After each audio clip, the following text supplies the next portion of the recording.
ਅਸੀਂ ਗੱਲਬਾਤ ਜੋ ਜਾਣਨਾ ਹੈ। ਜੀ ਜਨਾਬ, ਤੁਸੀਂ ਪ੍ਰੋਗਰਾਮ ਦਿਲ ਦੀਆਂ ਗੱਲਾਂ ਸੁਣ ਰਹੇ ਹੋ ਤੇ ਮੈਂ ਤੁਹਾਡੇ ਨਾਲ ਤੁਹਾਡੀ ਦੋਸਤ ਸੀਮਾ ਗਰੇਵਾਲ। ਔਰ ਅੱਜ ਦਾ ਜੋ ਸੈਗਮੈਂਟ ਹੈ, ਬੇਸ਼ੱਕ ਹਫਤੇ ਦੇ 5 ਦਿਨ ਪ੍ਰੋਗਰਾਮ ਹੋਇਆ ਕਰਦਾ ਹੈ ਭਾਰਤੀ ਸਮੇਂ ਮੁਤਾਬਕ 8 ਵਜੇ ਦਿਲ ਦੀਆਂ ਗੱਲਾਂ ਪ੍ਰੋਗਰਾਮ ਤੁਹਾਡੇ ਆਪਣੇ ਦੁਆਬਾ ਰੇਡੀਓ 'ਤੇ, ਲੇਕਿਨ ਰੋਜ਼ ਮੌਜ਼ੂ ਅਲੱਗ ਹੁੰਦੇ ਨੇ, ਮੁਖਤਲਿਫ ਹੁੰਦੇ ਨੇ। ਅੱਜ ਜਿਹੜਾ ਮੌਜ਼ੂ ਹੈ ਜੀ ਉਹ ਹੈ ਜੋਸ਼ੋ ਜਜ਼ਬਾ। ਸੋ ਦੋਸਤੋ, ਇੱਕ ਸ਼ੇਰ ਹੈ ਸੁਰਜੀਤ ਪਾਤਰ ਜੀ ਦਾ। ਉਹ ਲਿਖਦੇ ਨੇ ਕਿ ਘਰਾਂ ਦੀ ਅੱਗ ਸਿਆਣੀ ਏ, ਘਰਾਂ ਦੀ ਅੱਗ ਸਿਆਣੀ ਏ, ਤਦੇ ਇਸ ਦੀ ਲਪੇਟ ਅੰਦਰ ਬਗਾਨੀ ਧੀ ਹੀ ਆਈ ਹੈ ਕਿ ਜਿੰਨੀ ਵਾਰ ਆਈ ਹੈ।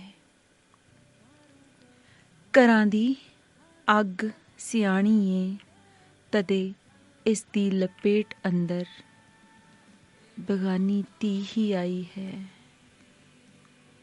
ਕਿ ਜਿੰਨੀ ਵਾਰ ਆਈ ਹੈ।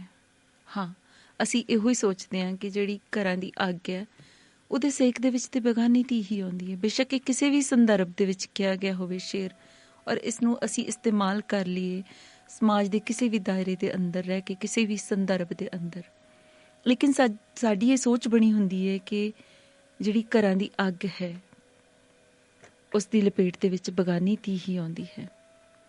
ਹੁਣ ਅੱਗ ਜਿਹੜੀ ਹੈ ਉਹ ਸਭ ਕੁਝ ਸਾੜ ਕੇ ਵੀ ਸੁਆਹ ਕਰ ਦਿੰਦੀ ਹੈ। ਅੱਗ 5 ਭੂਤਾਂ ਦਾ ਇੱਕ ਮੇਨ, ਇੱਕ ਖਾਸ ਅੰਗ ਵੀ ਹੈ। ਅੱਗ 'ਚ ਤਪ ਕੇ ਸੋਨਾ ਬਣਦਾ। ਪਰ ਇਹ ਗਲਤ ਫਹਿਮੀ ਸਾਡੀ ਰਹਿੰਦੀ ਹੈ ਕਿ ਘਰਾਂ ਦੀ ਅੱਗ ਬੇਗਾਨੀ ਧੀ ਨੂੰ ਹੀ ਬਾਲਦੀ ਹੈ, ਸਾੜਦੀ ਹੈ। ਐਸਾ ਨਹੀਂ ਹੈ। ਘਰਾਂ ਦੀ ਅੱਗ ਦਾ ਸੇਕ ਆਪਣਿਆਂ ਵੱਲ ਵੀ ਹੁੰਦਾ। ਇਹੋ ਗੱਲਾਂ ਜਾਣਨੀਆਂ ਅੱਜ ਆਪਾਂ ਅਨਾਮਿਕਾ ਸੰਧੂ ਜੀ ਤੋਂ, ਜਿਹੜੇ ਅੱਜ ਦੇ ਇਸ ਪ੍ਰੋਗਰਾਮ ਦੇ ਮੁੱਖ ਮਹਿਮਾਨ ਹੋਣਗੇ। ਮੁਹਤਰਮਾ ਅਨਾਮਿਕਾ ਸੰਧੂ ਜੀ, ਹੁਣੇ ਮੈਂ ਬੁਲਾਉਂਦੀ ਹਾਂ ਉਹਨਾਂ ਨੂੰ। ਉਹਨਾਂ ਦੇ ਵਾਸਤੇ ਮੈਂ ਹੁਣੇ ਕੁਝ ਲਫ਼ਜ਼ ਕਹੇ ਸੀ ਕਿ ਕੁਝ ਜ਼ਖਮ, ਪੀੜਾਂ, ਹਕੀਕਤਾਂ ਤੇ ਤਲਖੀਆਂ ਨੇ। ਕੁਝ ਜ਼ਖਮ, ਪੀੜਾਂ, ਹਕੀਕਤਾਂ ਤੇ ਤਲਖੀਆਂ ਨੇ, ਮੇਰੇ ਨਾਮ ਨੇ ਇਹ ਅਮਾਨਤਾਂ ਸਾਂਭ ਰੱਖੀਆਂ ਨੇ। ਇਹਨਾਂ ਕੋ ਡਰਨ ਦੀ ਥਾਵੇਂ ਇਹਨਾਂ ਨੂੰ ਥਾਮ ਕੇ ਤਣੀ, ਇਹਨਾਂ ਕੋ ਡਰਨ ਦੀ ਥਾਵੇਂ ਇਹਨਾਂ ਨੂੰ ਥਾਮ ਕੇ ਤਣੀ। ਇਸੇ ਤਰ੍ਹਾਂ ਇਹ ਦੋਸਤੋ ਅਨਾਮਿਕਾ ਮੈਂ ਬਣੀ, ਇਸੇ ਤਰ੍ਹਾਂ ਇਹ ਦੋਸਤੋ ਅਨਾਮਿਕਾ ਮੈਂ ਬਣੀ। ਸੁਰਜੀਤ ਪਾਤਰ ਜੀ ਇੱਕ ਜਗ੍ਹਾ ਹੋਰ ਲਿਖਦੇ ਨੇ ਕਿ ਖਾਕ ਸੀ, ਪੁਸ਼ਪ ਸੀ, ਨੀਰ ਸੀ, ਅਗਨ ਸੀ, ਬਾਜ ਪਹਿਰਾਵਿਆਂ ਵੀ ਕਦੋਂ ਨਗਨ ਸੀ। ਬਸ ਇਹ ਬੰਦੇ ਨੇ ਪੱਤੇ ਜਦੋਂ ਪਹਿਨ ਲਏ, ਹੋ ਗਈ ਨਗਨਤਾ ਦੀ ਕਹਾਣੀ ਸ਼ੁਰੂ, ਹੋ ਗਈ ਨਗਨਤਾ ਦੀ ਕਹਾਣੀ ਸ਼ੁਰੂ। ਇਸ ਨਗਨਤਾ ਦਾ ਅਹਿਸਾਸ ਕਰਵਾਉਂਦੇ ਨੇ ਅਨਾਮਿਕਾ ਸੰਧੂ ਜੀ।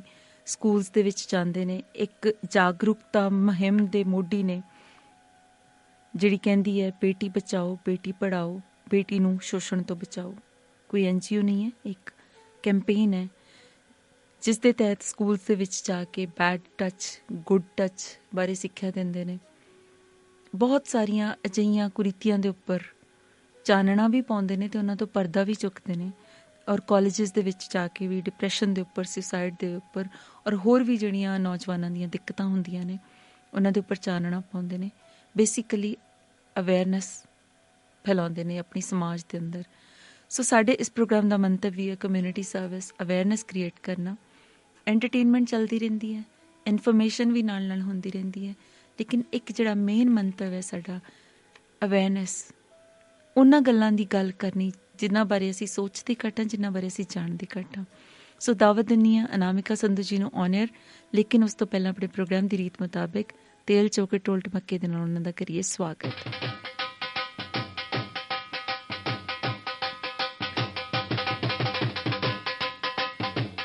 ਜੀ ਅਨਾਮਿਕਾ ਜੀ, ਬਹੁਤ ਬਹੁਤ ਸਵਾਗਤ ਹੈ ਜੀ ਤੁਹਾਡਾ ਪ੍ਰੋਗਰਾਮ ਦਿਲ ਦੀਆਂ ਗੱਲਾਂ ਦੇ ਵਿੱਚ।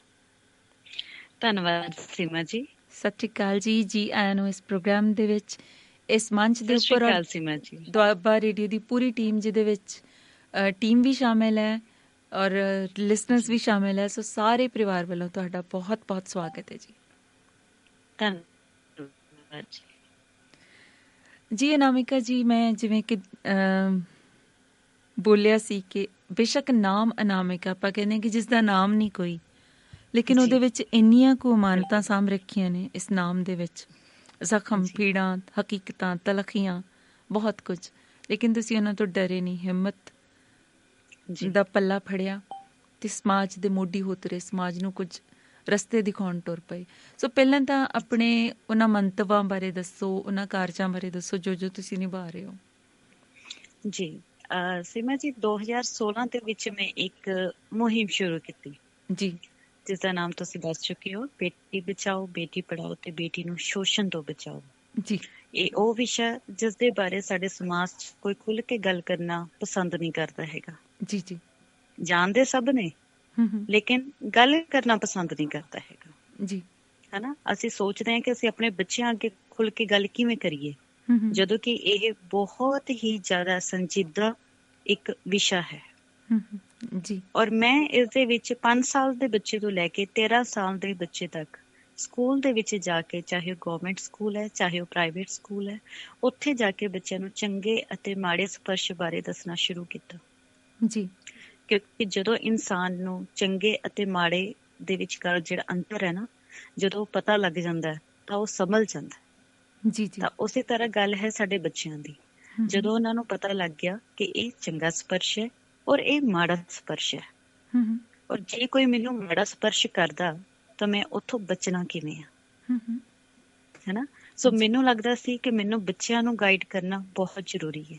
ਜੀ, ਸੋ ਇਸੇ ਵਿਸ਼ੇ ਨੂੰ ਲੈ ਕੇ ਮੈਂ ਚੱਲੀ। ਤਾਂ ਮੈਨੂੰ ਕਿਸੇ ਨੇ 2019 ਦੇ ਵਿੱਚ ਪੁੱਛਿਆ ਕਿ ਤੁਸੀਂ ਜਿਹੜੀ ਸਾਡੀ ਨੌਜਵਾਨ ਪੀੜ੍ਹੀ ਹੈ, ਹਨਾ, ਸਾਡੀ ਨੌਜਵਾਨ ਪੀੜ੍ਹੀ ਨੂੰ ਵੀ ਕੁਝ ਸੰਦੇਸ਼ ਦੇ ਸਕਦੇ ਹੋ।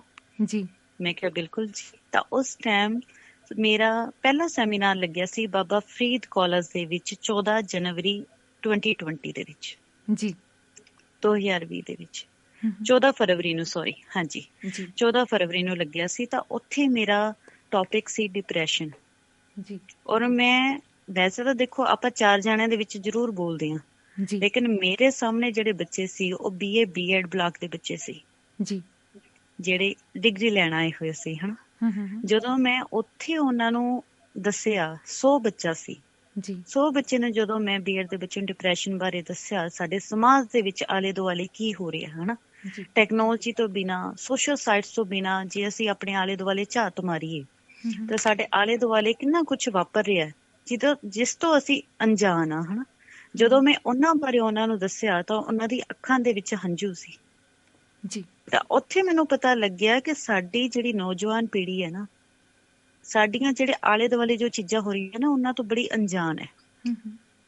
ਫਿਰ ਉਸ ਤੋਂ ਬਾਅਦ ਮੈਂ ਜਿਹੜੇ ਲਗਾਤਾਰ ਮੇਰੇ ਸੈਮੀਨਾਰ ਸੀ, ਮੇਰੇ ਯੂਨੀਵਰਸਿਟੀਜ਼ ਦੇ ਵਿੱਚ, ਮੇਰੇ ਕਾਲਜਿਸ ਦੇ ਵਿੱਚ, ਮੈਂ ਸੋਚਿਆ ਕਿ ਹੁਣ ਨੌਜਵਾਨ ਪੀੜ੍ਹੀ ਨੂੰ ਮੈਂ ਜਿਹੜਾ ਆਤਮ ਹੱਤਿਆ, ਸੁਸਾਈਡ ਹੈ, ਬੜੀ ਉਸ ਵੱਲ ਕਹਿ ਰਹੇ ਨੇ ਨਾ ਕਿ ਜਿਹੜੀ ਸੁਸਾਈਡ ਉੱਧਰ ਬਹੁਤ ਜਾ ਰਹੇ ਨੇ ਬੱਚੇ, ਬੜੀ ਜਲਦੀ ਹਿੰਮਤ ਹਾਰ ਜਾਂਦੀ ਹੈ ਸਾਡੀ ਨੌਜਵਾਨ ਪੀੜ੍ਹੀ, ਹਨਾ। ਤਾਂ ਮੈਂ ਸੋਚਿਆ ਕਿ ਉਹਨਾਂ ਨੂੰ ਇਸ ਟੌਪਿਕ ਦੇ ਉੱਪਰ ਵੀ ਮੈਂ ਜਾਗਰੂਕ ਕਰਾਂ। ਸੋ ਜਿਹੜੀ ਮੁਹਿੰਮ ਹੈ ਬੇਟੀ ਬਚਾਓ, ਬੇਟੀ ਪੜਾਓ, ਬੇਟੀ ਨੂੰ ਸ਼ੋਸ਼ਣ ਤੋਂ ਬਚਾਓ, ਇਸ ਦੇ ਤਹਿਤ ਮੈਂ ਚਾਈਲਡ ਸੈਕਸ ਅਬਿਊਜ਼, ਬੱਚਿਆਂ ਦਾ ਨਾਲ ਜੋ ਸਰੀਰਕ ਸ਼ੋਸ਼ਣ ਹੋ ਰਿਹਾ, ਔਰ ਡਿਪਰੈਸ਼ਨ, ਤਣਾਅ, ਆਤਮ ਹੱਤਿਆ ਵਰਗੀਆਂ ਜਿਹੜੀਆਂ ਭੈੜੀਆਂ ਜਿਹੜੀਆਂ ਚੀਜ਼ਾਂ ਨੇ ਜਿਸ ਤੋਂ ਸਾਡੇ ਬੱਚੇ ਉਹਦੇ ਵੱਲ ਜਾ ਰਹੇ ਨੇ, ਧੱਕਦੇ ਜਾ ਰਹੇ ਨੇ, ਉਹਨਾਂ ਦੇ ਉੱਪਰ ਮੈਂ ਜਾਗਰੂਕ ਕਰਨ ਦਾ ਸੋਚਿਆ। ਜੀ, ਜੀ, ਜੀ। ਸੋ ਮੇਰੇ ਜਿਹੜੇ ਸੈਮੀਨਾਰ ਨੇ, ਹੁਣ ਜਿਸ ਤਰ੍ਹਾਂ ਅਗਸਤ ਦੇ ਵਿੱਚ ਦੁਬਾਰਾ ਤੋਂ ਸਾਡੇ ਸਕੂਲ ਤੇ ਸਾਡੇ ਕਾਲਜ ਖੁੱਲ ਚੁੱਕੇ ਨੇ, ਤਾਂ ਮੈਂ ਦੁਬਾਰਾ ਕੋਵਿਡ ਤੋਂ ਬਾਅਦ ਮੈਂ ਹੁਣ ਸੈਮੀਨਾਰ ਲਗਾਉਣੇ ਸ਼ੁਰੂ ਕਰ ਦਿੱਤੇ ਨੇ। ਜੀ, ਜੀ, ਹੁਣ ਤੱਕ ਕਿੰਨੇ ਕੁ ਸਕੂਲਸ ਨੂੰ ਤੁਸੀਂ ਕੇਟਰ ਕਰ ਚੁੱਕੇ ਹੋ? ਜਿਵੇਂ ਤੁਸੀਂ ਸਮਝਾਇਆ ਕਿ ਬੱਚਿਆਂ ਦੇ ਕੋਲ ਜਾਂਦੇ ਹੋ, ਕਾਲਜਿਸ ਦੇ ਬਾਰੇ ਤਾਂ ਤੁਸੀਂ ਦੱਸਿਆ, ਸਕੂਲਸ ਦੇ ਵਿੱਚ ਹੁਣ ਤੱਕ ਕਿੰਨਾ ਕੁ ਤੁਸੀਂ ਐਜੂਕੇਟ ਕਰ ਚੁੱਕੇ ਹੋ? ਮਤਲਬ 2016 ਤੋਂ ਲੈ ਕੇ ਹੁਣ ਤੱਕ, ਜੇ ਮੈਂ ਗਿਣਤੀ ਤਾਂ ਨਹੀਂ ਹੋਣੀ ਹੈਗੀ ਤੇ ਪਰ ਮੈਂ ਜੇ ਕਹਾਂ ਤਾਂ 500 ਸਕੂਲ ਮੈਂ ਕਵਰ ਕਰ ਚੁੱਕੀ ਹਾਂ, ਆਲ ਓਵਰ ਪੰਜਾਬ ਦੇ। ਵਾਹ ਵਾਹ ਵਾਹ। ਹਾਂਜੀ, ਤੇ ਤੁਸੀਂ ਖੁਦ ਕਿਹੜੇ ਸ਼ਹਿਰ 'ਚ ਕਾਇਮ ਕਰਦੇ ਹੋ? ਕਿੱਥੇ ਰਹਿੰਦੇ ਹੋ? ਮੈਂ ਬਠਿੰਡਾ ਤੋਂ ਹਾਂ ਜੀ। ਬਠਿੰਡਾ ਰਹਿੰਦੇ ਹੋ? ਹਾਂਜੀ, ਮੈਂ ਬਠਿੰਡਾ ਤੋਂ। ਔਰ ਸਾਰੇ ਸਿਲਸਿਲੇ ਵੱਲ ਵੀ ਆਉਂਦੇ ਆ ਕਿ ਬਹੁਤ ਮੁਸ਼ਕਿਲ ਹੁੰਦਾ ਛੋਟੇ ਬੱਚਿਆਂ ਨੂੰ ਸਮਝਾਉਣਾ, ਜਿਵੇਂ ਤੁਸੀਂ ਗੱਲ ਕੀਤੀ ਗੁੱਡ ਟੱਚ ਬੈਡ ਟੱਚ ਬਾਰੇ, ਸੈਕਸ ਅਬਿਊਜ਼ ਬਾਰੇ, ਜਾਂ ਫਿਰ ਇਹ ਉਹਨਾਂ ਨੂੰ ਜਾਗਰੂਕ ਕਰਨਾ ਕਿ something is going to happen with you which is not so good, ਜਿਹੜਾ ਕਿ ਬਹੁਤ ਚੰਗਾ ਨਹੀਂ ਹੈ। ਉਹ ਕਿਵੇਂ ਸਮਝਾਉਂਦੇ ਹੋ ਤੁਸੀਂ, ਕਿਵੇਂ ਉਹਨਾਂ ਦੇ ਨਾਲ ਹੈਂਡਲ ਕਰਦੇ ਹੋ ਸਾਰੀ ਸਿਚੁਏਸ਼ਨ ਨੂੰ, ਉਸ ਬਾਰੇ ਵੀ ਜਾਣਾਂਗੇ। ਔਰ ਇਹ ਸਮਝ ਕੇ ਜਾਣਾਂਗੇ ਕਿ ਤੁਸੀਂ ਮੰਨ ਲਓ ਕਿ ਇਸ ਵਕਤ ਇੱਕ ਇੰਟਰਨੈਟ ਸਕੂਲ ਚੱਲ ਰਿਹਾ ਜਿੱਥੇ ਬਹੁਤ ਸਾਰੇ ਲੋਕ ਸੁਣ ਰਹੇ ਨੇ, ਬੱਚੇ ਤਾਂ ਸ਼ਾਇਦ ਘੱਟ ਸੁਣ ਰਹੇ ਹੋਣਗੇ, ਲੇਕਿਨ ਜਿਨ੍ਹਾਂ ਨੂੰ ਜ਼ਿਆਦਾ ਜਾਗਰੂਕ ਹੋਣ ਦੀ ਲੋੜ ਹੈ, ਯਾਨੀ ਕਿ ਉਹਨਾਂ ਦੇ ਪੇਰੈਂਟਸ, ਉਹਨਾਂ ਦੇ ਗਾਰਡੀਅਨਸ, ਉਹਨਾਂ ਨੂੰ ਤੁਸੀਂ ਅੱਜ ਜਾਗਰੂਕ ਕਰੋਗੇ, ਉਹ ਵੀ ਜਾਣਾਂਗੇ। ਲੇਕਿਨ ਸਵਾਲ ਇਹ ਪੈਦਾ ਹੁੰਦਾ ਹੈ ਅਨਾਮਿਕਾ ਜੀ ਕਿ ਇਹ ਸਭ ਕਿਵੇਂ ਸੁਝਿਆ। ਉਸ ਤੋਂ ਪਹਿਲਾਂ ਤੁਹਾਡੀ ਸਿੱਖਿਆ ਬਾਰੇ ਜਾਣਾਂਗੇ ਕਿ ਤੁਸੀਂ ਖੁਦ ਕਿੰਨਾ ਕੁ ਪੜ੍ਹੇ ਹੋ। ਸੀਮਾ ਜੀ, ਮੈਂ ਜ਼ਿੰਦਗੀ ਦੀ ਪੜ੍ਹਾਈ ਪੜ੍ਹੀ ਹੈ। ਕਿਆ ਬਾਤ। ਮੈਨੂੰ ਲੱਗਦਾ ਹੈ ਕਿ ਮੈਂ ਸਿੱਖਿਆ ਜਿਹੜੀ ਹੈਗੀ ਆ ਨਾ, ਕਿਤਾਬੀ ਜਿਹੜੀਆਂ ਹੁੰਦੀਆਂ ਨੇ ਪੜ੍ਹਾਈ, ਉਹ ਮੈਂ ਬਹੁਤ ਘੱਟ ਆ। 2003 ਦੇ ਵਿੱਚ ਮੈਂ 10ਵੀਂ ਕੀਤੀ ਸੀ ਜੀ, ਔਰ 2019 ਦੇ ਵਿੱਚ 2020 ਦੇ ਵਿੱਚ ਮੈਂ 12ਵੀਂ ਕੀਤੀ ਹੈ। ਬਸ, ਹੋਰ ਕੋਈ ਡਿਗਰੀ ਹੈ ਨਹੀਂ ਮੇਰੇ ਕੋਲ। ਕਿਆ ਬਾਤ। ਔਰ ਇਹ ਕਿਉਂ ਠੱਲ ਪਈ ਤੇ ਕਿਵੇਂ ਇਹ ਸੁਝਿਆ ਕਿ ਇਸ ਤਰ੍ਹਾਂ ਦੀ ਮੁਹਿੰਮ ਚਾਲੂ ਕੀਤੀ ਜਾਵੇ? ਐਸਾ ਕੀ ਹੋਇਆ ਸੀ? ਉਹਨਾਂ ਪੀੜਾਂ ਬਾਰੇ ਵੀ ਦੱਸੋ ਤਾਂ ਕਿ ਸਾਡੇ ਸਰੋਤੇ ਜਾਣੂ ਹੋ ਸਕਣ ਕਿ ਅਨਾਮਿਕਾ ਪੱਠੀ 'ਚ ਤਪ ਕੇ ਸੋਨਾ ਕਿਵੇਂ ਬਣੀ। ਜੀ, ਜੇਕਰ ਮੇਰੇ ਬਾਰੇ ਜਾਣਨਾ ਹੋਵੇ ਤਾਂ ਗੂਗਲ ਸਭ ਕੁਝ ਦੱਸ ਸਕਦਾ ਹੈ। ਯੂਟਿਊਬ ਦੇ ਉੱਪਰ, ਫੇਸਬੁੱਕ ਦੇ ਉੱਪਰ, ਤੁਸੀਂ ਇੰਸਟਾ ਤੇ ਤੁਸੀਂ ਮੈਨੂੰ ਲੱਭ ਸਕਦੇ ਹੋ ਤੇ ਮੇਰੇ ਬਾਰੇ ਜਾਣ ਸਕਦੇ ਹੋ, ਹਨਾ। ਪਰ ਗੱਲ ਉਹੀ ਹੈ ਕਿ ਜਦੋਂ ਤੁਹਾਨੂੰ ਬਗਾਨਿਆਂ ਤੋਂ ਨਹੀਂ, ਆਪਣੇ ਤੋਂ ਠੋਕਰਾਂ ਲੱਗਦੀਆਂ ਨੇ ਨਾ, ਜਦੋਂ ਤੁਹਾਡੇ ਆਪ ਦੇ ਠੋਕਰ ਲਾਉਂਦੇ ਨੇ, ਹਨਾ, ਉਸ ਤੋਂ ਬਾਅਦ ਤੁਹਾਨੂੰ ਚੱਲਣਾ ਪੈਂਦਾ ਹੈ। ਉਸ ਤੋਂ ਦੇਖੋ, ਜ਼ਿੰਦਗੀ ਹੈ, ਜਾਂ ਤਾਂ ਤੁਸੀਂ ਰੋ ਕੇ ਕੱਟ ਲਓ ਜਾਂ ਹੱਸ ਕੇ ਕੱਟ ਲਓ। ਬਿਲਕੁਲ, ਸਾਨੂੰ ਇਸ ਹਕੀਕਤ ਤੋਂ ਵੀ ਵਾਕਿਫ ਹੋਣਾ ਪਏਗਾ ਕਿ ਸਾਡੇ ਜਿਹੜੇ ਸਰੋਤੇ ਹੁੰਦੇ ਨੇ, ਜ਼ਰੂਰੀ ਨਹੀਂ ਹੈ ਕਿ ਉਹ ਇਸ ਏਜ ਗਰੁੱਪ ਦੇ ਵਿੱਚ ਹੋਣ ਜਾਂ ਉਹਨਾਂ ਦਾ ਕੰਮ ਕਾਜ ਇਸ ਤਰ੍ਹਾਂ ਹੋਵੇ ਕਿ ਉਹ ਹਰ ਵਕਤ ਇੰਸਟਾਗ੍ਰਾਮ, ਫੇਸਬੁੱਕ ਜਾਂ ਗੂਗਲ ਇਸਤੇਮਾਲ ਕਰਦੇ ਨੇ। ਸੋ ਅਸੀਂ ਸਭ ਤੱਕ ਆਪਣੀ ਗੱਲ ਪਹੁੰਚਾਉਣੀ ਹੈ। ਸੋ ਹੁੰਦਾ ਕੀ ਹੈ, ਕਹਿੰਦੇ ਹੁੰਦੇ ਨਾ ਕਿ ਇੱਕ ਔਰਤ ਪੜ੍ਹ ਜੇ ਤੇ ਉਹਦਾ ਸਾਰਾ ਖਾਨਦਾਨ ਪੜ੍ਹ ਜਾਂਦਾ। ਇਸੇ ਤਰੀਕੇ ਕਿਸੇ ਵੀ ਗਾਰਡੀਅਨ ਨੂੰ, ਕਿਸੇ ਵੀ, ਭਾਵੇਂ ਉਹ ਕੋਈ ਕਿਸੇ ਦਾ ਬੱਚੇ ਦਾ ਗ੍ਰੈਂਡ ਪੈਰੈਂਟ ਹੈ, ਭਾਵੇਂ ਕੋਈ ਰਿਸ਼ਤੇਦਾਰ ਹੈ ਜਿਹਦੇ ਕੋਲ ਬੱਚਾ ਰਹਿੰਦਾ ਹੈ, ਭਾਵੇਂ ਉਹ ਕੋਈ ਹੋ ਸਕਦਾ ਕੇਅਰ ਟੇਕਰ ਹੋਵੇ, ਉਹਨਾਂ ਨੂੰ ਜੇ ਸਮਝ ਆ ਜਾਂਦੀ ਹੈ ਤਾਂ ਫਿਰ ਉਹ ਕਹਿੰਦੇ ਆ ਕਿ ਬਹੁਤ ਸਾਰੇ ਹੋਰ ਲੋਕਾਂ ਨੂੰ ਗਾਈਡ ਕਰਦੇ ਆ। ਸੋ ਜਿੰਨਾ ਹੋ ਸਕਦਾ, ਜਿੰਨਾ ਦਾਇਰੇ ਦੇ ਅੰਦਰ ਤੁਸੀਂ ਰਹਿ ਕੇ ਉਸ ਗੱਲ ਨੂੰ ਸਾਂਝਾ ਕਰ ਸਕਦੇ ਹੋ, ਜ਼ਰੂਰ ਕਰੋ ਜੀ। ਜੀ, ਦੇਖੋ, ਮੈਂ ਪਟਿਆਲਾ ਦੀ ਜੰਮਪਲ ਹਾਂ, ਹਨਾ। ਪਟਿਆਲਾ ਤੋਂ ਮੇਰਾ ਜਨਮ ਹੋਇਆ, ਸੰਧੂ ਪਰਿਵਾਰ ਦੇ ਵਿੱਚ ਜਨਮ ਹੋਇਆ, ਕਿਉਂਕਿ ਅਨਾਮਿਕਾ ਸੰਧੂ, ਹਨਾ। ਤੇ ਉਸ ਤੋਂ ਬਾਅਦ ਜਦੋਂ ਮੈਂ 8 ਸਾਲ ਦੀ ਸੀ, ਹਨਾ, ਮੈਂ ਆਪਣੇ ਪਿਤਾ ਵੱਲੋਂ ਤਸ਼ੱਦਦ ਸਹੀ, ਹਨਾ। ਤੇ ਉਸ ਤੋਂ ਬਾਅਦ ਜਦੋਂ ਮੈਂ 10 ਸਾਲ ਦੀ ਸੀ, ਹਨਾ, ਸਾਲ 1.5 ਸਾਲ ਮੈਂ ਸਾਰੀਆਂ ਚੀਜ਼ਾਂ ਸਹੀਆਂ। ਲੇਕਿਨ ਜਦੋਂ ਮੈਂ ਆਪਣੀ ਮਾਂ ਨੂੰ ਦੱਸਿਆ, ਤਾਂ ਜਦੋਂ ਮੇਰੀ ਮਾਂ ਨੇ ਆਵਾਜ਼ ਚੁੱਕੀ, ਗਲਤ ਦੇ ਖਿਲਾਫ ਜਦੋਂ ਆਵਾਜ਼ ਚੁੱਕੀ, ਤਾਂ 1999 ਦੀ ਗੱਲ ਹੈ, ਤੇ ਮੇਰੀ ਮਾਂ ਨੂੰ ਬੜਾ ਕੁਝ ਸਹਿਣਾ ਪਿਆ। ਮੇਰੀ ਮਾਂ ਨੂੰ ਆਪਣਾ ਘਰ ਛੱਡਣਾ ਪਿਆ, ਹਨਾ। ਅਸੀਂ 3 ਧੀਆਂ ਨੂੰ ਲੈ ਕੇ ਸਾਡੀ ਮਾਂ, ਹਨਾ, ਬਰਨਾਲਾ ਆਈ। ਬਰਨਾਲਾ ਸਾਡੀ ਨਾਨੀ ਕੋਲੇ, ਉੱਥੇ ਵੀ ਅਸੀਂ ਕੁਛ ਟਾਈਮ ਬਤੀਤ ਕੀਤਾ। ਕੁਛ ਟਾਈਮ ਸਹੀ ਸੀ, ਕੁਛ ਟਾਈਮ ਸਹੀ ਨਹੀਂ ਸੀ। ਉੱਥੋਂ ਫਿਰ ਅਸਲੀ ਜਿਹੜੀ ਮੇਰੀ ਸ਼ੁਰੂਆਤ ਹੋਈ ਹੈ ਨਾ, ਜਿਹੜੀ ਜੰਗ, ਉਹ ਮੇਰੀ 10ਵੀਂ ਤੋਂ ਸ਼ੁਰੂ ਹੋਈ। ਜਿਹੜੀ ਮੈਂ ਆਪਣੀ 10ਵੀਂ ਕੰਪਲੀਟ ਕੀਤੀ ਸੀ, 10ਵੀਂ ਦੀ ਪੜ੍ਹਾਈ। ਕਿਉਂਕਿ ਸਾਰੇ ਇਹ ਜ਼ਰੂਰ ਸੋਚਦੇ ਹੋਣਗੇ ਕਿ ਅਨਾਮਿਕਾ ਦੇਖਣ ਨੂੰ ਤਾਂ ਵੈਲ ਕੁਆਲੀਫਾਈਡ ਲੱਗਦੀ ਆ, ਬਟ ਇਹ ਸਿਰਫ 12 ਪੜ੍ਹੀ ਹੋਈ ਆ, ਹਨਾ। ਕਿਉਂਕਿ ਬਹੁਤ ਵਾਰੀ ਮੇਰੀ ਪੜ੍ਹਾਈ ਤੇ ਵੀ ਇੱਕ ਕੁਐਸਚਨ ਮਾਰਕ ਹੋਇਆ, ਹਨਾ। ਸੋ ਜ਼ਿੰਦਗੀ ਦੇ ਵਿੱਚ ਤੁਸੀਂ ਬੜਾ ਕੁਛ ਤੁਹਾਨੂੰ ਸਹਿਣਾ ਪੈਂਦਾ ਹੈ, ਬੜਾ ਕੁਛ ਤੁਹਾਨੂੰ ਦੇਖਣਾ ਪੈਂਦਾ ਹੈ, ਹਨਾ। ਛੋਟੀਆਂ ਵੀ ਭੈਣਾਂ ਸੀ, ਉਹਨਾਂ ਨੂੰ ਵੀ ਪੜ੍ਹਾਉਣਾ ਸੀ, ਹਨਾ। ਤੇ 10ਵੀਂ ਦੀ ਜਿਹੜੀ ਪੜ੍ਹਾਈ ਸੀ ਉਹ ਮੈਂ ਪਿੰਗਲਵਾੜਾ ਤੋਂ ਕੀਤੀ, ਸੰਗਰੂਰ ਤੋਂ। ਤੇ ਉਸ ਤੋਂ ਬਾਅਦ ਜਿਹੜਾ ਮੇਰਾ ਅਸਲੀ ਸਫ਼ਰ ਸੀ ਸ਼ੁਰੂ ਹੋਇਆ ਜਦੋਂ 17.5 ਸਾਲ ਦੇ ਸੀ ਤੇ ਮੇਰਾ ਵਿਆਹ ਹੋ ਗਿਆ। ਤੇ ਜਦੋਂ ਵਿਆਹ ਹੋਇਆ ਤਾਂ ਉਸ ਤੋਂ ਬਾਅਦ ਫਿਰ ਮੁਸ਼ਕਿਲਾਂ।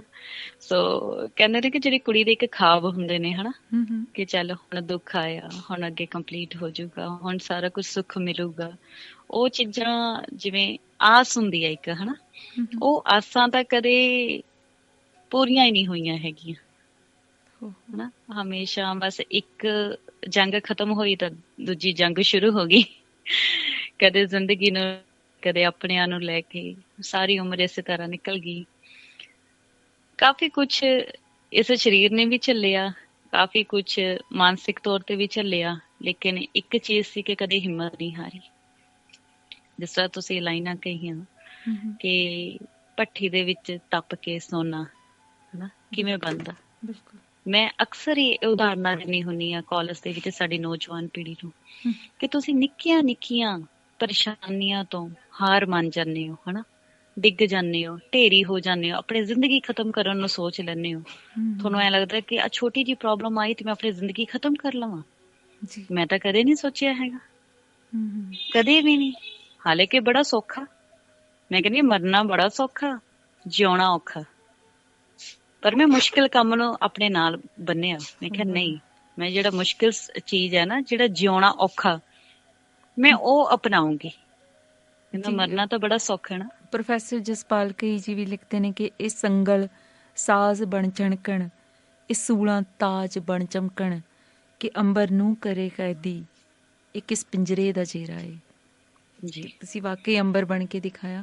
ਸੋ ਪਿਛਲੇ ਦਿਨੀ ਗੱਲ ਹੋ ਰਹੀ ਸੀ ਔਨ ਏਅਰ ਹੀ, ਨਵਤੇਜ ਸੰਧੂ ਜੀ ਆਏ ਸੀ, ਸਰਦਾਰ ਸੋਈ ਸਾਹਿਬ ਆਏ ਸੀ ਇਸ ਪ੍ਰੋਗਰਾਮ ਦੇ ਵਿੱਚ, ਤੇ ਇੱਕ ਉਹਨਾਂ ਨੇ ਫਿਲਮ ਬਣਾਈ ਸੀ ਕੰਬ ਦੀ ਡਿਓੜੀ, ਜਸਵੰਤ ਕਮਲ ਹੋਰਾਂ ਜੀ ਦੀ ਕਹਾਣੀ ਦੇ ਉੱਪਰ, ਲੇਕਿਨ ਉਸਦਾ ਟਾਈਟਲ ਮੈਂ ਰੱਖਿਆ ਸੀ ਕੰਬ ਦੀ ਡਿਓੜੀ ਦ ਸ਼ਿਵਰਿੰਗ ਗੇਟਵੇ। ਉਹਦਾ ਮਤਲਬ ਇਹ ਸੀ ਕਿ ਗੇਟਵੇ ਹੁੰਦਾ ਹੈ ਨਾ, ਰਸਤਾ ਹੁੰਦਾ, ਸ਼ੈਲਟਰ ਹੁੰਦਾ ਸਾਡੇ ਸਿਰ ਦਾ, ਔਰ ਸਾਡੇ ਜਿਹੜੇ ਇਨਸਾਨੀ ਰਿਸ਼ਤੇ ਨੇ ਉਹ ਸਾਡੇ ਸ਼ੈਲਟਰ ਹੋਇਆ ਕਰਦੇ ਨੇ, ਬਾਪ ਦਾ, ਭਾਈ ਦਾ, ਮਾਂ ਦਾ, ਜਾਂ ਫਿਰ ਹੋਰ ਕਰੀਬੀ ਰਿਸ਼ਤੇਦਾਰ ਜਿਹੜੇ ਹੁੰਦੇ ਆ। ਜੇ ਉਹੋ ਹੀ ਖਰਾਬ ਹੋ ਜੇ, ਉਹੀ ਕੰਬਣ ਲੱਗ ਜੇ, ਤਾਂ ਫਿਰ ਤਾਂ ਕੁਝ ਵੀ ਨਹੀਂ ਰਹਿ ਜਾਂਦਾ। ਮਤਲਬ ਜਿਹੜੇ ਬਾਪ ਹੁੰਦੇ ਨੇ ਜਾਂ ਭਰਾ ਹੁੰਦੇ ਨੇ, ਅਸੀਂ ਕਹਿੰਦੇ ਹਾਂ ਕਿ ਸਾਡੇ ਰੱਖਿਅਕ ਹੁੰਦੇ ਨੇ, ਕਿੰਨਾ ਵਿਸ਼ਵਾਸ ਹੁੰਦਾ ਇਸ ਰਿਸ਼ਤੇ ਦੇ ਉੱਪਰ। ਤੇ ਤੁਸੀਂ ਕਿਹਾ ਕਿ ਉਹੋ ਹੀ ਕੰਬ ਗਿਆ ਤੇ ਉਸੇ ਨੇ ਤੁਹਾਨੂੰ ਡੇਗ ਦਿੱਤਾ ਉਸ ਵਿਸ਼ਵਾਸ ਦੀ ਜਿਹੜੀ ਹੁੰਦੀ ਹੈ ਕਹਿੰਦੇ ਬੰਨੇ ਦੇ ਉੱਪਰੋਂ। ਤੇ ਕਿੰਨਾ ਮੁਸ਼ਕਿਲ ਹੋਏਗਾ ਉਸ ਜ਼ਿੰਦਗੀ ਨੂੰ ਜਿਉਣਾ, ਸਮਝ ਸਕਦੀ ਹੈ। ਜਾਂ ਫਿਰ ਮੁਸ਼ਕਿਲ ਸੀ ਮਾਂ ਦੇ ਲਈ। ਅੱਜ ਵੀ ਜਦੋਂ ਉਹ ਚੀਜ਼ਾਂ ਨੂੰ ਯਾਦ ਕਰਦੀ ਹਾਂ ਹਨਾ, ਤਾਂ ਅੱਜ ਵੀ ਉਸ ਚੀਜ਼ਾਂ ਅੰਦਰ ਤੱਕ ਕੰਬਾ ਦਿੰਦੀਆਂ ਨੇ ਹਨਾ। ਕਹਿੰਦੇ ਨੇ ਨਾ ਕਿ ਜਿਹੜੇ ਸਰੀਰ ਤੇ ਜ਼ਖਮ ਨੇ ਉਹ ਕਦੇ ਨਾ ਕਦੇ ਭਰ ਜਾਂਦੇ ਨੇ, ਪਰ ਜਿਹੜੇ ਮਾਨਸਿਕ ਤੌਰ ਤੇ ਤੁਹਾਡੇ ਜ਼ਖਮ ਹੁੰਦੇ ਨੇ ਉਹ ਕਦੇ ਨਹੀਂ ਭਰਦੇ ਹੈਗੇ। ਸੋ ਅੱਜ ਵੀ ਮੈਨੂੰ, ਪਹਿਲਾਂ ਜਦੋਂ ਛੋਟੀ ਸੀ ਨਾ ਮੈਂ, ਤਾਂ ਮੈਨੂੰ ਇਹ ਚੀਜ਼ ਹੁੰਦਾ ਸੀ ਕਿ ਮੇਰੇ ਨਾਲ ਏਦਾਂ ਕਿਉਂ। ਮੇਰੀ ਸਕੂਲ ਦੇ ਵਿੱਚ ਜਦੋਂ ਬੱਚੇ ਹੁੰਦੇ ਸੀ ਹਨਾ, ਉਹਨਾਂ ਨੇ ਦੱਸਣਾ ਅੱਜ ਮੇਰੇ ਪਾਪਾ ਆਹ ਲੈ ਕੇ ਆਏ, ਮੇਰੇ ਪਾਪਾ ਨੇ ਮੈਨੂੰ ਆਹ ਲੈ ਕੇ ਦਿੱਤਾ ਹਨਾ, ਤੇ ਮੈਂ ਚੁੱਪ ਕਰਕੇ ਬੈਠੀ ਰਹਿਣਾ, ਔਰ ਮੈਂ ਅੰਦਰ ਹੀ ਅੰਦਰ ਸੋਚਣਾ ਕਿ ਮੇਰੇ ਨਾਲ ਹੀ ਏਦਾਂ ਕਿਉਂ। ਪਰ ਹੁਣ ਜਾ ਕੇ ਸਮਝ ਆਉਂਦਾ ਹੈ ਕਿ ਜੇ ਏਦਾਂ ਨਾ ਹੁੰਦਾ ਤਾਂ ਮੈਂ ਹੋਰਾਂ ਵਾਸਤੇ ਇੱਕ ਉਦਾਹਰਨ ਕਿਵੇਂ ਬਣਦੀ। ਹੋਰ ਬੱਚੀਆਂ, ਹੋਰ ਭੈਣਾਂ ਮੇਰੇ ਤੋਂ ਹਿੰਮਤ ਕਿਵੇਂ ਲੈਂਦੀ, ਮੈਂ ਮਿਸਾਲ ਕਿਵੇਂ ਬਣਨਾ ਸੀ। ਅਨਾਮਿਕਾ ਸੰਧੂ ਨੂੰ ਤਾਂ ਫਿਰ ਕਿਸੇ ਨੇ ਜਾਣਨਾ ਹੀ ਨਹੀਂ ਸੀ। ਜੀ ਅਨਾਮਿਕਾ ਜੀ, ਅਕਸਰ ਕਿਹਾ ਜਾਂਦਾ ਹੈ ਕਿ ਜਿਹੜੇ ਇਹੋ ਜਿਹੇ ਲੋਕ, ਕੋਈ ਇਸ ਤਰ੍ਹਾਂ ਦਾ ਕਾਰਜ ਨਹੀਂ ਉਹਨੂੰ ਕਹਿਣਾ ਚਾਹੀਦਾ, ਕਰਤੂਤ ਕਹਿਣਾ ਚਾਹੀਦਾ, ਕਰਤੂਤ ਕਰਦੇ ਨੇ, ਬਿਲਕੁਲ ਕਰਤੂਤ ਕਰਦੇ ਨੇ, ਤਾਂ ਉਹ ਜਾਂ ਨਸ਼ੇ ਦੇ ਆਦੀ ਹੁੰਦੇ ਨੇ ਜਾਂ ਉਹਨਾਂ ਦਾ ਚਾਲ ਚੱਲਣ ਸਮਾਜਿਕ ਤੌਰ ਤੇ ਪ੍ਰਵਾਨਿਤ ਨਹੀਂ ਹੁੰਦਾ। ਤੇ ਤੁਹਾਡੇ ਮਾਤਾ ਜੀ ਨੇ ਕਦੇ ਇਸ ਤਰ੍ਹਾਂ ਦੱਸਿਆ ਕਿ ਉਹਨਾਂ ਦਾ ਕਿਸ ਤਰ੍ਹਾਂ ਦਾ ਕਿਰਦਾਰ ਸੀ? ਬਿਲਕੁਲ, ਜਿਸ ਤਰ੍ਹਾਂ ਤੁਸੀਂ ਕਿਹਾ, ਦੇਖੋ ਜਿਹੜਾ ਇਨਸਾਨ ਸੋਫੀ ਹੋਏਗਾ, ਮੈਂ ਸੋਫੀ ਕਹੂੰਗੀ ਵਰਡ, ਕਿਉਂਕਿ ਅਕਸਰ ਪੰਜਾਬੀ ਦੇ ਵਿੱਚ ਅਸੀਂ ਸੋਫੀ ਵਰਡ ਯੂਜ ਕਰਦੇ ਹਾਂ ਆਪਣੇ ਘਰਾਂ ਦੇ ਵਿੱਚ, ਔਰ ਸਮਝਣਾ ਵੀ ਇਹਨੂੰ ਬੜਾ ਸੌਖਾ ਹੈ, ਕਿਉਂਕਿ ਮੈਂ ਹਮੇਸ਼ਾ ਉਹੀ ਭਾਸ਼ਾ ਵਰਤਦੀ ਹਾਂ ਜਿਹੜੀ ਸਾਡੇ ਸਰੋਤਿਆਂ ਨੂੰ, ਜਿਹੜੀ ਸਾਡੇ ਬੱਚਿਆਂ ਨੂੰ ਸਮਝ ਆਵੇ। ਸੋਫੀ ਮਤਲਬ ਜਿਹੜਾ ਕੋਈ ਨਸ਼ਾ ਨਹੀਂ ਕਰਦਾ। ਬਿਲਕੁਲ, ਜਿਹੜਾ ਸੋਬਰ ਹੋ ਗਿਆ। ਜੀ ਹਾਂ, ਅਸੀਂ ਕਿਉਂ ਨਸ਼ੇ ਦੇ ਖਿਲਾਫ ਹਾਂ? ਅਸੀਂ ਕਿਉਂ ਕਹਿੰਦੇ ਹਾਂ ਕਿ ਨਸ਼ਾ ਚੰਗੀ ਚੀਜ਼ ਨਹੀਂ ਹੈ? ਕਿਉਂਕਿ ਪਤਾ ਹੈ ਕਿ ਜਦੋਂ ਇਨਸਾਨ ਨੇ ਨਸ਼ਾ ਕਰ ਲਿਆ ਤਾਂ ਉਹਨੂੰ ਚੰਗੇ ਅਤੇ ਮਾੜੇ ਦੇ ਵਿੱਚ ਫਰਕ ਪਤਾ ਹੀ ਨਹੀਂ ਲੱਗਦਾ, ਖਤਮ ਹੋ ਜਾਂਦਾ ਉਹਦੇ ਲਈ ਹਨਾ। ਜਿਹੜਾ ਇਨਸਾਨ ਨਸ਼ਾ ਕਰਦਾ, ਨਸ਼ਾ ਕੋਈ ਵੀ ਹੋਵੇ, ਨਾ ਤਾਂ ਉਹਨੂੰ ਚੰਗੇ ਮਾੜੇ ਬਾਰੇ ਪਤਾ ਲੱਗਦਾ, ਨਾ ਉਹਨੂੰ ਆਪਣੇ ਤੇ ਬੇਗਾਨੇ ਬਾਰੇ ਪਤਾ ਲੱਗਦਾ ਹਨਾ। ਮੈਂ 2019 ਦੇ ਵਿੱਚ ਜਦੋਂ ਜੋਸ਼ ਟੋਕ ਤੇ ਗਈ ਸੀ ਤਾਂ ਉਹ ਪਲੇਟਫਾਰਮ ਤੇ ਜਦੋਂ ਮੈਂ ਜਾ ਕੇ ਬੋਲੀ ਤਾਂ ਉੱਥੇ ਮੈਨੂੰ ਪਤਾ ਲੱਗਿਆ ਕਿ ਮੈਂ ਪੰਜਾਬ ਦੀ ਪਹਿਲੀ ਕੁੜੀ ਹਾਂ ਜਿਹਨੇ ਚਾਈਲਡ ਸੈਕਸ ਅਬਿਊਜ਼ ਦੇ ਖਿਲਾਫ ਆਵਾਜ਼ ਚੱਕੀ ਹੈ, ਔਰ ਉਹ ਵੀ ਆਪਣੇ ਘਰ ਦੀ ਚਾਰ ਦੀਵਾਰੀ ਦੇ ਅੰਦਰੋਂ। ਬਿਲਕੁਲ, ਔਰ ਜਿਹੜੀ ਖੁੱਲ ਕੇ ਬੋਲੀ ਆ, ਕਿਉਂਕਿ ਮੈਨੂੰ ਬੜੇ ਮੈਸੇਜ ਆਏ, ਬਹੁਤ ਮੈਸੇਜ ਆਏ ਕਿ ਤੁਸੀਂ ਹੌਸਲਾ ਕਿਵੇਂ ਕਰ ਲਿਆ। ਔਰ ਉਸ ਟਾਈਮ ਹੈਰਾਨਗੀ ਹੁੰਦੀ ਸੀ ਮੈਨੂੰ ਕਿ ਮੈਂ ਹੌਸਲਾ ਕੀਤਾ, ਮੈਂ ਤਾਂ ਉਹੀ ਬੋਲੀ ਹਾਂ ਜੋ ਮੇਰੇ ਨਾਲ ਹੋਇਆ। ਬਿਲਕੁਲ, ਈਵਨ ਅਸੀਂ ਜਿਹੜੀ ਚੀਜ਼ ਇੰਨੇ ਸਾਲਾਂ ਤੋਂ ਮੈਂ ਦਬਾ ਕੇ ਰੱਖੀ ਸੀ ਉਹ ਮੈਂ ਬੋਲੀ ਆ, ਔਰ ਮੈਨੂੰ ਲੱਗਦਾ ਸੀ ਕਿ ਇਹ ਰਾਈਟ ਟਾਈਮ ਹੈ ਔਰ ਇੱਥੇ ਮੈਨੂੰ ਬੋਲਣਾ ਚਾਹੀਦਾ। ਬਿਲਕੁਲ, ਜਿਵੇਂ ਕਿ ਮੈਂ ਆਫਰ ਤੁਹਾਡੇ ਨਾਲ ਗੱਲ ਕਰ ਰਹੀ ਸੀ, ਛੋਟੀ ਜਿਹੀ ਬੇਸ਼ੱਕ ਆਪਣੀ ਗੱਲ ਹੋਈ, ਉਹਦੇ 'ਚ ਵੀ ਇਹ ਗੱਲ ਛਿੜੀ ਸੀ ਕਿ ਈਵਨ ਉਸ ਫਿਲਮ ਦੇ ਵਿੱਚ, ਮੈਨੂੰ ਨਹੀਂ ਪਤਾ ਓਰੀਜਨਲ ਸਟੋਰੀ ਦੇ ਵਿੱਚ ਕੀ ਸੀ, ਲੇਕਿਨ ਸ਼ਾਇਦ ਓਰੀਜਨਲ ਸਟੋਰੀ ਦੇ ਵਿੱਚ ਹੀ ਸੀ ਕਿ ਸਕੇ ਬਾਪ ਦੇ ਤਸ਼ੱਦਦ ਦਾ ਸ਼ਿਕਾਰ ਹੁੰਦੀ ਹੈ ਲੜਕੀ, ਲੇਕਿਨ ਫਿਲਮ ਦੇ ਵਿੱਚ ਉਹਨਾਂ ਨੇ ਮਤਰੇਆ ਬਾਪ ਉਸਨੂੰ ਕਰ ਦਿੱਤਾ ਵਿਦ ਰਾਈਟਰਸ ਪਰਮਿਸ਼ਨ। ਹੁਣ ਮੇਰੀ ਬਹਿਸ ਉਹਨਾਂ ਨਾਲ ਇਹ ਸੀ ਕਿ ਤੁਸੀਂ ਐਵੇਂ ਕਿਉਂ ਕਰ ਰਹੇ ਹੋ, ਤੇ ਉਹਨਾਂ ਨੇ ਕਿਹਾ ਕਿ ਸਮਾਜ ਨੇ ਪ੍ਰਵਾਨ ਨਹੀਂ ਕਰਨਾ, ਖਾਸ ਕਰਕੇ ਅਸੀਂ ਜਦੋਂ ਕਹਿੰਦੇ ਹਾਂ ਕਿ ਅਸੀਂ ਪੰਜਾਬੀ ਹਾਂ ਜਾਂ ਫਿਰ ਅਸੀਂ ਇੱਕ ਵਿਸ਼ੇਸ਼ ਕਮਿਊਨਿਟੀ ਨੂੰ ਬਿਲੋਂਗ ਕਰਦੇ ਹਾਂ ਤੇ ਸਾਡੇ ਤੇ ਮਿਆਰ ਬੜੇ ਉੱਚੇ ਨੇ। ਸੋ ਇੱਥੇ ਆ ਕੇ ਗੱਲ ਸਾਬਿਤ ਹੁੰਦੀ ਕਿ ਪੰਜੇ ਉਂਗਲਾਂ ਕਿਤੇ ਵੀ ਇੱਕੋ ਜਿਹੀਆਂ ਨਹੀਂ ਹੁੰਦੀਆਂ। ਜਿਸ ਦੇ ਤਜਰਬੇ ਨੇ, ਜਿਸ ਦੇ ਹੱਡੀ ਲੱਗੀ ਆ, ਉਸਨੂੰ ਪਤਾ ਕਿ ਕਿੱਥੇ ਕਿੱਥੇ ਸੱਟ ਵੱਜੀ ਹੈ ਤੇ ਕਿੰਨੀ ਪੀੜ ਹੁੰਦੀ ਹੈ ਤੇ ਕਿੰਨਾ ਉਹਦੇ ਵਿੱਚੋਂ ਰਿਸਦਾ ਜ਼ਖਮ। ਬਿਲਕੁਲ। ਦੇਖੋ, ਜੇ ਤੁਸੀਂ ਦੁਖੀ ਹੋ, ਤੁਸੀਂ ਦੁੱਖ ਦੇਖਿਆ ਆਪਣੀ ਜ਼ਿੰਦਗੀ ਦੇ ਵਿੱਚ, ਤਾਂ ਜੇ ਸਾਹਮਣੇ ਤੁਹਾਡੇ ਇਨਸਾਨ ਕੋਈ ਦੁਖੀ ਆ ਗਿਆ ਨਾ, ਤੁਸੀਂ ਉਹਦਾ ਦੁੱਖ ਸਮਝੋਗੇ। ਜੀ ਜੀ, ਇਹ ਨਹੀਂ ਮਤਲਬ ਹੈਗਾ ਕਿ ਉਹ ਦੁੱਖ ਵੱਡਾ ਹੈ ਜਾਂ ਛੋਟਾ, ਦੁੱਖ ਦੁਖੀ ਹੁੰਦਾ, ਪਰ ਜੇ ਤੁਸੀਂ ਦੁਖੀ ਹੋ ਤਾਂ ਤੁਹਾਡੇ ਸਾਹਮਣੇ ਉਹ ਇਨਸਾਨ ਆ ਗਿਆ ਜਿਹਨੇ ਕਦੇ ਜ਼ਿੰਦਗੀ 'ਚ ਦੁੱਖ ਦੇਖਿਆ ਹੀ ਨਹੀਂ। ਬਿਲਕੁਲ ਨਾ, ਜਿਹਨੇ ਹਮੇਸ਼ਾ ਸੌਖ ਦੇਖੀ ਆ, ਉਹ ਤੁਹਾਡਾ ਦੁੱਖ ਨਹੀਂ ਸਮਝੂਗਾ, ਉਹਦੇ ਵਾਸਤੇ ਤੁਸੀਂ ਮਜ਼ਾਕ ਬਣੋਗੇ। ਸੋ ਇੱਥੇ ਸਾਡਾ ਮੰਤਵ ਵੀ ਹੈ ਕਿ ਜਦੋਂ ਕੋਈ ਬੰਦਾ ਕਿਸੇ ਮੰਚ ਤੇ ਆ ਕੇ ਗੱਲ ਕਰਦਾ, ਹੋ ਸਕਦਾ ਜੋਸ਼ ਟਾਕਸ ਇੱਕ ਅੱਧੇ ਸਰੋਤੇ ਨੇ ਸੁਣੀ ਵੀ ਹੋਏਗੀ ਜਾਂ ਫਿਰ ਇਸ ਤੋਂ ਬਾਅਦ ਪ੍ਰੋਗਰਾਮ ਤੋਂ ਬਾਅਦ ਜ਼ਰੂਰ ਲੱਭ ਕੇ ਸੁਣ ਸਕਦਾ, ਪਰ ਉਹਨਾਂ ਤੱਕ ਉਹ ਗੱਲ ਪਹੁੰਚਣੀ ਬੜੀ ਜ਼ਰੂਰੀ ਹੈ ਕਿ ਸਾਨੂੰ ਕਿੰਨਾ ਸਾਵਧਾਨ ਹੋਣ ਦੀ ਜ਼ਰੂਰਤ ਹੈ ਹਰ ਪਹਿਲੂ ਤੇ। ਸਾਰੇ ਇੱਕੋ ਜਿਹੇ ਨਹੀਂ ਹੁੰਦੇ, ਰਿਸ਼ਤਿਆਂ ਦੇ ਉੱਪਰ ਵਿਸ਼ਵਾਸ ਉੱਠ ਜਾਏਗਾ ਜੇ ਅਸੀਂ ਸਭ ਨੂੰ ਇੱਕੋ ਤਕੜੀ ਦੇ ਵਿੱਚ ਬੰਨ ਦੇਵਾਂਗੇ। ਹਮੇਸ਼ਾ ਆਪਣੀ ਇੱਕ ਹਰ ਇੰਟਰਵਿਊ ਦੇ ਵਿੱਚ, ਹੁਣ ਤੱਕ ਪਤਾ ਨਹੀਂ ਅਣਗਿਣਤ ਹੀ ਇੰਟਰਵਿਊ ਹੋ ਗਈਆਂ ਮੇਰੀਆਂ, ਹਰ ਇੰਟਰਵਿਊ ਦੇ ਵਿੱਚ ਮੈਂ ਇੱਕੋ ਗੱਲ ਕਰਨੀ ਹੁੰਦੀ ਹੈ ਕਿ ਸਾਰੇ ਇੱਕੋ ਜਿਹੇ ਨਹੀਂ ਹੁੰਦੇ। ਬਿਲਕੁਲ, ਕਦੇ ਵੀ ਇੱਕੋ ਜਿਹੇ ਨਹੀਂ ਹੋ ਸਕਦੇ। ਨਹੀਂ, ਪੰਜੋ ਉਂਗਲੀਆਂ ਇੱਕੋ ਜਿਹੀਆਂ ਨਹੀਂ ਹੁੰਦੀਆਂ। ਬਹੁਤ ਸਾਰੇ ਵੀਰ ਮੇਰੇ ਨਾਲ ਜੁੜੇ ਹੋਏ ਨੇ ਜਿਹੜੇ ਮੇਰੇ ਸਿਰ ਤੇ ਹੱਥ ਰੱਖਦੇ ਨੇ, ਮੈਨੂੰ ਦੁਆਵਾਂ ਦਿੰਦੇ ਨੇ, ਹਨਾ, ਮੈਨੂੰ ਭੈਣ ਕਹਿ ਕੇ ਸੰਬੋਧਨ ਕਰਦੇ ਨੇ, ਹਨਾ, ਔਰ ਹਮੇਸ਼ਾ ਮੇਰੇ ਨਾਲ ਖੜੇ ਨੇ। ਹੁਣ ਵੀ ਆਪਾਂ ਦੇਖਿਆ ਕਿਸਾਨ ਮੋਰਚਾ ਜੇ ਉੱਥੋਂ ਉੱਠ ਕੇ ਆ ਗਿਆ ਤੇ ਕਿੰਨੇ ਸੋਹਣੇ ਇੰਪ੍ਰੈਸ਼ਨ ਆਪਣੇ ਛੱਡ ਕੇ ਆਏ ਨੇ ਕਿ ਧੀਆਂ ਵੀ ਉੱਥੇ ਰੋ ਰਹੀਆਂ, ਬੇਗਾਨੀਆਂ ਧੀਆਂ ਰੋ ਰਹੀਆਂ ਨੇ ਕਿ ਸਾਡੇ ਵੀਰ ਜਾ ਰਹੇ। ਸੋ ਸਾਰੇ ਇੱਕੋ ਜਿਹੇ ਤੇ ਕਦੇ ਵੀ ਨਹੀਂ ਹੋ ਸਕਦੇ। ਨਹੀਂ, ਦੇਖੋ, ਲੇਕਿਨ ਕਿ ਤੁਸੀਂ ਜੀ ਜੋ ਕਿਸਮਤ ਹੈ, ਜੋ ਤੁਹਾਡੀ ਕਿਸਮਤ ਦੇ ਵਿੱਚ ਲਿਖਿਆ ਹੋਇਆ, ਜੋ ਉਸ ਪ੍ਰਮਾਤਮਾ ਨੇ ਲਿਖਤਾ ਤੁਹਾਡੀ ਕਿਸਮਤ, ਜੋ ਤੁਸੀਂ ਕਰਮ ਨੇ, ਹੋ ਸਕਦਾ ਹੈ ਮੈਂ ਪਿਛਲੇ ਜਨਮ 'ਚ ਕੋਈ ਐਵੇਂ ਦੇ ਕਰਮ ਕੀਤੇ ਹੋਣ ਜਿਸ ਚੀਜ਼ ਦਾ ਮੈਨੂੰ ਇੱਥੇ ਆ ਕੇ ਪਤਾ ਲੱਗਿਆ, ਜਾਂ ਹੋ ਸਕਦਾ ਹੈ ਕਿ ਮੇਰੀ ਸਟੋਰੀ ਦੇ ਵਿੱਚ ਉਹ ਡਾਇਰੈਕਟਰ ਹੈ, ਉਹ ਪ੍ਰਮਾਤਮਾ ਨਾ, ਉਹ ਡਾਇਰੈਕਟਰ ਹੈ, ਉਹਨੇ ਸਾਨੂੰ, ਅਸੀਂ ਐਕਟਰ ਹਾਂ, ਹਰ ਇਨਸਾਨ ਨੂੰ ਕੋਈ ਨਾ ਕੋਈ ਉਹਨੇ ਰੋਲ ਦਿੱਤਾ ਹੋਇਆ। ਬਿਲਕੁਲ, ਮੈਂ ਪਹਿਲਾਂ ਬੜਾ ਨੈਗੇਟਿਵ ਸੋਚਦੀ ਹੁੰਦੀ ਸੀ ਕਿ ਮੇਰੇ ਨਾਲ ਏਦਾਂ ਕਿਉਂ ਹੋਇਆ, ਮੈਂ ਹੀ ਕਿਉਂ, ਹਨਾ, ਪਰ ਹੁਣ ਮੈਨੂੰ ਐਂ ਲੱਗਦਾ ਹੈ ਕਿ ਜੋ ਹੋਇਆ ਠੀਕ ਸੀ, ਕਿਉਂਕਿ ਸ਼ਾਇਦ ਮੈਂ ਉਹ ਕੁੜੀਆਂ ਵਾਸਤੇ ਅੱਜ ਮਿਸਾਲ ਬਣੀ ਹੋਈ ਆ, ਨਹੀਂ ਤਾਂ ਮੈਨੂੰ ਕੀ ਪਤਾ ਸੀ ਚੰਗਾ ਮਾੜੇ ਦਾ।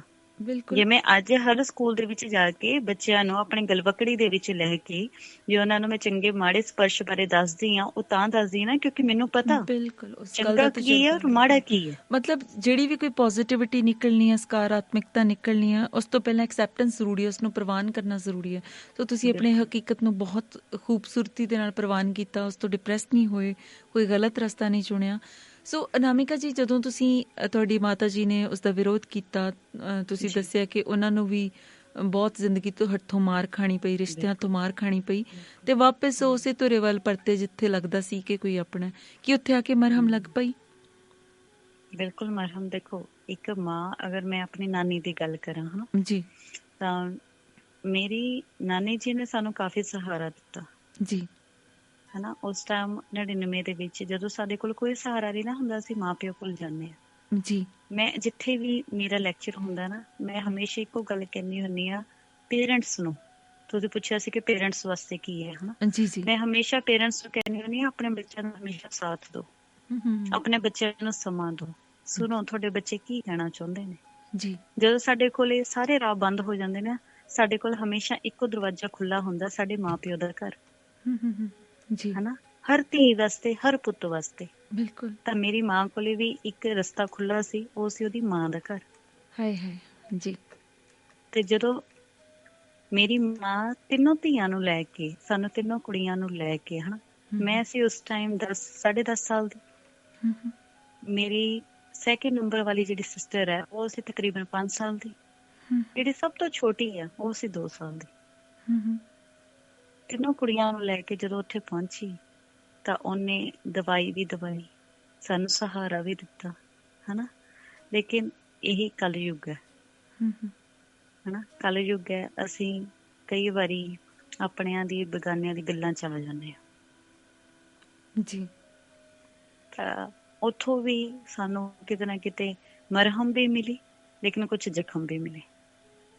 ਲੇਕਿਨ ਮੈਨੂੰ ਲੱਗਦਾ ਹੈ ਕਿ ਜਿੰਨੇ ਜ਼ਖਮ ਸਾਨੂੰ ਹੁਣ ਤੱਕ ਮਿਲ ਚੁੱਕੇ ਨੇ, ਅਸੀਂ ਇਸੇ ਕਰਕੇ ਮਜ਼ਬੂਤ ਹਾਂ ਕਿਉਂਕਿ ਅਸੀਂ ਆਪਣੀ ਜ਼ਿੰਦਗੀ 'ਚ ਬੜਾ ਕੁਝ ਦੇਖਿਆ, ਬੜਾ ਕੁਝ ਹੰਢਾਇਆ,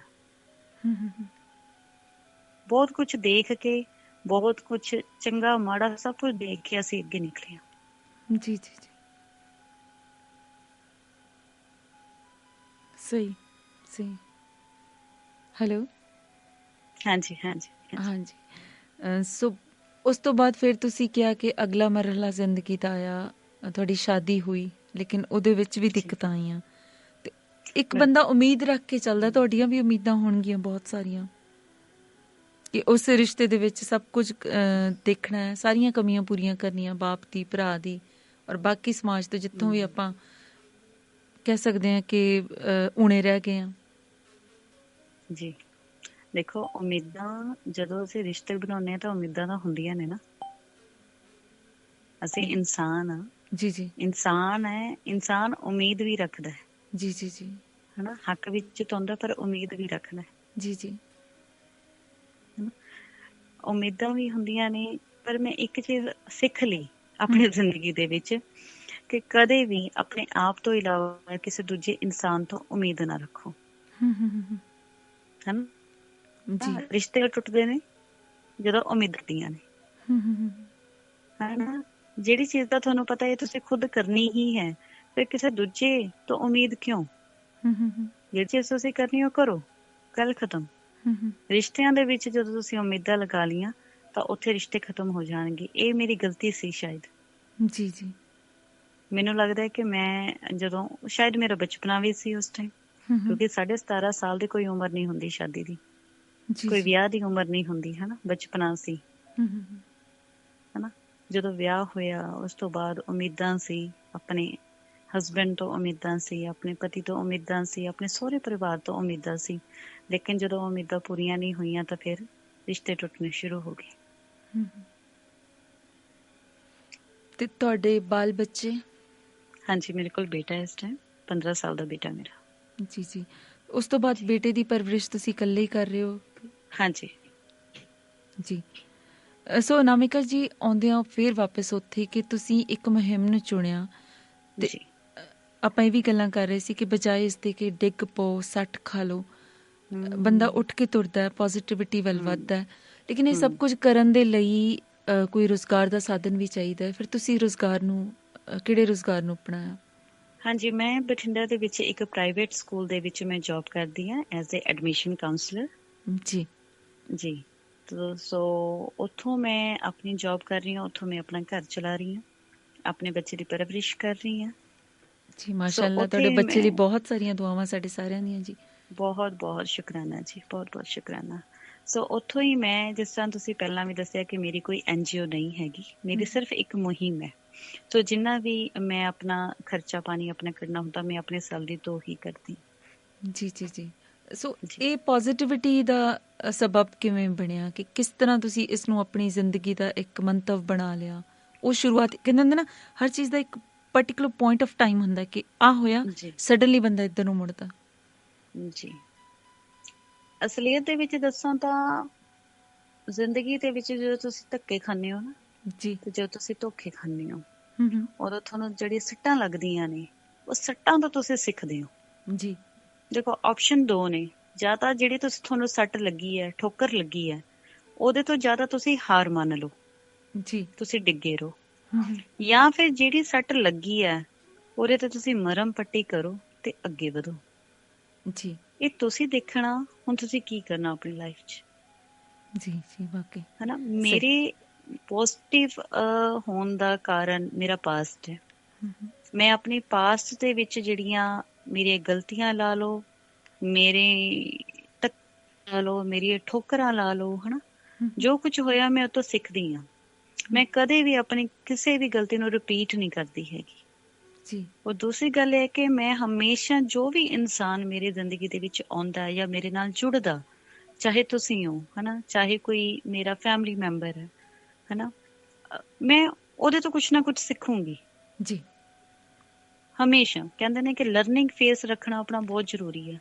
ਤੁਸੀਂ ਸਾਹਮਣੇ ਵਾਲੇ ਦੇ ਵਿੱਚ ਗੁਣ ਵੀ ਨੇ, ਔਗੁਣ ਵੀ ਨੇ, ਪਰ ਉਹਨੇ ਤੁਹਾਡੇ ਤੇ ਡਿਪੈਂਡ ਹੈ ਕਿ ਤੁਸੀਂ ਉਹਦੇ ਗੁਣ ਅਪਣਾਉਣੇ ਆ ਜਾਂ ਉਹਦੇ ਔਗੁਣ ਅਪਣਾਉਣੇ ਆ ਜੀ ਜੀ ਜੀ ਹਨਾ। ਹਮੇਸ਼ਾ ਆਪਣਾ ਪੋਜ਼ਿਟਿਵ ਪੱਖ ਰੱਖੋ, ਜਿੱਥੇ ਵੀ ਰੱਖੋ। ਜਦੋਂ ਵੀ ਬੋਲੋ ਸੋਚ ਸਮਝ ਕੇ ਬੋਲੋ ਜੀ। ਗੁੱਸੇ ਦੇ ਵਿੱਚ ਆ ਕੇ ਫੈਸਲੇ ਜਿਹੜੇ ਲਿੱਤੇ ਜਾਂਦੇ ਨੇ ਕਹਿੰਦੇ ਬੜੇ ਖਤਰਨਾਕ ਹੁੰਦੇ ਨੇ ਹਨਾ, ਸਾਬਿਤ। ਸੋ ਇਸ ਕਰਕੇ ਹਮੇਸ਼ਾ ਜੋ ਵੀ ਤੁਸੀਂ ਬੋਲਣਾ ਉਹ ਸੋਚ ਸਮਝ ਕੇ ਬੋਲਣਾ, ਜੋ ਵੀ ਤੁਸੀਂ ਲਿਖਣਾ ਉਹ ਸੋਚ ਸਮਝ ਕੇ ਲਿਖਣਾ ਹਨਾ। ਮੈਨੂੰ ਬੜੇ ਜਾਣਿਆਂ ਨੇ ਕਿਹਾ 2019 ਦੇ ਵਿੱਚ ਕਿ ਤੁਸੀਂ ਆਪਣੀ ਕਿਤਾਬ ਲਿਖੋ, ਲੇਕਿਨ ਮੈਂ ਹਜੇ ਤੱਕ ਨਹੀਂ ਲਿਖੀ। ਮੈਂ ਬਹੁਤ ਸੋਚੀ ਕਿ ਮੈਂ ਲਿਖਾਂ, ਪਰ ਹਜੇ ਨਹੀਂ, ਕਿਉਂਕਿ ਮੈਨੂੰ ਪਤਾ ਉਹ ਰਾਈਟ ਟਾਈਮ ਨਹੀਂ ਆਇਆ ਹੈਗਾ। ਕਿਉਂਕਿ ਹਲੇ ਜ਼ਿੰਦਗੀ 'ਚ ਹੋਰ ਬਹੁਤ ਕੁਝ ਦੇਖਣਾ, ਔਰ ਉਹਦੇ 'ਚੋਂ ਬਹੁਤ ਐਸੇ ਪੁਆਇੰਟਸ ਮਿਲਣੇ ਨੇ ਕਿ ਜਿਨ੍ਹਾਂ ਨੇ ਹੋ ਸਕਦਾ ਉਹ ਸਾਰੀ ਬੁੱਕ ਦਾ ਜਿਹੜਾ ਹੁੰਦਾ ਪ੍ਰੋਫਾਈਲ ਹੀ ਚੇਂਜ ਕਰ ਦੇਣਾ। ਔਰ ਇੱਕ ਮਜ਼ੇਦਾਰ ਗੱਲ ਇਹ ਹੈ ਸੀਮਾ, ਮੈਂ ਹਮੇਸ਼ਾ ਸੋਚਦੀ ਹਾਂ ਸੀਮਾ ਮੈਮ ਕਿ ਹੁਣ ਮੈਂ ਬੜਾ ਕੁਝ ਦੇਖ ਲਿਆ ਆਪਣੀ ਜ਼ਿੰਦਗੀ 'ਚ ਹਨਾ। ਇਸ ਸਮੇਂ ਮੈਂ 34 ਸਾਲ ਦੀ ਹਾਂ ਤੇ ਮੈਂ 34 ਸਾਲ ਦੀ ਮੈਂ ਸੋਚਦੀ ਹਾਂ ਕਿ ਮੈਂ ਬੜਾ ਕੁਝ ਦੇਖ ਲਿਆ ਵੀ ਆਪਣੀ ਜ਼ਿੰਦਗੀ 'ਚ, ਜਿੰਨਾ 80 ਸਾਲ ਦੀ ਇੱਕ ਬਜ਼ੁਰਗ ਔਰਤ ਦੇਖਦੀ ਆ। ਬਸ ਉਹ ਹੋਰ ਨਹੀਂ ਕੁਝ ਦੇਖਣਾ, ਪਰ ਮੇਰੇ ਸਾਹਮਣੇ ਕੁਛ ਨਾ ਕੁਛ ਡੇਲੀ ਰੂਟੀਨ ਦੇ ਵਿੱਚ ਨਵੀਆਂ ਚੁਣੌਤੀਆਂ ਆਉਂਦੀਆਂ ਨੇ। ਮੈਨੂੰ ਲੱਗਦਾ ਇਹੀ ਜ਼ਿੰਦਗੀ ਹੈ। ਮੈਨੂੰ ਕਈ ਵਾਰੀ ਐਂ ਲੱਗਦਾ ਹੁੰਦਾ ਹੈ ਕਿ ਉਹ ਕਿਹੜੇ ਇਨਸਾਨ ਨੇ ਜਿਨ੍ਹਾਂ ਦੀ ਜ਼ਿੰਦਗੀ ਬੜੀ ਸੌਖੀ ਲੰਘਦੀ ਹੈ ਹਨਾ। ਕਿਹੜੇ ਇਨਸਾਨ ਨੇ? ਮੈਨੂੰ ਅੱਜ ਤੱਕ ਕੋਈ ਵੀ ਇਨਸਾਨ ਏਦਾਂ ਦਾ ਨਹੀਂ ਲੱਭਿਆ ਜਿਹੜਾ ਕਵੇ ਕਿ ਮੇਰੀ ਜ਼ਿੰਦਗੀ ਬੜੀ ਸੌਖੀ ਆ। ਕਿਉਂਕਿ ਜਦੋਂ ਵੀ ਤੁਸੀਂ ਕਿਸੇ ਕੋਲ 10 ਮਿੰਟ ਬੈਠੋਗੇ ਨਾ, ਉਹ ਆਪਣਾ ਸਾਰਾ ਕੁਝ ਫਰੋਲ ਦਿੰਦਾ, ਆਪਣਾ ਸਾਰਾ ਦਰਦ ਤੁਹਾਡੇ ਅੱਗੇ ਰੱਖ ਦਿੰਦਾ। ਮੈਂ ਪਿੱਛੇ ਜਿਹੇ ਇੱਕ ਇੰਟਰਵਿਊ 'ਚ ਕਿਹਾ ਸੀ ਡੀਡੀ ਪੰਜਾਬੀ ਤੇ ਕਿ ਤੁਸੀਂ ਉਂਝ ਕਿਸੇ ਨੂੰ ਮਿਲੋਗੇ ਨਾ, ਸਤਿ ਸ਼੍ਰੀ ਅਕਾਲ, ਹੈਲੋ, ਕਿਵੇਂ ਹੋ, ਕਹਿੰਦੇ ਬਹੁਤ ਵਧੀਆ ਜੀ, ਬਹੁਤ ਵਧੀਆ। ਤੁਸੀਂ 10 ਮਿੰਟ ਬਹਿ ਜਾਓ ਕਿਸੇ ਕੋਲੇ, ਬਿਲਕੁਲ ਉਹ ਪਤਾ ਲੱਗ ਜਾਊਗਾ ਉਹ ਕਿੰਨੇ ਕੁ ਵਧੀਆ ਨੇ। ਪਿਆਜ਼ ਦੇ ਛਿੱਲੜ ਉਤਰਨੇ ਸ਼ੁਰੂ ਹੋ ਜਾਂਦੇ ਔਰ ਬਿਲਕੁਲ ਬਹੁਤ ਵਾਰੀ ਤੇ ਜਿਵੇਂ ਤੁਸੀਂ ਕਿਹਾ ਨਾ ਕਿ ਜ਼ਿੰਦਗੀ ਦੇ ਰੰਗ ਇਸ ਤਰ੍ਹਾਂ ਦੇ ਦੇਖਣ ਨੂੰ ਮਿਲਦੇ ਆ। ਤਜਰਬੇ ਇੰਨੇ ਹੋ ਚੁੱਕੇ ਹੁੰਦੇ ਆ ਕਿ ਜੋ ਕੁਝ ਕੋਈ ਕਹਿ ਰਿਹਾ ਹੁੰਦਾ ਨਾ, ਉਹ ਕਹਿ ਤਾਂ ਰਿਹਾ ਹੁੰਦਾ, ਇੱਕ ਸਮਾਈਲ ਹੁੰਦੀ ਹੈ, ਕੁਝ ਲਫ਼ਜ਼ ਹੁੰਦੇ ਨੇ, ਲੇਕਿਨ ਫਿਰ ਵੀ ਪੜਿਆ ਜਾਂਦਾ ਕਿ ਉਹਦੀ ਤਹਿ ਥੱਲੇ ਕੀ ਪਿਆ। ਬਿਲਕੁਲ 2020 ਦੇ ਵਿੱਚ ਜਦੋਂ ਕਰੋਨਾ ਆਇਆ ਨਾ ਜੀ, ਤਾਂ ਮੇਰੇ ਨੇੜੇ ਹੀ ਕਿਸੇ ਨੇ, ਜਿੱਥੇ ਮੈਂ ਰਹਿੰਦੀ ਹਾਂ ਉੱਥੇ ਕਿਸੇ ਨੇ ਸੁਸਾਈਡ ਕਰ ਲਿਆ। ਕਿਉਂ? ਕਿਉਂਕਿ ਸੈਲਰੀ ਨਹੀਂ ਸੀ ਮਿਲੀ ਹਨਾ। ਤੋਂ ਕਿਉਂਕਿ ਬੜਾ ਫਾਈਨੈਂਸ਼ਲੀ ਸਾਰੇ ਵੀਕ ਹੋਏ ਹਨਾ, ਜੌਬ ਸਾਰਿਆਂ ਦੀਆਂ ਚਲੀਆਂ ਗਈਆਂ, ਕਿਉਂਕਿ ਆਪਾਂ ਇਸ ਚੀਜ਼ ਨੂੰ, ਇਹ ਹਾਲਾਤਾਂ ਨੂੰ ਲੈ ਕੇ ਤਿਆਰ ਹੀ ਨਹੀਂ ਸੀ ਕਦੇ ਕਿ ਆ ਵੀ ਕਦੇ ਹਾਲਾਤ ਆ ਸਕਦੇ, ਕਦੇ ਲੋਕਡਾਊਨ ਲੱਗ ਸਕਦਾ ਹਨਾ, ਅਸੀਂ ਘਰਾਂ ਦੇ ਵਿੱਚ ਬੰਦ ਹੋ ਜਾਾਂਗੇ ਹਨਾ। ਤੁਸੀਂ ਇਹ ਦੇਖੋ ਕਿ ਬੜੇ ਸੁਸਾਈਡ ਕੇਸ ਆਏ ਉਸ ਸਮੇਂ, ਤੇ ਕਿਸੇ ਨੇ ਸੁਸਾਈਡ ਕਰ ਲਿਆ। ਤੇ ਮੈਂ ਉੱਥੇ ਜਦੋਂ ਗਈ ਤਾਂ ਉੱਥੇ ਮੇਰੀ ਇੱਕ ਅਜ਼ੀਜ਼ ਦੋਸਤ ਸੀ ਜਿਹਨੂੰ ਮੇਰੇ ਬਾਰੇ ਸਭ ਪਤਾ ਸੀ ਹਨਾ। ਜਦੋਂ ਉੱਥੇ ਬੈਠੀ ਮੈਂ, ਤੇ ਉਸ ਤੋਂ ਬਾਅਦ ਜਦੋਂ ਅਸੀਂ ਉੱਥੋਂ ਉੱਠੇ ਤਾਂ ਮੈਨੂੰ ਕਹਿੰਦੀ ਕਿ ਕਮਾਲ ਹੈ ਅਨਾਮਿਕ, ਜੇ ਤੇਰੀ ਥਾਂ ਤੇ ਕੋਈ ਹੋਰ ਹੁੰਦਾ ਨਾ, ਉਹਨੇ ਤਾਂ ਕਦੋਂ ਦਾ ਮਰ ਜਾਣਾ ਸੀ। ਤੂੰ ਨੀ ਕਦੇ ਸੋਚਿਆ? ਮਤਲਬ ਤੂੰ ਆਪਣੀ ਜ਼ਿੰਦਗੀ 'ਚ ਇੰਨਾ ਕੁਛ ਦੇਖ ਲਿਆ। ਜਿਹੜਾ ਇਨਸਾਨ ਦੇ ਅੱਜ ਆਤਮ ਹੱਤਿਆ ਹੋਈ ਤਾਂ ਬੜਾ ਸੌਖਾ ਸੀ, ਉਹਨੂੰ ਤਾਂ ਮਾੜੀ ਜਿਹੀ ਮੁਸ਼ਕਿਲ ਆਈ ਤੇ ਉਹਨੇ ਉਹ ਕਰ ਲਿਆ, ਆਪਣੇ ਆਪ ਨੂੰ ਖਤਮ ਕਰ ਲਿਆ। ਨਾ ਉਹਨੇ ਆਪਣੇ ਬੱਚਿਆਂ ਬਾਰੇ ਸੋਚਿਆ, ਨਾ ਉਹਨੇ ਆਪਣੀ ਵਾਈਫ ਬਾਰੇ ਸੋਚਿਆ, ਨਾ ਉਹਨੇ ਆਪਣੇ ਪੇਰੈਂਟਸ ਬਾਰੇ ਸੋਚਿਆ। ਤੇ ਮੈਂ ਉਹਨੂੰ ਇੱਕੋ ਗੱਲ ਆਖੀ, ਮੈਂ ਕਿਹਾ ਦੇਖੋ ਮਰਨਾ ਬੜਾ ਸੌਖਾ ਔਰ ਜ਼ਿੰਦਗੀ ਜਿਉਣੀ ਬੜੀ ਔਖੀ ਹੈ। ਔਰ ਮੈਨੂੰ ਜਿਹੜੇ ਔਖੇ ਕੰਮ ਹੁੰਦੇ ਨੇ ਉਹਨਾਂ ਨੂੰ ਮੈਨੂੰ ਬੜੇ ਪਸੰਦ ਨੇ। ਜ਼ਿੰਦਗੀ ਕੱਟੀ ਜਾਂਦੀ ਹੈ ਪਰ ਜਿਉਣੀ ਬਹੁਤ ਔਖੀ ਹੈ। ਜਿਉਣੀ ਬਹੁਤ ਔਖੀ ਹੈ। ਔਰ ਦੂਜੀ ਗੱਲ ਇਹ ਹੈ ਕਿ ਇੱਕ ਜਿਹਨੇ ਮੈਨੂੰ ਜੰਮਿਆ ਤੇ ਇੱਕ ਜਿਹਨੂੰ ਮੈਂ ਜੰਮਿਆ ਜੀ, ਉਹਨਾਂ ਦੋਨਾਂ ਨੂੰ ਛੱਡ ਕੇ ਮੈਂ ਕਿੱਥੇ ਜਾਵਾਂ। ਸਮਝ ਗਏ? ਤੁਹਾਨੂੰ ਜ਼ਿੰਦਗੀ ਦੇ ਵਿੱਚ ਜਿਉਣ ਵਾਸਤੇ ਕੋਈ ਨਾ ਕੋਈ ਮੋਟੀਵੇਸ਼ਨ ਚਾਹੀਦੀ ਹੁੰਦੀ ਹੈ। ਜਦੋਂ ਤੁਸੀਂ ਆਪਣਾ ਇੱਕ ਗੋਲ ਮਿਥ ਲਿਆ ਨਾ ਕਿ ਆਹ ਗੋਲ ਆ ਤੇ ਆਹ ਮੇਰੀ ਮੰਜ਼ਿਲ ਹੈ ਤੇ ਮੈਂ ਇੱਥੇ ਪਹੁੰਚਣਾ ਹੀ ਪਹੁੰਚਣਾ। ਮੈਂ ਆਪਣਾ ਗੋਲ ਮਿਥਿਆ ਹੋਇਆ, ਮੈਨੂੰ ਮੇਰੀ ਮੰਜ਼ਿਲ ਪਤਾ ਹੈ। ਮੈਨੂੰ ਪਤਾ ਹੈ ਕਿ ਰਸਤੇ ਦੇ ਵਿੱਚ ਹਨੇਰੀਆਂ ਵੀ ਆਉਣਗੀਆਂ, ਕੰਢੇ ਵੀ ਚੁੱਭਣਗੇ ਮੇਰੇ ਪੈਰਾਂ 'ਚ, ਪਰ ਜੇ ਮੈਂ ਡਿੱਗ ਪਈ ਤੇ ਕੀ ਮੈਂ ਆਪਣੀ ਮੰਜ਼ਿਲ ਤੱਕ ਪਹੁੰਚ ਪਾਊਂਗੀ? ਕਦੇ ਵੀ ਨਹੀਂ। ਮੈਨੂੰ ਉਸ ਕੰਢਿਆਂ ਨੂੰ ਆਪਣੇ ਪੈਰਾਂ ਚੋਂ ਕੱਢਣਾ ਵੀ ਪਊਗਾ, ਮੈਨੂੰ ਹਨੇਰੀਆਂ ਦੇ ਵਿੱਚੋਂ ਨਿਕਲਣਾ ਵੀ ਪਊਗਾ, ਮੈਨੂੰ ਬੜਾ ਕੁਝ ਝੱਲਣਾ ਪੈਣਾ, ਮੈਨੂੰ ਪਤਾ ਇਸ ਗੱਲ ਦਾ, ਕਿਉਂਕਿ ਮੈਂ ਤਿਆਰ ਹਾਂ ਮਾਨਸਿਕ ਤੌਰ ਤੇ, ਸਰੀਰਕ ਤੌਰ ਦੇ ਨਾਲ ਨਾਲ ਮੈਂ ਮਾਨਸਿਕ ਤੌਰ ਤੇ ਤਿਆਰ ਹਾਂ। ਮੈਨੂੰ ਪਤਾ ਹੈ ਕਿ ਮੈਂ ਆਪਣੀ ਮੰਜ਼ਿਲ ਪਾਉਣੀ ਪਾਉਣੀ ਹੈ। ਜੀ, ਸੋ ਜਦੋਂ ਤੁਸੀਂ ਸੋਚਿਆ ਕਿ ਹੁਣ ਜਾ ਕੇ ਟਾਈਮ ਆ ਗਿਆ ਕਿ ਬੱਚਿਆਂ ਨੂੰ ਅਵੇਅਰ ਕਰਨਾ ਹੈ ਸਾਰੀਆਂ ਮੁਸ਼ਕਿਲਾਤ ਬਾਰੇ, ਸੋ ਉਹ ਪਹਿਲੇ ਸਕੂਲ ਤੁਸੀਂ ਵਿਜ਼ਿਟ ਕੀਤਾ, ਉਹਨਾਂ ਦਾ ਰੱਦ ਅਮਲ ਕਿਸ ਤਰ੍ਹਾਂ ਦਾ ਸੀ, ਕਿਸ ਤਰ੍ਹਾਂ ਦੇ ਵਿਊਜ਼ ਉਹਨਾਂ ਦੇ ਸੀ, ਕਿਸ ਤਰ੍ਹਾਂ ਦਾ ਰਿਐਕਸ਼ਨ ਸੀ, ਸਾਰੀਆਂ ਗੱਲਾਂ ਕਰਾਂਗੇ। ਲੇਕਿਨ ਮੈਂ ਚਾਹੁੰਦੀ ਹਾਂ ਕਿ ਆਪਣੇ ਲਿਸਨਰਸ ਨੂੰ ਨਾਲ ਨਾਲ ਜੋੜਦੇ ਚੱਲੀਏ। ਕੁਝ ਮੈਸੇजेस ਆਏ ਨੇ, ਸਾਂਝੇ ਕਰ ਲਾਂ। ਜ਼ਾਹਿਦ ਹੁਸੈਨ ਸਾਹਿਬ ਸਿਆਲਕੋਟ ਤੋਂ ਭੇਜ ਰਹੇ ਨੇ ਜੀ, ਤੁਹਾਨੂੰ ਸਲਾਮ ਦੁਆ ਕਰ ਰਹੇ ਨੇ। ਔਰ ਰਾਜ ਕੁਮਾਰ ਢਾਪਈ ਤੋਂ ਲਿਖ ਰਹੇ ਨੇ, ਜੀ ਆਇਆਂ ਨੂੰ ਕਹਿ ਰਹੇ ਨੇ ਜੀ। ਔਰ ਲਿਆਕਤ ਗੜਗੌਰ ਸਾਹਿਬ ਗੁਜਰਾਤ ਪਾਕਿਸਤਾਨ ਤੋਂ ਲਿਖ ਰਹੇ ਨੇ, ਜੀ ਆਇਆਂ ਨੂੰ। ਗੁਲਦਸਤਾ ਭੇਜ ਰਹੇ ਨੇ ਫੁੱਲਾਂ ਦਾ। ਮਾਸਟਰ ਮਹਿਬੂਬ ਅਹਿਮਦ ਸਾਹਿਬ ਫੈਸਲਾਬਾਦ ਤੋਂ ਲਿਖ ਰਹੇ ਨੇ, ਅਸਲਾਮ ਵਾਲੇਕੁਮ ਸੀਮਾ ਜੀ। ਵਾਲੇਕੁਮ ਸਲਾਮ। ਔਰ ਜਦੋਂ ਆਪਾਂ ਪੜ੍ਹਾਈ ਬਾਰੇ ਗੱਲ ਕਰ ਰਹੇ ਸੀ, ਉਦੋਂ ਇਹਨਾਂ ਦਾ ਸੁਨੇਹਾ ਸੀ ਕਿ ਸਰਟੀਫਾਈਡ ਹੋਣਾ ਹੋਰ ਗੱਲ ਹੈ ਤੇ ਕੁਆਲੀਫਾਈਡ ਹੋਣਾ ਜ਼ਰੂਰੀ ਹੁੰਦਾ ਹੈ, ਤੇ ਤੁਸੀਂ ਦੋਵੇਂ ਹੀ ਹੋ। ਹਾਂ ਹਾਂ, ਕਿਆ ਬਾਤ ਹੈ ਜੀ, ਦਿਲ ਖੁਸ਼ ਕਰਤਾ। ਔਰ ਅਬਦੁਲ ਗਫੂਰ ਕੈਸਰ ਸਾਹਿਬ ਬਹਾਵਲ ਨਗਰ ਤੋਂ ਲਿਖ ਰਹੇ ਨੇ, ਪ੍ਰੋਗਰਾਮ ਹਮੇਸ਼ਾ ਦੀ ਤਰ੍ਹਾਂ ਵਧੀਆ। ਕਹਿੰਦੇ, ਭੈਣ ਜੀ ਦਿਲ ਦੀਆਂ ਗੱਲਾਂ ਤੇ ਹਾਏ ਹਾਏ ਕਹਿ ਕੇ ਸਾਨੂੰ ਨਾ ਰਵਾਓ। ਓਹੋ, ਠੀਕ ਹੈ ਜੀ। ਤੱਕੇ ਜੋ ਸਹਾਰਾ ਉਹਦੀ ਕੀ ਹੈ ਜ਼ਿੰਦਗਾਨੀ, ਇਹ ਲਿਖਿਆ ਰਾਜ ਕੁਮਾਰ ਜੀ ਨੇ। ਸੋ ਗੁਰਨਾਮ ਸਿੰਘ ਜੀ ਅੰਬਾਲਾ ਤੋਂ ਲਿਖ ਰਹੇ ਨੇ, ਸਤਿ ਸ਼੍ਰੀ ਅਕਾਲ। ਸੋ ਦੋਸਤੋ, ਮੈਂ ਇੱਕ ਵਾਰੀ ਦੱਸਦੀ ਹਾਂ ਕਿ ਅੱਜ ਆਪਣੇ ਨਾਲ ਮਹਿਮਾਨ ਨੇ ਅਨਾਮਿਕਾ ਸੰਧੂ ਜੀ। ਜੋਸ਼ੋ ਜਜ਼ਬਾ ਆਪਣਾ ਜਨੂਨ ਹੈ, ਸੋ ਅੱਜ ਆਪਾਂ ਉਹਨਾਂ ਦੀ ਜੋਸ਼ ਦੀਆਂ ਗੱਲਾਂ ਕਰ ਰਹੇ ਹਾਂ, ਉਹਨਾਂ ਦੇ ਜਜ਼ਬੇ ਦੀਆਂ ਗੱਲਾਂ ਕਰ ਰਹੇ ਹਾਂ, ਉਹਨਾਂ ਦੀਆਂ ਤਲਖੀਆਂ, ਪੀੜਾਂ, ਜ਼ਖਮਾਂ, ਅਤੇ ਉਸ ਤੋਂ ਕਿਵੇਂ ਇਹ ਸਾਰਾ ਕੁਝ ਹੌਸਲੇ 'ਚ ਤਬਦੀਲ ਹੋਇਆ, ਉਹਦੇ ਬਾਰੇ ਸਾਰਾ ਕੁਝ ਸੁਣ ਰਹੇ ਹਾਂ। ਕਿਵੇਂ ਉਹਨਾਂ ਦੀ ਜ਼ਿੰਦਗੀ ਇੱਕ ਚਾਨਣ ਮੁਨਾਰਾ ਬਣੀ ਹੋਈ ਹੈ ਬਹੁਤ ਸਾਰੇ ਲੋਕਾਂ ਦੇ ਲਈ। ਸੋ ਆਪਾਂ ਗੱਲਾਂ ਬਾਤਾਂ ਕਰ ਰਹੇ ਹਾਂ, ਸੁਣ ਰਹੇ ਹਾਂ ਉਹਨਾਂ ਤੋਂ। ਤੁਸੀਂ ਵੀ ਸ਼ਾਮਿਲ ਹੋ ਸਕਦੇ ਹੋ ਇਸ ਗੱਲਬਾਤ ਦੇ ਵਿੱਚ। ਬਸ ਹੁਣ ਤੋਂ ਕੁਝ ਦੇਰ ਬਾਅਦ ਥੋੜ੍ਹੀਆਂ ਜਿਹੀਆਂ ਗੱਲਾਂ ਹੋਰ ਕਰ ਲਈਏ, ਉਹਨਾਂ ਦੇ ਕੰਮ ਬਾਰੇ ਜਾਣ ਲਈ ਕਿ ਕਿਸ ਤਰ੍ਹਾਂ ਦਾ ਕੰਮ ਕਰ ਰਹੇ ਨੇ, ਕਿਵੇਂ ਉਸ ਨੂੰ ਨਿਭਾ ਰਹੇ ਨੇ। ਉਸ ਤੋਂ ਬਾਅਦ ਤੁਸੀਂ ਆਪਣੇ ਸਵਾਲ ਲੈ ਕੇ ਹਾਜ਼ਰ ਹੋਵੋ। ਨਹੀਂ ਵੀ ਕੋਈ ਸਵਾਲ ਹੈਗਾ, ਇਹਨਾਂ ਦਾ ਹੌਸਲਾ ਵਧਾਉਣ ਵਾਸਤੇ ਤੁਸੀਂ 4 ਲਫ਼ਜ਼ ਕਹਿ ਸਕਦੇ ਹੋ। ਨੰਬਰ ਤੁਸੀਂ ਨੋਟ ਕਰ ਲਓ ਜੇਕਰ ਤੁਹਾਡੇ ਕੋਲ ਨਹੀਂ ਹੈ ਜੀ। ਤੁਸੀਂ ਇੰਡੀਆ ਦਾ ਕੋਡ ਲਗਾਉਣਾ +91, ਅੱਗੇ ਨੰਬਰ ਲੱਗੇਗਾ 8360824918 8360824918। ਇੰਡੀਆ ਤੋਂ ਬਾਹਰੋਂ ਵੀ ਤੁਸੀਂ ਕਿਤੋਂ ਵੀ ਕਾਲ ਕਰ ਸਕਦੇ ਹੋ। ਜੇਕਰ ਤੁਸੀਂ ਬਾਹਰੋਂ ਕਾਲ ਕਰਨੀ ਹੈ ਤੁਸੀਂ WhatsApp ਦਾ ਇਸਤੇਮਾਲ ਕਰ ਲਓ, ਸੇਮ ਨੰਬਰ। ਔਰ ਜੇਕਰ ਤੁਸੀਂ ਇੰਡੀਆ ਤੋਂ ਕਾਲ ਕਰਨੀ ਹੈ ਤੁਸੀਂ ਡਾਇਰੈਕਟ ਲਾਈਨ ਦਾ ਇਸਤੇਮਾਲ ਕਰ ਲਓ। WhatsApp ਮੈਸੇजेस ਤਾਂ ਭੇਜੋ ਹੀ, ਕਿੱਥੇ ਕਿੱਥੇ ਸੁਣ ਰਹੇ ਹੋ, ਕਿਸ ਤਰ੍ਹਾਂ ਦਾ ਲੱਗ ਰਿਹਾ ਪ੍ਰੋਗਰਾਮ, ਜ਼ਰੂਰ ਆਪਣਾ ਸੁਨੇਹਾ ਭੇਜੋ।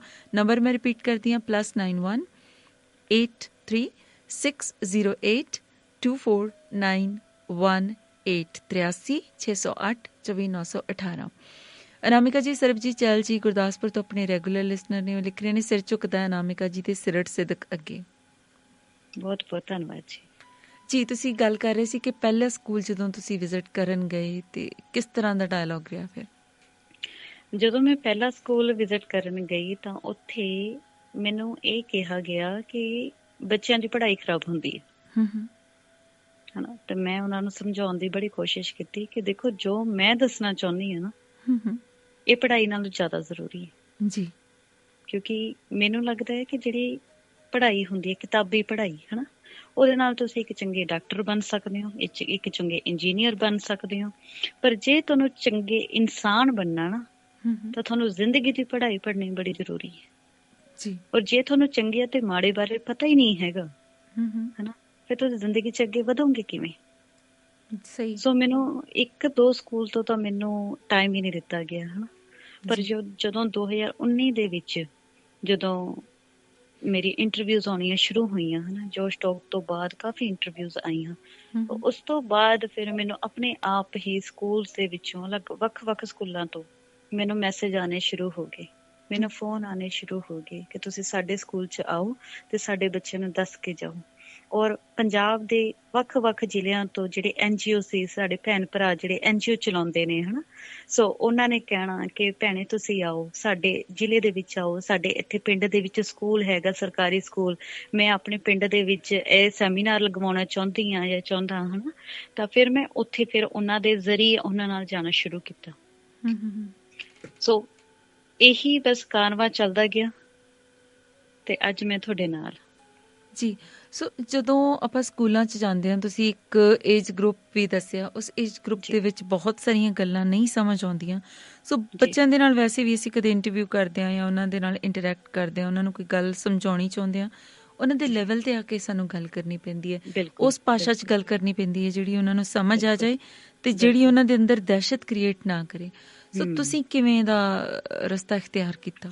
ਮੈਂ ਸੀਮਾ ਜੀ, ਪਹਿਲੀ ਗੱਲ ਤਾਂ ਮੈਨੂੰ ਬੱਚਿਆਂ ਦੇ ਵਿੱਚ ਰਹਿਣਾ ਬੜਾ ਪਸੰਦ ਹੈ ਹਨਾ, ਇਸੇ ਕਰਕੇ ਸ਼ਾਇਦ ਮੈਂ ਇੱਕ ਸਕੂਲ ਦੇ ਵਿੱਚ ਜੌਬ ਕਰਦੀ ਹਾਂ ਹਨਾ।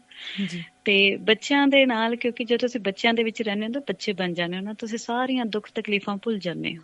ਜੀ ਜੀ, ਸਾਰਾ ਤਣਾਅ, ਡਿਪਰੈਸ਼ਨ ਤੁਸੀਂ ਭੁੱਲ ਜਾਂਦੇ ਹੋ ਹਨਾ। ਉਹਨਾਂ ਦੇ ਚਿਹਰੇ ਤੇ ਜਿਹੜੀ ਸਮਾਈਲ ਹੁੰਦੀ ਹੈ ਹਨਾ, ਉਹਨਾਂ ਨੂੰ ਗਲਵਕੜੀ ਦੇ ਵਿੱਚ ਲੈ ਕੇ ਬੜਾ ਸਕੂਨ ਮਿਲਦਾ ਹੈ।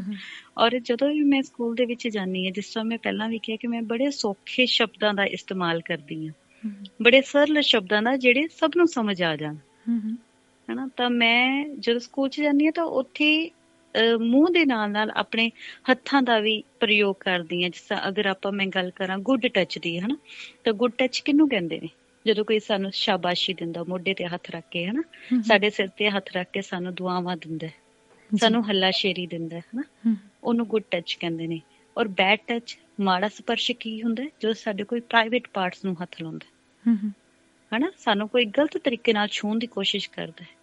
ਸੋ 5 ਸਾਲ ਦੇ ਬੱਚੇ ਨੂੰ ਇੰਨਾ ਕੁ ਤਾਂ ਪਤਾ ਹੁੰਦਾ ਕਿ ਸਾਡੇ ਪ੍ਰਾਈਵੇਟ ਪਾਰਟ ਕਿਹੜੇ ਨੇ ਹਨਾ, ਅਸੀਂ ਮਤਲਬ ਕਿਹੜੇ ਅੰਗਾਂ ਨੂੰ ਨਹੀਂ ਛੂਹਣ ਦੇਣਾ ਹੈਗਾ ਔਰ ਕਿਸ ਨੂੰ ਨਹੀਂ ਛੂਹਣ ਦੇਣਾ ਹੈ। ਔਰ ਮੈਂ ਉੱਥੋਂ ਦੇ ਜਿਹੜੇ ਸਟਾਫ ਹੁੰਦਾ, ਟੀਚਰਸ ਹੁੰਦੇ ਨੇ, ਪ੍ਰਿੰਸੀਪਲ ਹੁੰਦੇ ਨੇ, ਉਹਨਾਂ ਨੂੰ ਸੈਮੀਨਾਰ ਦੇ ਵਿੱਚ ਜ਼ਰੂਰ ਬਿਠਾਉਂਦੀ ਹਾਂ, ਕਿਉਂਕਿ ਮੈਂ ਤਾਂ ਉੱਥੇ ਇੱਕ ਦਿਨ ਜਾਣਾ ਜੀ, ਅੱਧੇ ਘੰਟੇ ਦਾ 40 ਮਿੰਟ ਦਾ ਮੇਰਾ ਸੈਮੀਨਾਰ ਹੋ ਜਾਣਾ, ਮੈਂ ਖਤਮ ਕਰਕੇ ਆ ਜਾਣਾ। ਪਰ ਜੇ ਉੱਥੋਂ ਦੇ ਟੀਚਰਸ ਨੂੰ, ਉੱਥੋਂ ਦੇ ਸਟਾਫ ਨੂੰ ਇਹ ਗੱਲਾਂ ਦਾ ਪਤਾ ਲੱਗੇਗਾ, ਉਹਨਾਂ ਨੂੰ ਚੰਗੀ ਤਰ੍ਹਾਂ ਜਾਣਕਾਰੀ ਹੋਏਗੀ, ਤਾਂ ਉਹ ਹਰ ਸੈਟਰਡੇ, ਵੀਕਲੀ, ਕਿਸੇ ਵੀ ਇੱਕ ਦਿਨ ਸਿਰਫ 10 ਮਿੰਟ ਦਾ ਸਮਾਂ ਲੈ ਕੇ ਆਪਣੇ ਬੱਚਿਆਂ ਨੂੰ ਗਾਈਡ ਕਰ ਸਕਦੇ ਨੇ। ਜੀ ਜੀ ਜੀ, ਸਹੀ ਹਨਾ। ਇਹ ਬਹੁਤ ਜ਼ਰੂਰੀ ਹੁੰਦਾ ਸਟਾਫ ਨੂੰ ਔਰ ਪ੍ਰਿੰਸੀਪਲ ਨੂੰ ਨਾਲ ਬਿਠਾਉਣਾ। ਸਿਰਫ ਇਹੀ। ਸਹੀ ਗੱਲ। ਸੋ ਜੇ ਆਪਾਂ ਹੁਣ ਇਮੈਜਿਨ ਕਰ ਲਈਏ ਕਿ ਤੁਸੀਂ ਬੱਚਿਆਂ ਨੂੰ ਸੰਬੋਧਨ ਕਰ ਰਹੇ ਹੋ, ਕਿਉਂਕਿ ਨੈਚੁਰਲੀ ਜਦੋਂ ਤੁਸੀਂ ਉੱਥੇ ਵੀ ਸੰਬੋਧਨ ਕਰਨ ਚਾਹੁੰਦੇ ਹੋ ਤੇ ਕੋਈ ਮਾਡਲਸ ਤਾਂ ਨਹੀਂ ਲੈ ਕੇ ਜਾਂਦੇ ਹੋਵੋਗੇ, ਤੇ ਜੇ ਅਸੀਂ ਉਹਨਾਂ ਨੂੰ ਸਮਝਾਉਣਾ ਹੋਵੇ, ਤੁਸੀਂ ਕਹਿੰਦੇ ਹੋ ਕਿ ਟੀਚਰਸ ਨੂੰ ਤੁਸੀਂ ਰੱਖਦੇ ਹੋ, ਪ੍ਰਿੰਸੀਪਲ ਨੂੰ ਨਾਲ ਰੱਖਦੇ ਹੋ ਤਾਂ ਕਿ ਉਹ ਬਾਅਦ 'ਚ ਵੀ ਗਾਈਡ ਕਰ ਸਕਣ। ਸੋ ਇਸ ਵਕਤ ਤੁਸੀਂ ਇਮੈਜਿਨ ਕਰੋ ਕਿ ਹੋ ਸਕਦਾ ਹੈ ਸਭ ਦੇ ਘਰਾਂ ਦੇ ਵਿੱਚ ਸਾਡੇ ਹੁੰਦੇ ਹੀ ਨੇ, ਬੱਚੇ ਹੁੰਦੇ ਨੇ, ਕੋਈ ਗ੍ਰੈਂਡ ਚਿਲਡਰਨ ਹੋ ਸਕਦੇ, ਆਪਣੇ ਬੱਚੇ ਹੋ ਸਕਦੇ, ਭਤੀਜੇ ਹੋ ਸਕਦੇ, ਭਤੀਜੀਆਂ ਹੋ ਸਕਦੇ। ਸੋ ਜੇ ਅਸੀਂ ਇਹਨਾਂ ਲੋਕਾਂ ਨੂੰ ਸਮਝ ਲਓ ਕਿ ਬੱਚਿਆਂ ਨੂੰ ਇੰਟਰੈਕਟ ਕਰ ਰਹੇ ਹਾਂ, ਲੋਕ ਸਾਡੇ ਨਾਲ ਨੇ, ਤਾਂ ਕਿ ਬੱਚਿਆਂ ਨੂੰ ਗਾਈਡ ਬਾਅਦ 'ਚੋਂ ਕਰ ਸਕਣ, ਕਿਉਂਕਿ ਸਾਨੂੰ ਪਤਾ ਹੁੰਦਾ ਕਿ ਆਹ ਚੀਜ਼ ਅਸੀਂ ਦੱਸਣੀ ਹੈ, ਆਪਣੇ ਬੱਚਿਆਂ ਨੂੰ ਦੱਸਣੀ ਹੈ, ਪਰ ਸਾਨੂੰ ਇਹ ਨਹੀਂ ਪਤਾ ਹੁੰਦਾ ਫਰੋਮ ਵੇਅਰ ਟੂ ਸਟਾਰਟ, ਕਿੱਥੋਂ ਸ਼ੁਰੂ ਕਰੀਏ। ਸੋ ਤੁਸੀਂ ਇਹ ਸੋਚ ਕੇ ਪਲੀਜ਼ ਥੋੜੇ ਸ਼ਬਦ ਕਹੋ ਤਾਂ ਕਿ ਉਹਨਾਂ ਤੱਕ ਇਹ ਗੱਲ ਅੱਪੜੇ ਕਿ ਅਸੀਂ ਅੱਗੋਂ ਕਿਵੇਂ ਗਾਈਡ ਕਰਨਾ। ਸਭ ਤੋਂ ਪਹਿਲਾਂ ਤਾਂ ਮੈਂ, ਜਿਹੜੇ ਮਾਪੇ ਮੇਰੇ ਲਿਸਨਰ ਨੇ, ਸੁਣ ਰਹੇ ਨੇ ਮੈਨੂੰ, ਸਰੋਤੇ ਹਨਾ, ਮੈਂ ਮਾਪਿਆਂ ਨੂੰ ਇੱਕ ਗੁਜ਼ਾਰਿਸ਼ ਕਰਨਾ ਚਾਹੁੰਦੀ ਹਾਂ ਕਿ ਤੁਸੀਂ ਅੱਜ ਦੇ ਸਮੇਂ ਦੇ ਵਿੱਚ, ਅਸੀਂ ਬੜੇ ਬਿਜ਼ੀ ਹਾਂ ਜੀ, ਹਰ ਇਨਸਾਨ ਕਹਿੰਦਾ ਕਿ ਮੇਰੇ ਕੋਲ ਵੇਲਾ ਨਹੀਂ ਹੈਗਾ, ਮੇਰੇ ਕੋਲ ਸਮਾਂ ਨਹੀਂ ਹੈਗਾ, ਮੈਂ ਬਹੁਤ ਬਿਜ਼ੀ ਹਾਂ ਜੀ। ਤੁਸੀਂ ਬਿਜ਼ੀ ਹੋ, ਮੈਂ ਮੰਨਦੀ ਹਾਂ ਹਨਾ, ਲੇਕਿਨ ਬਿਜ਼ੀ ਕਿਹਦੇ ਵਾਸਤੇ ਹੋ? ਬਿਜ਼ੀ ਆਪਣੇ ਪਰਿਵਾਰ ਵਾਸਤੇ ਹੀ ਹੋ ਨਾ, ਆਪਣੇ ਬੱਚਿਆਂ ਵਾਸਤੇ ਹੀ ਹੋ ਨਾ। ਕੋਈ ਇਨਸਾਨ ਇੰਨਾ ਸੈਲਫਿਸ਼ ਤਾਂ ਹੋ ਨਹੀਂ ਸਕਦਾ ਹੈਗਾ ਕਿ ਆਪਣੇ ਪਰਿਵਾਰ ਨੂੰ, ਆਪਣੇ ਬੱਚਿਆਂ ਨੂੰ ਛੱਡ ਕੇ ਸਿਰਫ ਆਪਣੇ ਬਾਰੇ ਸੋਚੇ ਹਨਾ।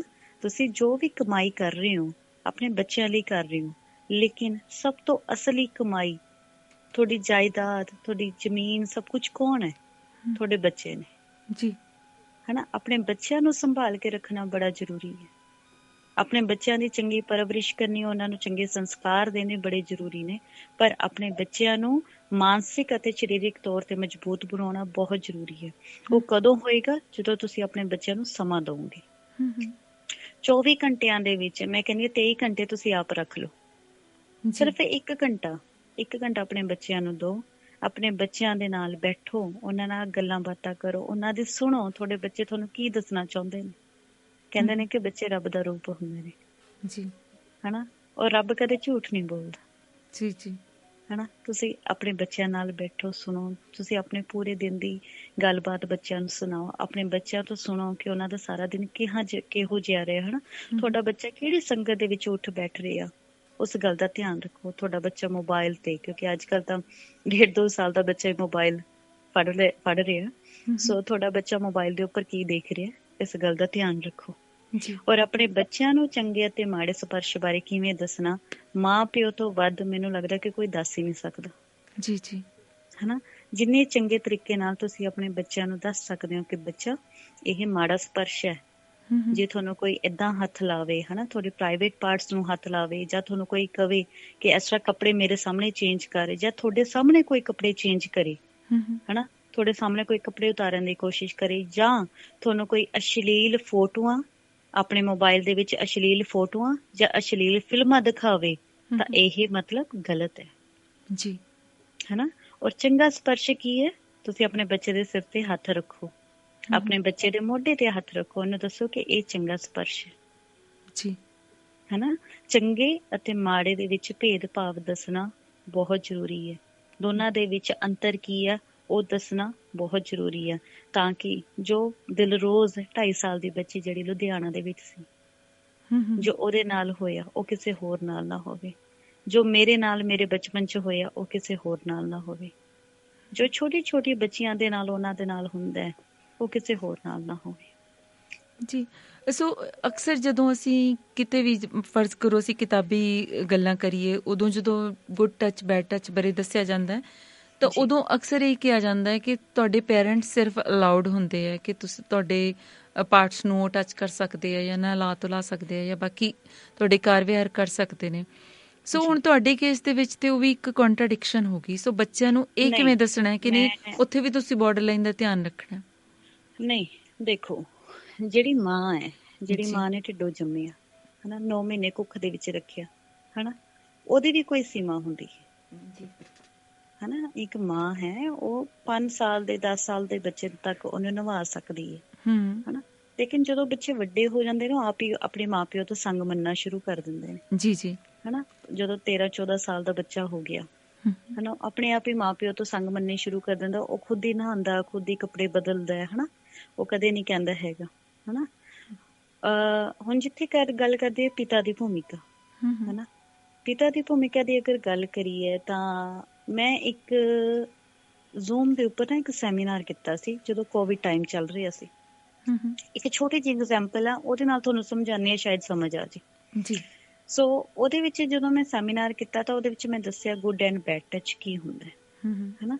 ਤਾਂ ਮੇਰੇ ਕੋਲੋਂ ਇੱਕ ਬੱਚਾ ਸੀ ਛੋਟਾ ਜਿਹਾ 6 ਸਾਲ ਦਾ, ਜਿਸਦੇ ਨਾਲ ਜਦੋਂ ਜ਼ੂਮ ਦੇ ਉੱਪਰ ਜਦੋਂ ਮੀਟਿੰਗ ਚੱਲਦੀ ਸੀ ਤਾਂ ਉਹਦੀ ਮਾਂ ਨਾਲ ਬੈਠਦੀ ਹੁੰਦੀ ਸੀ ਹਨਾ, ਤੇ ਉਹਨੂੰ ਚੰਗੇ ਮਾੜੇ ਸਪਰਸ਼ ਬਾਰੇ ਦੱਸਿਆ। ਤਾਂ ਹਰ ਹਫ਼ਤੇ ਸੈਮੀਨਾਰ ਹੁੰਦਾ ਸੀ, ਉਸ ਬੱਚੇ ਨੇ 2 ਕਿ 3 ਸੈਮੀਨਾਰ ਅਟੈਂਡ ਕੀਤੇ। ਤਾਂ ਚੌਥੇ ਸੈਮੀਨਾਰ ਦੇ ਵਿੱਚ ਉਹਦੀ ਮਦਰ ਨੇ ਮੈਨੂੰ ਦੱਸਿਆ, ਕਹਿੰਦੇ ਕਿ ਕੱਲ ਰਾਤ ਨੂੰ ਬੱਚੀ ਦੇ ਫਾਦਰ ਆਏ ਘਰੇ ਔਰ ਉਹਨਾਂ ਨੇ ਡਰਿੰਕ ਕੀਤੀ ਹੋਈ ਸੀ ਜੀ ਹਨਾ, ਤੇ ਡਰਿੰਕ ਕੀਤੀ ਹੋਈ ਸੀ ਤਾਂ ਉਹ ਆ ਕੇ ਬੱਚੇ ਨੂੰ ਗਲਵੱਕੜੀ ਦੇ ਵਿੱਚ ਲੈ ਲਿਆ ਤੇ ਉਹਨਾਂ ਨੇ ਬੱਚੇ ਨੂੰ ਚੁੰਮਣਾ ਸ਼ੁਰੂ ਕਰਤਾ ਹਨਾ। ਇੱਕ ਮੱਥੇ ਤੇ ਚੁੰਮਣਾ ਅਲੱਗ ਚੀਜ਼ ਹੁੰਦੀ ਹੈ ਹਨਾ। ਤੇ ਜਦੋਂ ਉਹਨਾਂ ਨੇ ਚੁੰਮਣਾ ਸ਼ੁਰੂ ਕਰ ਦਿੱਤਾ ਤਾਂ ਉਹਨੇ ਕਿਹਾ, ਕਹਿੰਦੀ ਪਾਪਾ no, this is a bad touch ਹਨਾ। ਸੋ ਅਸੀਂ ਇਨਸਾਨ ਆ, ਸਾਨੂੰ ਪਤਾ ਹੈ ਕਿ ਸਾਡੀ ਲਿਮਿਟ ਕਿੱਥੇ ਆ ਜੀ ਹਨਾ। ਅਸੀਂ ਮਾਪੇ ਆ, ਸਾਨੂੰ ਪਤਾ ਹੈ ਕਿ ਸਾਡੀ ਲਿਮਿਟ ਕਿੱਥੇ ਹੈ ਜੀ ਹਨਾ। ਸਾਡੇ ਬੱਚੇ ਅੱਜ ਕੱਲ੍ਹ ਬੜੇ ਸਿਆਣੇ ਨੇ, ਉਹਨਾਂ ਨੂੰ ਵੀ ਪਤਾ ਹੈ ਕਿ ਲਿਮਿਟ ਕਿੱਥੇ ਹੈ। ਤੇ ਉਹਦੀ ਮਾਂ, ਉਹਦੇ ਫਾਦਰ ਇੰਨਾ ਖੁਸ਼ ਹੋਏ, ਉਹ ਕਹਿੰਦੇ ਕਿ ਤੈਨੂੰ ਕਿੰਨੇ ਸਿਖਾਇਆ? ਤੇ ਉਹਨੇ ਦੱਸਿਆ ਕਿ ਇੱਕ ਨਾ ਮੋਬਾਇਲ ਦੇ ਉੱਪਰ ਆਂਟੀ ਨੇ, ਉਹਨਾਂ ਨੇ ਦੱਸਿਆ ਆਹ ਗੁੱਡ ਟੱਚ ਆ, ਆਹ ਬੈਡ ਟੱਚ ਆ। ਤਾਂ ਉਹਦੇ ਫਾਦਰ ਦੀ ਜਿਵੇਂ ਕਹਿੰਦੇ ਅੱਖਾਂ ਖੁੱਲ ਗਈਆਂ ਹਨਾ। ਤੇ ਉਹਨਾਂ ਨੇ ਆਪਣੀ ਵਾਈਫ ਨਾਲ ਗੱਲਬਾਤ ਕੀਤੀ ਤੇ ਉਹ ਮੈਮ ਨੇ ਮੇਰਾ ਨੈਕਸਟ ਡੇ ਥੈਂਕ ਯੂ ਕੀਤਾ ਕਿ ਮੇਰੇ ਬੱਚੇ ਨੂੰ ਪਤਾ ਲੱਗ ਗਿਆ ਕਿ ਗੁੱਡ ਟੱਚ ਕੀ ਹੈ ਤੇ ਬੈਡ ਟੱਚ ਕੀ ਹੈ ਹਨਾ। ਸੋ ਅਕਸਰ ਹੀ ਅਸੀਂ ਮਾਪੇ ਹਾਂ, ਸਾਨੂੰ ਸਾਡੀ ਲਿਮਿਟਸ ਦਾ ਪਤਾ ਹੈ ਹਨਾ, ਕਿ ਸਾਡੀਆਂ ਲਿਮਿਟ ਕਿੱਥੋਂ ਤੱਕ ਹੁੰਦੀਆਂ ਨੇ, ਬੱਚੇ ਦੇ ਕਿਹੜੇ ਅੰਗ ਨੂੰ ਅਸੀਂ ਟੱਚ ਕਰ ਸਕਦੇ ਹਾਂ ਔਰ ਕਿਹੜੇ ਅੰਗ ਨੂੰ ਅਸੀਂ ਟੱਚ ਨਹੀਂ ਕਰ ਸਕਦੇ, ਕਿਸ ਏਜ ਤੱਕ ਕਰ ਸਕਦੇ ਹਾਂ ਹਨਾ, ਕਿਸ ਏਜ ਤੱਕ ਕਰ ਸਕਦੇ ਹਾਂ। ਅਨਾਮਿਕਾ ਜੀ, ਇੱਕ ਹੋਰ ਵੀ ਮਸਲਾ ਹੁੰਦਾ ਹੈ ਕਿ ਮਾਪੇ ਜਿਹੜੇ ਹੁੰਦੇ ਆ ਨਾ, ਉਹ ਆਟੋਮੈਟਿਕਲੀ ਇਹ ਐਜ਼ਿਊਮ ਕਰ ਲੈਂਦੇ ਆ ਕਿ ਠੀਕ ਹੈ ਹੁਣ ਇਸ ਉਮਰ ਤੱਕ ਹੋ ਗਿਆ, ਬੱਚੇ ਨੂੰ ਤਾਂ ਸਭ ਕੁਝ ਆਪਣੇ ਆਪ ਹੀ ਪਤਾ ਹੋਣਾ, ਦੱਸਣ ਦੀ ਜ਼ਰੂਰਤ ਹੀ ਨਹੀਂ ਹੈ, ਇਹ ਸਭ ਕੁਝ ਕਰਨ ਦੀ ਜ਼ਰੂਰਤ ਹੀ ਨਹੀਂ ਹੈ। ਮੈਨੂੰ ਇਸ ਕਹਿਣ ਵਿੱਚ ਕੋਈ ਝਿਜਕ ਨਹੀਂ ਹੈ ਕਿ ਈਵਨ 22-23 ਸਾਲ ਦੀ ਅਗਰ ਲੜਕੀ ਵੀ ਹੋ ਜਾਂਦੀ ਹੈ ਨਾ, ਤੇ ਮਾਵਾਂ ਵੀ ਅਕਸਰ ਸਮਝ ਲੈਂਦੀਆਂ ਕਿ ਠੀਕ ਹੈ ਵਿਆਹ ਹੋਣਾ, ਇਹਨੂੰ ਤੇ ਸਭ ਕੁਝ ਪਤਾ ਹੈ। ਹੁਣ ਸਾਡੇ ਸਮਾਜ ਦੇ ਵਿੱਚ ਵਿਆਹ ਤੋਂ ਪਹਿਲਾਂ ਤੁਸੀਂ ਲੜਕੀ ਨੂੰ ਨਾ ਕਿਤੇ ਸਹੇਲੀਆਂ ਕੋਲ ਰਹਿਣ ਦਿੱਤਾ ਹੈ, ਖਾਸ ਕਰਕੇ ਵਿਆਹੀਆਂ ਸਹੇਲੀਆਂ ਕੋਲ, ਨਾ ਤੁਸੀਂ ਕਦੇ ਪਰਿਵਾਰਾਂ ਦੇ ਵਿੱਚ ਇਕੱਲੇ ਜਾਣ ਦਿੱਤਾ ਹੈ, ਤੁਹਾਨੂੰ ਨਹੀਂ ਪਤਾ ਹੈ ਨਾ, ਤੁਸੀਂ ਕਦੇ ਕੋਈ ਉਸ ਤਰ੍ਹਾਂ ਦੀਆਂ ਚੀਜ਼ਾਂ ਦੇਖਣ, ਸਮਝਣ, ਪੜ੍ਹਨ ਦਿੱਤੀਆਂ ਨੇ, ਕਿਉਂਕਿ ਸਾਡੇ ਰਿਸਟ੍ਰਿਕਸ਼ਨਸ ਹੁੰਦੀਆਂ ਨੇ ਆਟੋਮੈਟਿਕਲੀ ਹੈ। ਤੇ ਫਿਰ ਤੁਸੀਂ ਕਿਵੇਂ ਅਸਿਊਮ ਕਰ ਲੈਂਦੇ ਹੋ ਕਿ ਸਡਨਲੀ ਉਹ ਕਿਸੇ ਨਵੇਂ ਪਰਿਵਾਰ 'ਚ ਜਾਏ, ਖਾਸ ਕਰਕੇ ਜਿੱਥੇ ਅਰੇਂਜਡ ਮੈਰਿਜਸ ਨੇ, ਤੇ ਸਭ ਕੁਝ ਉਹਨੂੰ ਆਪਣੇ ਆਪ ਹੀ ਪਤਾ ਹੋਏਗਾ। ਠੀਕ ਹੈ, ਸਮਾਜਿਕ ਦਾਇਰੇ ਉਹਨੂੰ ਪਤਾ ਹੋ ਸਕਦੇ ਨੇ, ਮਾਨ ਇੱਜ਼ਤ ਕਿਵੇਂ ਕਰਨਾ ਜਾਂ ਕਿਸ ਲਿਮਿਟ ਤੱਕ ਬੋਲਣਾ ਹੈ, ਕਿਸ ਤਰ੍ਹਾਂ ਕਰਨਾ, ਸਿਰ ਢੱਕਣਾ ਹੈ, ਕਿਸ ਤਰ੍ਹਾਂ ਦੇ ਕੱਪੜੇ ਪਾਉਣੇ, ਉਹ ਪਤਾ ਹੋ ਸਕਦੇ ਨੇ। ਪਰ ਜਿਹੜੀਆਂ ਬਾਕੀ ਗੱਲਾਂ ਨੇ, ਟੱਚਸ ਨੇ ਜਾਂ ਬਾਕੀ ਸਭ ਕੁਝ, ਉਹ ਤੁਸੀਂ ਕਿਵੇਂ ਅਸਿਊਮ ਕਰ ਲੈਂਦੇ ਹੋ? ਸੋ ਤੁਸੀਂ ਕੀ ਸਮਝਦੇ ਹੋ ਕਿੰਨਾ ਕੁ ਜ਼ਿਆਦਾ ਜ਼ਰੂਰੀ ਹੈ ਇਹ ਸਭ ਚੀਜ਼ਾਂ ਦੱਸਣਾ? ਦੇਖੋ, ਅਵੇਅਰਨੈਸ, ਜਾਗਰੂਕਤਾ ਹਰ ਚੀਜ਼ ਦੀ ਹੁੰਦੀ ਹੈ। ਜਿਵੇਂ ਅਸੀਂ ਨਸ਼ਿਆਂ ਦੇ ਖਿਲਾਫ ਜਾਗਰੂਕਤਾ ਮੁਹਿੰਮ ਸ਼ੁਰੂ ਕਰਦੇ ਹਾਂ, ਅਸੀਂ ਭਰੂਣ ਹੱਤਿਆ ਦੇ ਖਿਲਾਫ ਜਾਗਰੂਕਤਾ ਮੁਹਿੰਮ ਸ਼ੁਰੂ ਕੀਤੀ, ਅਸੀਂ ਬੱਚਿਆਂ ਨੂੰ ਕਿ ਜੇ ਤੁਸੀਂ ਮੁੰਡਿਆਂ ਨੂੰ ਪੜ੍ਹਾਉਂਦੇ ਹੋ ਤੇ ਕੁੜੀਆਂ ਨੂੰ ਵੀ ਪੜ੍ਹਾਓ, ਹਨਾ, ਕੁੜੀਆਂ ਨੂੰ ਵੀ ਪੜ੍ਹਨ ਦਾ ਹੱਕ ਹੈਗਾ, ਹਨਾ, ਉਸ ਦੇ ਪ੍ਰਤੀ ਵੀ ਅਸੀਂ ਜਾਗਰੂਕਤਾ ਮੁਹਿੰਮ ਸ਼ੁਰੂ ਕੀਤੀ। ਤਾਂ ਸਾਨੂੰ ਹਰੇਕ ਚੀਜ਼ ਦੇ ਪ੍ਰਤੀ ਜਾਗਰੂਕ ਹੋਣਾ ਜ਼ਰੂਰੀ ਹੈ। ਔਰ ਖਾਸ ਕਰਕੇ ਮਾਪਿਆਂ ਨੂੰ ਹੀ ਆਪਣੇ ਬੱਚਿਆਂ ਨੂੰ ਸਮਾਂ ਦੇ ਕੇ ਉਹਨਾਂ ਨੂੰ ਹਰ ਚੀਜ਼ ਬਾਰੇ, ਚੰਗੇ ਅਤੇ ਮਾੜੇ ਬਾਰੇ ਉਹਨਾਂ ਨੂੰ ਦੱਸਣਾ ਜ਼ਰੂਰੀ ਹੈ। ਚਾਹੇ ਉਹ ਤੁਹਾਡਾ ਬੱਚਾ 5 ਸਾਲ ਦਾ, ਚਾਹੇ ਉਹ ਤੁਹਾਡਾ ਬੱਚਾ 18 ਸਾਲ ਦਾ, ਹਨਾ, ਔਰ ਚਾਹੇ ਤੁਹਾਡਾ ਬੱਚਾ 12 ਸਾਲ ਦਾ ਜੀ, ਹਨਾ, ਇਹਨਾਂ ਚੀਜ਼ਾਂ ਬਾਰੇ ਦੱਸਣਾ ਬੜਾ ਜ਼ਰੂਰੀ ਹੈ। ਹੁਣ ਤੁਸੀਂ ਕਿਹਾ ਕਿ ਪੜ੍ਹਾਈ ਦੀ ਅਹਿਮੀਅਤ ਹੋਣੀ ਚਾਹੀਦੀ ਹੈ। ਹੁਣ ਜੇ ਅਸੀਂ ਸ਼ਹਿਰੀ ਇਲਾਕਿਆਂ ਦੇ ਵਿੱਚ ਦੇਖੀਏ ਤੇ ਅਕਸਰ ਇੱਕ ਰੂਟੀਨ ਹੈ ਕਿ ਪੇਰੈਂਟਸ ਵਰਕਿੰਗ ਸਫੀਅਰ ਦੇ ਵਿੱਚ ਹੁੰਦੇ ਨੇ ਤੇ ਆਟੋਮੈਟਿਕਲੀ ਲੜਕੀਆਂ ਨੂੰ ਪੜ੍ਹਨ ਪਾਉਂਦੇ ਹੀ ਹੈ। ਹੁਣ ਕੌਣ ਕਿੰਨਾ ਪੜ੍ਹਾਉਂਦਾ ਉਹ ਵੱਖਰੀ ਗੱਲ ਹੈ, ਮਤਲਬ ਮੈਂ ਇੱਕ ਆਮ ਗੱਲ ਕਰ ਰਹੀ ਹਾਂ, ਕੁਝ ਐਕਸੈਪਸ਼ਨਸ ਵੀ ਹੁੰਦੀਆਂ ਨੇ। ਪਰ ਜਿਹੜੇ ਪੇਂਡੂ ਇਲਾਕੇ ਆ ਜਾਂ ਉੱਥੇ ਫਿਰ ਇੱਕ ਲੀਕ ਤੋਂ ਹਟ ਕੇ ਅੱਜ ਕੱਲ੍ਹ ਖੈਰ ਬਦਲ ਗਿਆ ਸਿਨੈਰੀਓ, ਲੇਕਿਨ ਉੱਥੇ ਇਹ ਹੋ ਸਕਦਾ ਹੈ ਕਿ ਨਹੀਂ ਪੜ੍ਹਾਉਂਦੇ। ਤੇ ਤੁਸੀਂ ਕੀ ਪਿੰਡਾਂ 'ਚ ਜਾ ਕੇ ਵੀ ਆਪਣੀ ਕੈਂਪੇਨ ਦੇ ਜ਼ਰੀਏ ਉਹਨਾਂ ਨੂੰ ਜਾਗਰੂਕ ਕਰਦੇ ਹੋ ਕਿ ਤੁਸੀਂ ਪੜ੍ਹਾਓ? ਬਿਲਕੁਲ ਜੀ, ਬਿਲਕੁਲ ਜੀ, ਬਿਲਕੁਲ। ਮੈਂ ਪਿੰਡਾਂ ਦੇ ਵਿੱਚ ਵੀ ਜਦੋਂ ਜਾਂਦੀ ਹਾਂ ਤਾਂ ਉੱਥੇ ਇਹੀ ਚੀਜ਼ਾਂ ਦੇ ਪ੍ਰਤੀ ਜਾਗਰੂਕ ਕਰਦੀ ਹਾਂ ਕਿ ਕੁੜੀਆਂ ਨੂੰ ਵੀ ਪੜ੍ਹਨ ਦਾ ਹੱਕ ਹੈਗਾ, ਹਨਾ, ਕੁੜੀਆਂ ਨੂੰ ਵੀ ਗਲਤ ਦੇ ਖਿਲਾਫ ਆਵਾਜ਼ ਚੁੱਕਣ ਦਾ ਹੱਕ ਹੈਗਾ, ਹਨਾ। ਇਹ ਨਹੀਂ ਹੈ ਕਿ ਤੁਸੀਂ ਗਲਤ ਦੇ ਖਿਲਾਫ ਆਵਾਜ਼ ਨਹੀਂ ਚੁੱਕ ਸਕਦੇ ਤੇ ਤੁਸੀਂ ਗਲਤ ਨੂੰ ਸਹਿਣਾ ਜੀ, ਇਹ ਚੀਜ਼ ਨਹੀਂ ਹੋ ਸਕਦੀ ਹੈਗੀ, ਹਨਾ। ਮੈਨੂੰ ਯਾਦ ਹੈ ਇੱਕ ਵਾਰੀ ਮੈਂ ਸੰਗਰੂਰ ਦੇ ਲਾਗੇ ਇੱਕ ਪਿੰਡ 'ਚ ਗਈ ਸੀ, ਬਟਰੁੱਖਾ ਪਿੰਡ 'ਚ ਗਈ ਤਾਂ ਉੱਥੇ ਮੈਂ ਆਪਣਾ ਸੈਮੀਨਾਰ ਖਤਮ ਕਰਕੇ ਜਦੋਂ ਪ੍ਰਿੰਸੀਪਲ ਦੇ ਆਫਿਸ ਤੋਂ ਬਾਹਰ ਨਿਕਲ ਰਹੀ ਸੀ, ਕਿਉਂਕਿ ਜਦੋਂ ਸੈਮੀਨਾਰ ਕਰਦੇ ਹਾਂ ਉਸ ਤੋਂ ਬਾਅਦ ਚਲੋ ਚਾਹ ਪਾਣੀ ਹੋ ਗਿਆ, ਹਨਾ, ਚਾਹ ਪਾਣੀ ਕਰਕੇ ਜਦੋਂ ਬਾਹਰ ਨਿਕਲੀ ਤਾਂ ਉੱਥੇ 5-6 ਕੁੜੀਆਂ ਆਈਆਂ ਮੇਰੇ ਕੋਲੇ, ਨਿੱਕੀਆਂ ਨਿੱਕੀਆਂ, ਤਕਰੀਬਨ ਹੋਣਗੀਆਂ 9ਵੀਂ 10ਵੀਂ ਦੇ ਵਿੱਚ, ਹਨਾ। ਤਾਂ ਉਹਨਾਂ ਨੇ ਕਿਹਾ ਕਿ ਸਾਡਾ ਇਹ ਸਕੂਲ 12ਵੀਂ ਤੱਕ ਹੈ ਜੀ, ਤੇ ਸਾਨੂੰ ਪਤਾ ਹੈ ਕਿ ਸਾਡੇ ਮਾਪਿਆਂ ਨੇ 12ਵੀਂ ਤੋਂ ਬਾਅਦ ਸਾਨੂੰ ਬਾਹਰ ਪੜ੍ਹਨ ਨਹੀਂ ਭੇਜਣਾ ਹੈਗਾ ਜੀ, ਹਨਾ, ਪਰ ਅਸੀਂ ਪੜ੍ਹਨਾ ਚਾਹੁੰਦੇ ਹਨਾ। ਫਿਰ ਉੱਥੇ ਉਹਨਾਂ ਨੂੰ ਕੁਛ ਗੱਲਾਂ ਸਮਝਾਈਆਂ, ਕੁਛ ਗੱਲਾਂ ਕਹੀਆਂ, ਹਨਾ, ਕੁਛ ਗੱਲਾਂ ਉਹਨਾਂ ਦੀਆਂ ਸੁਣੀਆਂ, ਹਨਾ, ਤੇ ਬੜਾ ਜ਼ਰੂਰੀ ਆ। ਫਿਰ ਉਹਨਾਂ ਨੂੰ ਲੱਗਿਆ ਕਿ ਹਾਂ ਨਹੀਂ, ਸਾਨੂੰ ਹੌਸਲਾ ਕਰਨਾ ਚਾਹੀਦਾ, ਅਸੀਂ ਇੱਕ ਵਾਰੀ ਆਪਣੇ ਮਾਂ ਪਿਓ ਨੂੰ ਬੇਨਤੀ ਕਰਕੇ ਤਾਂ ਦੇਖੀਏ, ਅਸੀਂ ਰਿਕੁਐਸਟ ਕਰਕੇ ਤਾਂ ਦੇਖੀਏ ਕਿ ਬਾਪੂ ਮੈਂ ਵੀ ਪੜ੍ਹਨਾ ਚਾਹੁੰਦੀ ਹਾਂ, ਮੈਂ ਵੀ ਅੱਗੇ ਵਧਣਾ ਚਾਹੁੰਦੀ ਹਾਂ। ਵਾਹ, ਸਹੀ ਗੱਲ। ਤੁਸੀਂ ਕਿਹਾ ਕਿ ਸਹਿਣ ਲੱਗ ਪੈਂਦੇ ਨੇ ਜਾਂ ਸਹਿਣਾ ਪੈਂਦਾ ਹੈ, ਜਾਂ ਫਿਰ ਇੱਕ ਆਦਤ ਬਣ ਗਈ ਹੈ ਕਿ ਸਹਿਣਾ ਹੈ, ਜਾਂ ਕੁਝ ਇੱਦਾਂ ਦਾ ਹੋ ਜਾਂਦਾ, ਸ਼ਰਮ 'ਚ ਬੜਾ ਕੁਝ ਹੁੰਦਾ। ਹੁਣ ਇਹ ਵੀ ਇੱਕ ਰਿਐਲਿਟੀ ਹੈ ਕਿ ਬੇਸ਼ੱਕ ਤੁਸੀਂ ਇੱਕ ਐਸੀ ਏਜ 'ਤੇ ਪਹੁੰਚ ਚੁੱਕੇ ਹੁੰਦੇ ਜਿੱਥੇ ਅਸੀਂ ਕਹਿੰਦੇ ਹਾਂ, ਅਸਿਊਮ ਕਰ ਲੈਂਦੇ ਹਾਂ ਕਿ ਹੁਣ ਤਾਂ ਸਭ ਸਮਝ ਹੈ, ਹੁਣ ਸਾਡਾ ਇੱਕ ਮਕਾਮ ਹੈ ਸਮਾਜ ਦੇ ਵਿੱਚ, ਹੁਣ ਅਸੀਂ ਕਹਿ ਸਕਦੇ ਹਾਂ ਵਿਆਹ ਦੀ ਉਮਰ 'ਤੇ ਆ ਜਾਂ ਵਿਆਹੇ ਗਏ ਹਾਂ, ਜਾਂ ਕੋਈ ਵੀ ਗੱਲਬਾਤ ਇੱਦਾਂ ਦੀ ਹੁੰਦੀ ਹੈ, ਉੱਥੇ ਵੀ ਤੁਹਾਡੇ ਨਾਲ ਕੁਝ ਬੁਰਾ ਹੁੰਦਾ ਹੈ ਜਿਹਦੇ 'ਚ ਹੋ ਸਕਦਾ ਕਿ ਤੁਹਾਡੀ ਮਰਜ਼ੀ ਨਾ ਸ਼ਾਮਿਲ ਹੋਵੇ, ਲੇਕਿਨ ਉਦੋਂ ਤੁਹਾਨੂੰ ਇਹ ਨਹੀਂ ਪਤਾ ਲੱਗਦਾ ਕਿ ਕਿਸ ਤਰ੍ਹਾਂ ਰਿਐਕਟ ਕਰਨਾ ਹੈ, ਕਿਵੇਂ ਰਿਐਕਟ ਕੀਤਾ ਜਾਵੇ। ਜਾਂ ਫਿਰ ਦੂਜਾ ਪੱਖ ਇਹਦਾ ਇਹ ਹੈ ਕਿ ਜੇ ਫਰਜ਼ ਕਰੋ ਪਤਾ ਵੀ ਹੈ ਰਿਐਕਟ ਕਿਵੇਂ ਕਰਨਾ, ਤੁਸੀਂ ਕਿਸੇ ਆਪਣੇ ਅਜ਼ੀਜ਼ ਨੂੰ ਦੱਸਦੇ ਹੋ, ਅੱਜ ਦੱਸਦੇ ਹੋ, ਜਾਂ ਕੁਝ ਅਰਸੇ ਬਾਅਦ ਉਹ ਗੱਲ ਬਾਹਰ ਆਉਂਦੀ ਹੈ, ਤਾਂ ਫਿਰ ਦੋਸ਼ੀ ਤੁਹਾਨੂੰ ਹੀ ਬਣਾ ਦਿੱਤਾ ਜਾਂਦਾ, ਜਿਹੜਾ ਕਿ ਇੱਕ ਸਹਿਣ ਕਰਨ ਤੇ ਮਜਬੂਰ ਕਰਦੀ ਹੈ ਗੱਲ, ਕਿਉਂਕਿ ਦੋਸ਼ੀ ਕਿਤੇ ਨਾ ਕਿਤੇ ਔਰਤ ਨੂੰ ਬਣਾ ਦਿੱਤਾ ਜਾਂਦਾ। ਦੇਖੋ ਜੀ, ਇਹ ਪੁਰਸ਼ ਪ੍ਰਧਾਨ ਸਮਾਜ ਹੈ ਜੀ, ਸਾਡੇ ਭਾਰਤ ਦੇ ਵਿੱਚ ਇੱਕ ਪੁਰਸ਼ ਪ੍ਰਧਾਨ ਸਮਾਜ ਹੈ, ਜੀ ਹਨਾ। ਔਰਤ ਜਿੰਨਾ ਮਰਜ਼ੀ ਉੱਠਣ ਦੀ ਕੋਸ਼ਿਸ਼ ਕਰੇ ਜੀ ਲੇਕਿਨ ਮਰਜ਼ੀ ਹਮੇਸ਼ਾ ਪੁਰਸ਼ ਦੀ ਚੱਲੇਗੀ ਜੀ। ਇਹ ਚੀਜ਼ ਮੰਨਣੀ ਪਏਗੀ ਹੂੰ ਹੂੰ ਹਨਾ। ਮੈਂ ਇੱਕ ਚੀਜ਼ ਸੋਚੀ ਹੈ ਸਾਰੀ ਜ਼ਿੰਦਗੀ ਦੇ ਵਿੱਚ, ਇੱਕ ਨਿਚੋੜ ਕੱਢਿਆ। ਜੀ। ਪਹਿਲੀ ਗੱਲ ਤਾਂ ਕਿਸੇ ਤੋਂ ਉਮੀਦ ਨਾ ਰੱਖੋ, ਕਿਸੇ ਵੀ ਰਿਸ਼ਤੇ ਤੋਂ। ਵਾਹ। ਠੀਕ ਹੈ। ਦੂਜੀ ਗੱਲ, ਜੇ ਕੋਈ ਇਨਸਾਨ ਤੁਹਾਡੀ ਜ਼ਿੰਦਗੀ ਦੇ ਵਿੱਚ ਆਇਆ ਔਰ ਉਹਨੂੰ ਤੁਹਾਡੇ ਨਾਲ ਤੁਹਾਡੀ ਵਿਚਾਰਧਾਰਾ ਨਹੀਂ ਮਿਲੀ ਤੇ ਉਹ ਜਾਣਾ ਚਾਹੁੰਦਾ ਤਾਂ ਤੁਸੀਂ ਉਹਨੂੰ ਬੰਨ ਕੇ ਨਹੀਂ ਰੱਖ ਸਕਦੇ। ਸਹੀ ਗੱਲ ਹੈ। ਠੀਕ ਹੈ। ਉਹਨੂੰ ਜਾਣ ਦਿਓ, ਕਿਉਂਕਿ ਹਰ ਇੱਕ ਇਨਸਾਨ ਦੀ ਆਪਣੀ ਲਿਮਿਟ ਹੁੰਦੀ ਹੈ, ਆਪਣੇ ਵਿਊਜ਼ ਹੁੰਦੇ ਨੇ ਹਨਾ। ਔਰ ਇਹ ਕਹਿੰਦੇ ਨੇ ਕਿ ਸਾਡੇ ਕਰਮਾਂ ਦੇ ਵਿੱਚ ਲਿਖਿਆ ਹੁੰਦਾ ਕਿਹੜੇ ਇਨਸਾਨ ਨੇ ਤੁਹਾਡੇ ਨਾਲ ਰਹਿਣਾ, ਕਿਹੜੇ ਇਨਸਾਨ ਨੇ ਤੁਹਾਡੇ ਨਾਲ ਨਹੀਂ ਰਹਿਣਾ ਹੈਗਾ ਜੀ। ਇਹ ਕੁਛ ਤੁਹਾਨੂੰ ਨਹੀਂ ਪਤਾ ਹੈਗਾ। ਠੀਕ ਹੈ। ਰਿਸ਼ਤਿਆਂ ਨੂੰ ਕੋਸ਼ਿਸ਼ ਕਰੋ ਬੰਨ ਕੇ ਰੱਖੋ ਪਿਆਰ ਦੇ ਨਾਲ ਹਨਾ, ਅੰਡਰਸਟੈਂਡਿੰਗ ਦੇ ਨਾਲ। ਪਰ ਇਹ ਜ਼ਰੂਰੀ ਨਹੀਂ ਕਿ ਹਰ ਵਾਰੀ ਸਮਝੌਤਾ ਤੁਹਾਨੂੰ ਹੀ ਕਰਨਾ ਪਵੇ ਜੀ। ਇਹ ਲਾਜ਼ਮੀ ਨਹੀਂ ਹੈਗਾ। ਸਹੀ ਇਹ ਵੀ ਲਾਜ਼ਮੀ ਨਹੀਂ ਕਿ ਹਰ ਵਾਰੀ ਤੁਹਾਨੂੰ ਹੀ ਝੁਕਣਾ ਪਵੇ। ਨਾਲੇ ਜਿਹੜਾ ਸਟਿਗਮਾ ਹੈ ਨਾ ਸਾਡਾ, ਸੋਸ਼ਲ ਸਟਿਗਮਾ, ਕਿ ਜੇ ਇਹ ਹੋ ਗਿਆ, ਜੇ ਤੁਸੀਂ ਸੈਪਰੇਟ ਹੋ ਗਏ ਜਾਂ ਫਿਰ ਤੁਸੀਂ ਆਵਾਜ਼ ਉਠਾਈ ਤੇ ਫਿਰ ਤੁਹਾਨੂੰ ਇੱਕ ਜਿਵੇਂ ਕਹਿੰਦੇ ਨਾ ਦੋਸ਼ੀ ਕਰਾਰ ਦਿੱਤਾ ਜਾਏਗਾ ਜਾਂ ਫਿਰ ਹੀਣ ਭਾਵਨਾ ਦਾ ਸ਼ਿਕਾਰ ਹੋਣਾ ਪਵੇਗਾ। ਮੇਰੀ ਗੱਲ ਉਸ ਤੋਂ ਬਾਹਰ ਆਉਣਾ ਚਾਹੀਦਾ, ਉਸ ਨੂੰ ਵੀ ਜਿਹੜਾ ਵਿਕਟਮਾਈਜ਼ ਹੋ ਰਿਹਾ ਔਰ ਉਸ ਸਮਾਜ ਦੇ ਬਸ਼ਿੰਦਿਆਂ ਨੂੰ ਵੀ ਜਿਹੜੇ ਕਿ ਉਹਨੂੰ ਕੋਸ਼ਿਸ਼ ਕਰਦੇ ਆ, ਦੋਸ਼ੀ ਕਰਾਰ ਠਹਿਰਾਉਣ ਦੀ ਕੋਸ਼ਿਸ਼ ਕਰਦੇ ਆ। ਦੇਖੋ ਸਿੱਧੀ ਜੀ ਗੱਲ ਹੈ, ਇੱਥੇ ਜਦੋਂ ਇੱਕ ਔਰਤ ਤੇ ਮਰਦ ਦਾ ਰਿਸ਼ਤਾ ਟੁੱਟਦਾ ਨਾ ਤਾਂ 99 ਉਂਗਲਾਂ ਔਰਤ ਤੇ ਉੱਠਦੀਆਂ ਨੇ ਜੀ, ਇੱਕ ਉਂਗਲ ਮਰਦ ਤੇ ਉੱਠੇਗੀ। ਠੀਕ ਹੈ।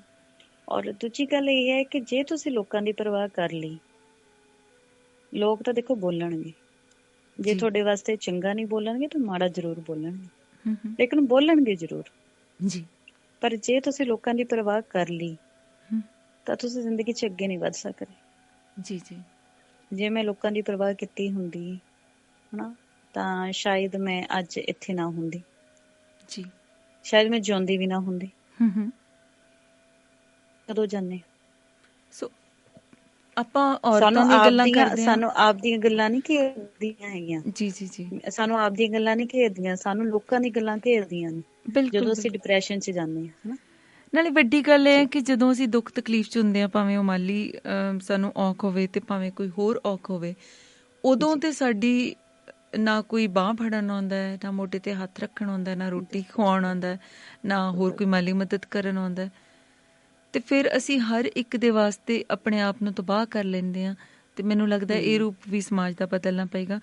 ਆਪਣੇ ਕੋਲ ਇੱਕ ਕਾਲ ਵੀ ਹੋਲਡ ਤੇ, ਲੇਕਿਨ ਉਸ ਤੋਂ ਪਹਿਲੇ ਇਸ ਨਾਲ ਗੱਲ ਨਾਲ ਲੱਗਦੀ ਗੱਲ ਮੁਕਾਉਣੀ ਜ਼ਰੂਰੀ ਹੈ ਕਿ ਅਸੀਂ ਔਰਤ ਦੀ ਗੱਲ ਕਰ ਰਹੇ ਹਾਂ, ਲੇਕਿਨ ਜਦੋਂ ਅਸੀਂ ਬੱਚਿਆਂ ਤੇ ਹੁੰਦੇ ਇਸ ਤਸ਼ੱਦਦ ਦੀ ਗੱਲ ਕਰਦੇ ਹਾਂ, ਜਿਹੜਾ ਕਿ ਇੱਕ ਮਾਨਸਿਕ ਤਸ਼ੱਦਦ ਹੈ, ਇੱਕ ਜ਼ਹਿਨੀ ਬਿਮਾਰੀ ਦਾ ਸ਼ਿਕਾਰ ਹੋ ਜਾਂਦੇ ਨੇ ਬੱਚੇ, ਉਹਦੇ ਵਿੱਚ ਜਿਹੜੇ ਲੜਕੇ ਨੇ ਛੋਟੇ, ਉਹ ਵੀ ਤੇ ਉਹਨੇ ਵਿਕਟਮਾਈਜ਼ ਹੁੰਦੇ ਨੇ। ਬਿਲਕੁਲ ਈਵਨ ਅਸੀਂ ਮਾਡਲਿੰਗ ਫੀਲਡ 'ਚ ਦੇਖ ਲਈਏ ਤੇ ਵੱਡੇ ਲੜਕੇ ਵੀ ਸ਼ਿਕਾਰ ਹੁੰਦੇ ਨੇ। ਬਿਲਕੁਲ ਹੁੰਦੇ ਨੇ ਜੀ। ਜਿਹੜਾ ਸ਼ੋਸ਼ਣ ਹੈ, ਮੈਂ ਕਦੇ ਨਹੀਂ ਕਿਹਾ ਕਿ ਸਿਰਫ ਕੁੜੀਆਂ ਦੇ ਨਾਲ ਹੁੰਦਾ। ਬਿਲਕੁਲ। ਜਦੋਂ ਮੈਂ ਸਕੂਲਾਂ ਦੇ ਵਿੱਚ ਜਾਂਦੀ ਹਾਂ ਜਾਂ ਮੈਂ ਕਾਲਜਾਂ 'ਚ ਜਾਂਦੀ ਹਾਂ ਤਾਂ ਮੈਂ ਕਦੇ ਨਹੀਂ ਕਿਹਾ ਹੈਗਾ ਕਿ ਇੱਥੇ ਸਿਰਫ ਕੁੜੀਆਂ ਨੂੰ ਬਿਠਾਓ। ਮੇਰੇ ਕੋਲੇ ਕੋਐਡ ਸਾਰੇ ਬੈਠੇ ਹੁੰਦੇ ਨੇ ਜੀ, ਸਭ ਬੈਠੇ ਹੁੰਦੇ, ਕਿਉਂਕਿ ਮੈਂ ਸਭ ਨੂੰ ਸਮਝਾਉਂਦੀ ਹਾਂ। ਬਿਲਕੁਲ। ਕਿਉਂਕਿ ਇਨਸਾਨ ਆ, ਇਨਸਾਨ ਹਰ ਇਨਸਾਨ ਦੇ ਨਾਲ ਕੋਈ ਨਾ ਕੋਈ ਤਸ਼ੱਦਦ ਹੁੰਦਾ ਹਨਾ। ਸੋ ਬਹੁਤ ਜ਼ਰੂਰੀ ਹੈ ਕਿ ਸਿਰਫ ਕੁੜੀਆਂ ਦੀ ਹੀ ਕੇਅਰ ਨਾ ਕੀਤੀ ਜਾਵੇ, ਬੱਚੇ ਵੀ ਅਗਰ ਛੋਟੇ ਨੇ, ਲੜਕੇ ਨੇ, ਚਾਹੇ ਉਹ ਟੀਨੇਜ ਲੜਕੇ ਨੇ, ਬੇਟਿਆਂ ਨੂੰ ਵੀ ਸੰਭਾਲਣਾ ਬਹੁਤ ਜ਼ਰੂਰੀ ਹੈ। ਬਿਲਕੁਲ ਬਿਲਕੁਲ, ਉਹਨਾਂ ਦੀ ਵੀ ਕੇਅਰ ਉਨੀ ਜ਼ਿਆਦਾ ਜ਼ਰੂਰੀ ਹੈ। ਔਰ ਇੱਕ ਚੀਜ਼ ਜਿਹੜੀ ਸਾਡੇ ਜ਼ਿਹਨ ਚੋਂ ਨਿਕਲਣੀ ਚਾਹੀਦੀ ਹੈ ਕਿ ਜਦੋਂ ਬੱਚਾ ਕੋਈ ਸ਼ਿਕਾਇਤ ਕਰਦਾ ਤਾਂ ਅਸੀਂ ਕਹਿੰਦੇ ਹਾਂ ਕਿ ਨਹੀਂ, ਉਹ ਤੇ ਆਪਣਾ ਰਿਸ਼ਤੇਦਾਰ ਹੈ, ਉਹ ਕਿਵੇਂ ਐਵੇਂ ਕਰ ਸਕਦਾ, ਏਦਾਂ ਥੋੜਾ ਹੁੰਦਾ। ਜਾਂ ਫਿਰ ਅਸੀਂ ਕਹਿੰਦੇ ਹਾਂ ਕਿ ਨਹੀਂ, ਉਹ ਤੇ ਸਾਡਾ ਕੰਮ ਹੈ ਕੋਈ, ਉਹ ਤੇ ਬਹੁਤ ਚੰਗਾ ਹੈ, ਐਵੇਂ ਥੋੜਾ ਹੋ ਸਕਦਾ। ਸੋ ਮੈਨੂੰ ਲੱਗਦਾ ਉਹਦੇ ਲਈ ਵੀ ਬਹੁਤ ਪੋਜ਼ਿਟਿਵ ਰੁਖ ਇਖਤਿਆਰ ਕਰਨ ਦੀ ਜ਼ਰੂਰਤ ਹੈ ਕਿ ਅਸੀਂ ਉਹਨਾਂ ਦੀ ਗੱਲ ਸੁਣੀਏ, ਅਮਲ ਕਰੀਏ। ਬਹੁਤ ਜ਼ਰੂਰੀ ਹੈ ਜੀ ਜੀ ਜੀ ਜੀ, ਬਿਲਕੁਲ ਬਿਲਕੁਲ। ਸਾਨੂੰ ਸਾਡੇ ਬੱਚਿਆਂ ਦਾ ਸੁਣਨਾ ਬਹੁਤ ਜ਼ਰੂਰੀ ਹੈ ਜੀ। ਸੋ ਪਹਿਲੀ ਕਾਲ ਆਪਣੇ ਕੋਲ ਆਈ ਹੋਈ ਹੈ ਜੀ ਸਿਆਲਕੋਟ ਤੋਂ, ਜ਼ਾਹਿਦ ਹੁਸੈਨ ਸਾਹਿਬ। ਜੀ ਆਇਆਂ ਨੂੰ ਜ਼ਾਹਿਦ ਹੁਸੈਨ ਸਾਹਿਬ। अस्सलाम वालेकुम। जी आयनो जी। जी जाहिद साहब शुक्रिया जी। ਤੇ ਜੀ ਆਇਆਂ ਨੂੰ ਕਹਾਂਗਾ ਤੇ ਮਾਸ਼ਾਅੱਲਾ ਐਡਾ ਅੱਛਾ ਟਾਪਿਕ ਰੱਖਣ ਤੇ ਜਿਹੜੇ ਸਾਡੇ ਮਹਿਮਾਨ ਨੇ, ਜਿਹੜੀ ਇੰਨਾ ਅੱਛਾ ਆਪਣੀ ਮਾਲੂਮਾਤ ਤੇ ਸਾਡੇ ਇਲਮ 'ਚ ਇਜ਼ਾਫਾ ਫਰਮਾ ਰਹੇ ਨੇ ਤੇ ਬਹੁਤ ਕੁਝ ਸਿੱਖਣ ਨੂੰ ਮਿਲ ਰਿਹਾ। ਕਿਰਨ ਦੇਖੇ, ਜਦੋਂ ਇੱਕ ਬੱਚੇ ਫੁੱਲ ਦੀ ਮੈਨੀ ਹੁੰਦੇ ਨੇ, ਯਾਦ ਰੱਖੋ ਜਦੋਂ ਫੁੱਲ ਦੀ ਮੈਨੀ ਉਹ ਲੜਕੀ ਹੋਏ ਜਾਂ ਲੜਕਾ ਹੋਏ, ਉਹ ਫੁੱਲ ਹੁੰਦੇ ਨੇ, ਉਹਨਾਂ ਦੀ ਪਰਵਰਿਸ਼ ਕਰਨਾ ਵੱਡਿਆਂ ਦਾ, ਮਾਪਿਆਂ ਦਾ ਹੱਕ ਹੈ। ਆਇਆ ਕਿ ਅਸੀਂ ਉਹ ਚੀਜ਼ਾਂ ਜਿਹੜੀਆਂ ਹੁਣ ਤੁਸੀਂ ਥੋੜੀ ਦੇਰ ਪਹਿਲੇ ਫਰਮਾਈ, ਜਦੋਂ ਬੱਚਾ ਸ਼ਿਕਾਇਤ ਕਰਦਾ ਹੁੰਦਾ ਹੈ ਤੇ ਸਾਨੂੰ ਦੇਖਣਾ ਚਾਹੀਦਾ ਕਿ ਇਹ ਉਹ ਇਗਨੋਰ ਕਰੋ ਹੀ ਨਾ, ਆਪਣੇ ਬੱਚੇ ਨੂੰ ਇੰਨਾ ਕੌਨਫੀਡੈਂਸ ਹੋਣਾ ਚਾਹੀਦਾ ਹੈ। ਮੈਂ ਆਪਣੇ ਨਜ਼ਦੀਕ ਇੱਕ ਤਰ੍ਹਾਂ ਬੱਚਿਆਂ ਨਾਲ ਹਾਸਾ ਖੇਡਾ ਕਰੋ, ਬੱਚਿਆਂ ਨੂੰ ਆਪਣਾ ਅੱਛਾ ਦੋਸਤ ਬਣਾਓ। ਅਸੀਂ ਮਾਸ਼ਰੇ ਦੇ ਵਿੱਚ ਯਾਦ ਰੱਖਿਓ, ਇੱਕ ਅੱਛੀ ਮਾਂ ਇੱਕ ਅੱਛਾ ਖਾਨਦਾਨ ਮਾਸ਼ਰੇ ਨੂੰ ਦੇ ਸਕਦੀ ਹੈ। ਆਪਣੇ ਮਾਂ, ਮੈਂ ਨਹੀਂ ਸਭ ਹੱਕ ਮਾਂ ਦੇ, ਪਿਓਰ ਵੀ। ਮੈਂ ਤੁਹਾਨੂੰ ਐਗਜ਼ਾਮਪਲ ਮੈਂ ਸੀਮਾ ਜੀ ਮੈਂ ਦਿਖਾ, ਮੇਰੀ ਛੋਟੀਆਂ 2 ਬੇਟੀਆਂ ਨੇ, ਠੀਕ ਹੈ, ਹੁਦਾ ਨੂਰ ਤੇ ਮਿੰਸਾ ਨੂਰ, ਠੀਕ ਹੈ। ਤੇ ਮਾਸ਼ਾਅੱਲਾ ਮੇਰੀ ਜਿਹੜੀ ਹੁਦਾ ਹੈ ਮਾਸ਼ਾਅੱਲਾ 3 ਸਾਲ ਦੀ ਹੈ। ਗੱਲ ਦੀ ਗੱਲ ਨਿਕਲੀ ਉਹਨੂੰ, ਮਤਲਬ ਪਰਸੋਂ ਦੀ ਗੱਲ ਹੈ, ਤੁਸੀਂ ਕਹੋਗੇ ਬੱਚੇ, ਮੈਂ ਤਕਰੀਬਨ ਕੰਮ ਤੋਂ ਲੇਟ ਹੋ ਗਿਆ, ਤਕਰੀਬਨ 11, 11:30, ਪੌਣੇ 12 ਵੱਜ ਗਏ।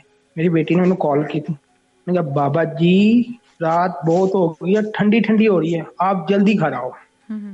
एक ਬੱਚਾ ਤੁਹਾਡਾ ਇੰਨਾ ਅਹਿਸਾਸ ਕਰਦਾ ਹੈ, ਉਹਨੂੰ ਉਹਦੇ ਵਿੱਚ ਸਭ ਤੋਂ ਪਹਿਲੇ ਅਹਿਸਾਸ ਪੈਦਾ ਕਰੋ, ਮੁਹੱਬਤ ਪੈਦਾ ਕਰੋ। ਤੇ ਦੂਸਰਾ ਜਿਹੜਾ ਅੱਜ ਕੱਲ੍ਹ ਸਾਡੇ ਮਾਸ਼ਰੇ 'ਚ ਹੋ ਰਿਹਾ, ਅਸੀਂ ਉਹਨਾਂ ਨੂੰ ਇਸ ਵੇਲੇ ਅਵੇਅਰਨੈਸ ਦੇਈਏ, ਮਾਲੂਮਾਤ ਦੇਈਏ।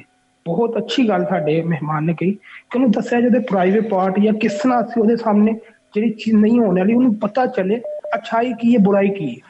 ਬਿਲਕੁਲ ਬਿਲਕੁਲ। ਤੇ ਇਹਦੇ ਵਾਸਤੇ ਸੀਮਾ ਜੀ ਮਾਸ਼ਾਅੱਲਾ ਜਿਸ ਤਰ੍ਹਾਂ ਸਾਡਾ ਦੁਆਬਾ ਰੇਡੀਓ, ਅੱਛਾ ਫੈਮਿਲੀ ਮੈਟਰ ਹਰ ਚੀਜ਼ ਇੱਥੋਂ ਸਿੱਖਣ ਨੂੰ ਮਿਲਦੀ ਹੈ।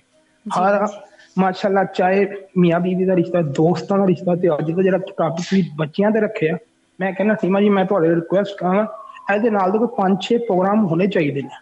ਬਿਲਕੁਲ ਜੀ, ਅਨਾਮਿਕਾ ਜੀ ਨੂੰ ਹੀ ਆਪਾਂ ਕਵਾਂਗੇ ਕਿ ਹੋਰ ਜ਼ਿਆਦਾ ਟੌਪਿਕਸ ਲੈ ਕੇ ਆਉਣ ਤਾਂ ਕਿ ਆਪਾਂ ਗੱਲਾਂ ਛੇੜਦੇ ਰਹੀਏ। ਹਾਂ ਬਿਲਕੁਲ। ਅੱਛਾ ਇੱਕ ਹੋਰ ਅਸੀਂ ਜਦੋਂ ਬੱਚੇ ਤੰਗ ਕਰਦੇ ਨੇ ਨਾ, ਲੋ ਜੀ ਇਹਨੂੰ ਮੋਬਾਈਲ ਫੜਾ ਦਿਓ, ਅਸੀਂ ਬੱਚਿਆਂ ਨੂੰ ਦੂਸਰੇ ਐਕਟੀਵਿਟੀ ਉਹਦੇ ਮੋਬਾਈਲਾਂ ਤੇ ਲਾ ਛੱਡਿਆ। ਅਸੀਂ ਉਹਦੇ ਇੱਕ ਤੇ ਜ਼ਿਹਨੀ ਤੌਰ ਤੇ ਬੱਚਾ ਕਮਜ਼ੋਰ, ਸਭ ਤੋਂ ਵੱਡੀ ਗੱਲ ਫਿਰ ਉਹਦੀ ਆਈ ਸੈਟ, ਮੈਡੀਕਲ ਸਾਇੰਸ ਕਹਿੰਦੀ ਹੈ ਇਹ ਮੋਬਾਈਲ ਜਿੰਨਾ ਖਤਰਨਾਕ ਅੱਖਾਂ ਵਾਸਤੇ। ਹੁਣ ਬੱਚੇ 2-2, 3-3 ਘੰਟੇ ਵੀਡੀਓ ਗੇਮਾਂ ਖੇਲਦੇ ਰਹਿੰਦੇ ਨੇ, ਸਾਨੂੰ ਇਹ ਚੀਜ਼ ਤੇ ਅਵੇਅਰਨੈਸ ਦੇਣੀ ਚਾਹੀਦੀ ਹੈ ਨਾ। ਲੇਕਿਨ ਉਹਨੂੰ ਆਪਣੇ ਟਾਈਮ ਸਪੈਂਡ ਕਰਨਾ, ਇੱਕ ਏਜ ਤੋਂ ਬਾਅਦ ਤੇ ਖੈਰ ਸਾਨੂੰ ਬਹੁਤ ਬੈਲੈਂਸ ਇਖਤਿਆਰ ਕਰਨਾ ਪੈਂਦਾ ਉਹਦੇ ਵਿੱਚ, ਕਿ ਬੱਚੇ ਨੂੰ ਤੁਸੀਂ ਟੀਨਏਜਰ ਨੂੰ ਜ਼ਿਆਦਾ ਵੀ ਨਹੀਂ ਤੁਸੀਂ ਕੰਡੈਮ ਕਰ ਸਕਦੇ, ਜ਼ਿਆਦਾ ਵੀ ਨਹੀਂ ਉਹਦੇ ਨਾਲ ਸਖਤ ਹੋ ਸਕਦੇ, ਵਿਚਲਾ ਰਸਤਾ ਅਪਣਾਉਣਾ ਪੈਂਦਾ। ਲੇਕਿਨ ਜਦੋਂ ਛੋਟੇ ਬੱਚੇ ਨੂੰ, ਜਿਹਨੂੰ ਪਤਾ ਵੀ ਨਹੀਂ ਹੈ ਮੋਬਾਇਲ ਔਨ ਕਿਵੇਂ ਕਰਨਾ, ਮੋਬਾਇਲ 'ਚ ਹੈ ਕੀ, ਉਸਨੂੰ ਵੀ ਅਸੀਂ ਖਾਣਾ ਵੀ ਖਵਾਉਣਾ ਤੇ ਅਸੀਂ ਮੋਬਾਇਲ ਫੜਾ ਕੇ ਖਵਾਉਂਦੇ ਹਾਂ। ਫਿਰ ਜਦੋਂ ਤੁਸੀਂ ਕੋਈ ਹੋਰ ਸਿਆਣਾ ਰਿਸ਼ਤੇਦਾਰ ਹੋ, ਕੋਈ ਟੋਕਦਾ ਜਾਂ ਕਰਦਾ, ਤੇ ਘਰਦਿਆਂ ਨੂੰ ਬਹੁਤ ਬੁਰਾ ਲੱਗਦਾ। ਬਿਲਕੁਲ ਵੇਖੋ ਨਾ, ਮੈਂ ਤੁਹਾਨੂੰ 2-2, 3-3, 4-4 ਸਾਲਾਂ ਦੇ ਬੱਚੇ ਨੂੰ ਅਸੀਂ ਦੇ ਦੇਣਾ ਸਿਸਟਮ ਕੀ ਹੈ। ਜ਼ਾਹਿਦ ਸਾਹਿਬ, ਇੱਕ ਤੁਸੀਂ ਬੜੀ ਵਧੀਆ ਗੱਲ ਵੱਲ ਇਸ਼ਾਰਾ ਕੀਤਾ ਹੈ ਕਿ ਇੱਕ ਕਮਿਊਨੀਕੇਸ਼ਨ ਗੈਪ ਹੈ ਨਾ ਜਿਹੜਾ, ਜਿਸ ਦੇ ਵਿੱਚ ਗੱਲਬਾਤ ਦਾ ਰਾਹ ਹੋਣਾ ਜ਼ਰੂਰੀ ਹੈ। ਪੇਰੈਂਟਸ ਤੋਂ ਅਕਸਰ ਡਰ ਦਾ ਮਾਹੌਲ ਬਣਿਆ ਹੁੰਦਾ, ਬੱਚੇ ਗੱਲ ਕਰਨ ਤੋਂ ਝਿਜਕਦੇ ਨੇ ਜਾਂ ਫਿਰ ਉਹ ਅੱਗੋਂ ਇੱਕਦਮ ਸਖਤ ਹੁੰਦੇ ਨੇ। ਸੋ ਮੇਰੇ ਖਿਆਲ 'ਚ ਉਹ ਜਿਹੜਾ ਤੁਸੀਂ ਨੁਕਤਾ ਪਕੜਿਆ ਨਾ ਕਿ ਗੱਲਬਾਤ ਦਾ ਰਾਹ ਬਣਨਾ ਬੜਾ ਜ਼ਰੂਰੀ ਹੈ, ਕਿ ਤੁਸੀਂ ਇੱਕ ਬਾਰਡਰ ਲਾਈਨ ਨੂੰ ਮੇਨਟੇਨ ਕਰਦੇ ਹੋ, ਬੱਚਿਆਂ ਨਾਲ ਫਰੈਂਕ ਹੋਵੋ, ਉਹਨਾਂ ਨਾਲ ਹੱਸੋ ਖੇਡੋ ਤਾਂ ਕਿ ਆਪਣੇ ਦਿਲ ਦੀ ਗੱਲ ਤੁਹਾਡੇ ਤੱਕ ਕਰ ਸਕਣ। ਅਨਾਮਿਕਾ ਜੀ, ਕੀ ਤੁਹਾਡੇ ਵਿਚਾਰ ਨੇ ਇਸ ਬਾਰੇ? ਜੀ ਬਿਲਕੁਲ ਜੀ, ਬਿਲਕੁਲ। ਵੀਰ ਜੀ ਦਾ ਪਹਿਲੀ ਗੱਲ ਤਾਂ ਬਹੁਤ ਬਹੁਤ ਦਿਲੋਂ ਧੰਨਵਾਦ। ਤੇ ਦੂਜੀ ਗੱਲ ਜਿਹੜੀ ਤੁਸੀਂ ਕਹੀ ਹੈ, ਤੁਹਾਨੂੰ ਵੀ ਸਾਡੀ ਸੋਹਣੀ ਭੈਣ ਬਹੁਤ ਬਹੁਤ ਸ਼ੁਕਰੀਆ ਕਿ ਤੁਸੀਂ ਇੰਨਾ ਅੱਛੀ ਮਾਲੂਮਾਤ ਸਾਨੂੰ ਦੇ ਰਹੇ ਹੋ, ਬਹੁਤ ਅੱਛੀ ਮਾਲੂਮਾਤ। ਜੀ ਅਨਾਮਿਕਾ ਜੀ, ਸੋ ਬਹੁਤ ਬਹੁਤ ਸ਼ੁਕਰੀਆ ਜ਼ਾਹਿਦ ਸਾਹਿਬ। ਬਹੁਤ ਸਾਰੀਆਂ ਕਾਲਸ ਆ ਰਹੀਆਂ, ਆਪਾਂ ਉਹਨਾਂ ਨੂੰ ਵੀ ਲੈ ਲਈਏ। ਬਹੁਤ ਮਿਹਰਬਾਨੀ, ਤੁਸੀਂ ਬਾਕੀ ਰੇਡੀਓ ਤੇ ਸੁਣਨਾ ਜੀ ਜ਼ਰੂਰ।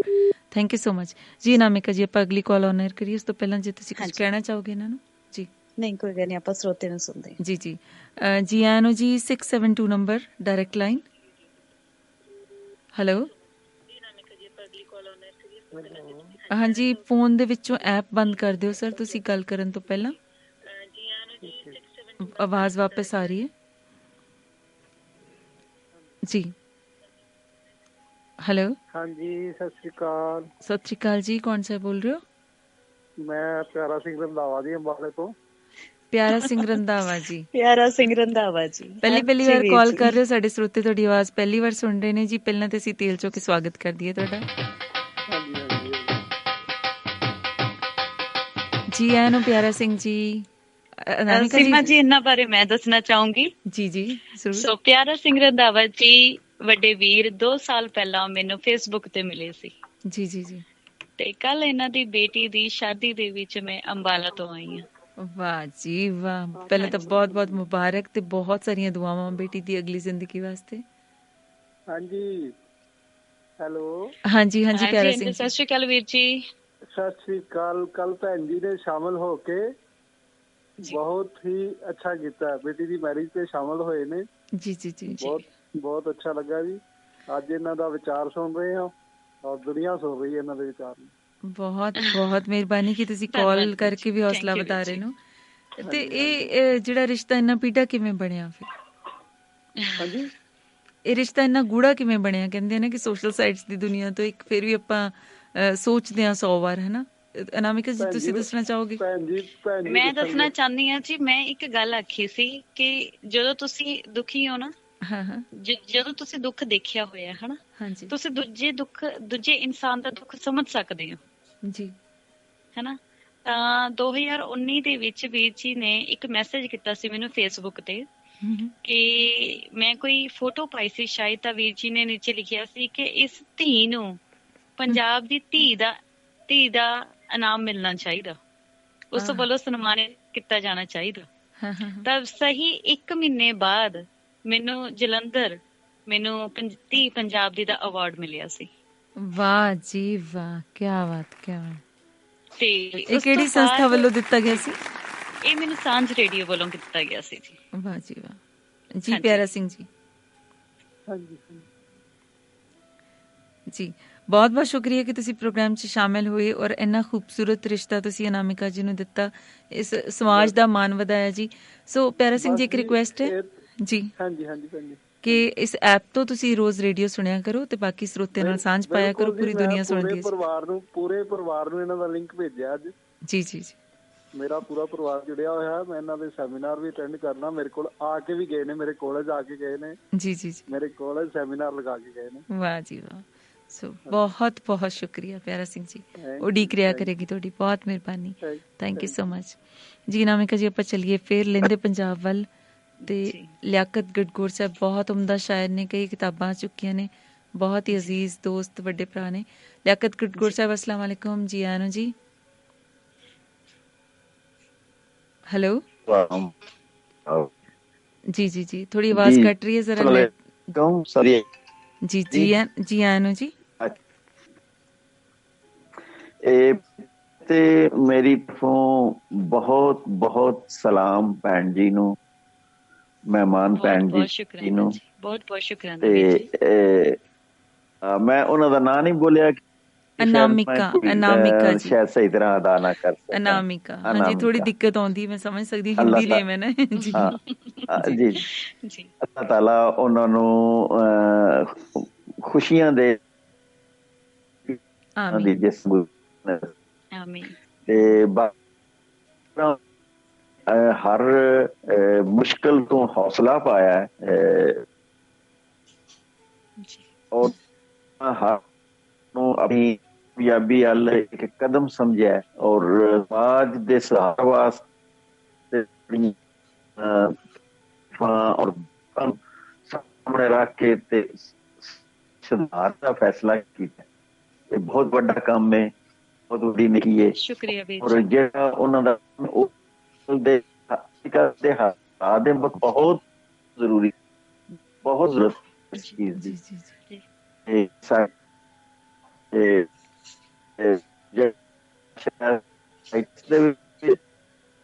ਇਸ ਚੀਜ਼ ਨੂੰ ਕੁਛ ਤੇ ਅਸੀਂ ਆਪਣਾ ਦੇ ਕੇ ਤੇ ਇਸ ਚੀਜ਼ ਨੂੰ ਕੁੱਟੀ ਰੱਖਦੇ ਆ ਕਿ ਇਸ ਗੁਫ਼ਤਗੂ ਨਹੀਂ ਕਰਨੀ ਜਾਂ ਬੱਚਿਆਂ ਨੂੰ ਨਹੀਂ। ਇੱਕ ਬਣਿਆ, ਇੱਕ ਤਸਵਰ ਬਣਿਆ, ਲੇਕਿਨ ਬਹੁਤ ਖੁਸ਼ੀ ਹੈ ਕਿ ਇਸ ਤਸਵਰ ਲੋਕ ਜਿਹੜੇ ਨੇ ਉਹ ਗਲਤ ਸਮਝਣ ਲੱਗ ਪਏ ਕਿ ਅਵੇਅਰਨੈਸ ਤੋਂ ਬਗੈਰ ਜਿਹੜਾ ਹੈ ਉਹ ਅਸੀਂ ਇਸ ਬੁਰਾਈ ਤੋਂ ਨਹੀਂ ਬਚ ਸਕਦੇ ਜਿਹੜੀ ਸਾਡੇ ਵਿੱਚ ਬਹੁਤ ਜ਼ਿਆਦਾ ਹੈ ਰਹੀ ਹੈ।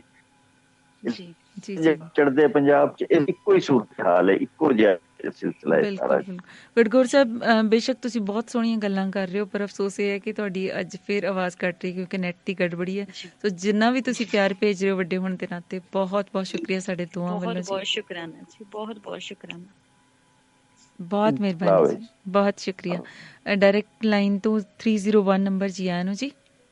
ਸਤਿ ਸ਼੍ਰੀ ਅਕਾਲ ਸੀਮਾ ਭੈਣ ਜੀ। ਸਤਿ ਸ਼੍ਰੀ ਅਕਾਲ ਜੀ, ਇਹ ਤੇ ਅੰਬਾਲਾ ਵਾਲੇ ਬੋਲ ਰਹੇ ਨੇ, ਗੁਰਨਾਮ ਸਿੰਘ ਜੀ। ਜੀ ਆਇਆ ਨੂੰ ਜੀ। ਅੰਬਾਲੇ ਤੋਂ ਗੁਰਨਾਮ ਸਿੰਘ ਬੋਲ ਰਿਹਾ ਜੀ। ਤੇ ਸਤਿ ਸ਼੍ਰੀ ਅਕਾਲ ਅਨਾਮਿਕਾ ਭੈਣ ਜੀ ਨੂੰ। ਸਤਿ ਸ਼੍ਰੀ ਅਕਾਲ ਵੀਰ ਜੀ, ਸਤਿ ਸ਼੍ਰੀ ਅਕਾਲ ਜੀ। ਤੇ ਮੈਂ ਤਾਂ ਪਹਿਲਾਂ ਗੁਸਤਾਖੀ ਦੀ ਮਾਫੀ, ਅੱਜ ਕੁਦਰਤੀ ਟੂਰ ਤੇ ਹੋਣ ਕਰਕੇ ਲੇਟ ਸੁਣਨਾ ਸ਼ੁਰੂ ਕੀਤਾ ਜਦੋਂ ਭੈਣ ਜੀ ਕਰੋਨਾ ਕਾਲ ਚ ਕਿਸੇ ਸੁਸਾਈਡ ਦੀ ਗੱਲ ਕਰ ਰਹੇ ਸੀਗੇ ਜੀ ਜੀ, ਤੇ ਉੱਥੋਂ ਸੁਣਨਾ ਸ਼ੁਰੂ ਕੀਤਾ ਤੇ ਮੇਰੇ ਕੰਨ ਖੜੇ ਹੋ ਗਏ ਜੀ ਜੀ। ਮੈਂ ਕਿਹਾ ਧਿਆਨ ਨਾਲ ਸਾਰੀ ਗੱਲ ਨੂੰ ਸੁਣਿਆ। ਬਹੁਤ ਵਧੀਆ ਭੈਣ ਜੀਆਂ ਦਾ। ਦੇਖੋ ਆਪਣੇ ਲਈ ਅਸੀਂ ਸਾਰੇ ਜੀਨੇ ਆ, ਸਮਾਜ ਲਈ ਜੀਣਾ ਕਿਸੇ ਕਿਸੇ ਦੇ ਹਿੱਸੇ ਆਉਂਦਾ ਆ। ਬਿਲਕੁਲ, ਚਾਹੇ ਉਹ ਕੋਈ ਸਾਹਿਤਕਾਰ ਲਿਖ ਕੇ ਸੇਵਾ ਨਿਭਾਉਂਦਾ ਹੈ ਜਾਂ ਭੈਣ ਜੀ ਤਾਂ ਬਹੁਤ ਵੱਡਾ ਜਿਹੜਾ ਕਾਰਜ ਆ ਬੱਚਿਆਂ ਦੇ ਵਿੱਚ ਜਾ ਕੇ ਆਪਣੇ ਬੱਚਿਆਂ ਵਾਂਗੂ ਸਮਝ ਕੇ ਇਹ ਕਰ ਰਹੇ ਆ। ਤੇ ਵਾਕਈ ਇਹ ਪੰਜਾਬ ਦੀ ਨਹੀਂ, ਇਹ ਪੂਰੇ ਭਾਰਤ ਦੀ ਧੀ ਆ ਸਾਡੇ ਦੀ। ਵਾਹ ਜੀ, ਸ਼ੁਕਰੀਆ ਵੀਰ ਜੀ, ਸ਼ੁਕਰੀਆ।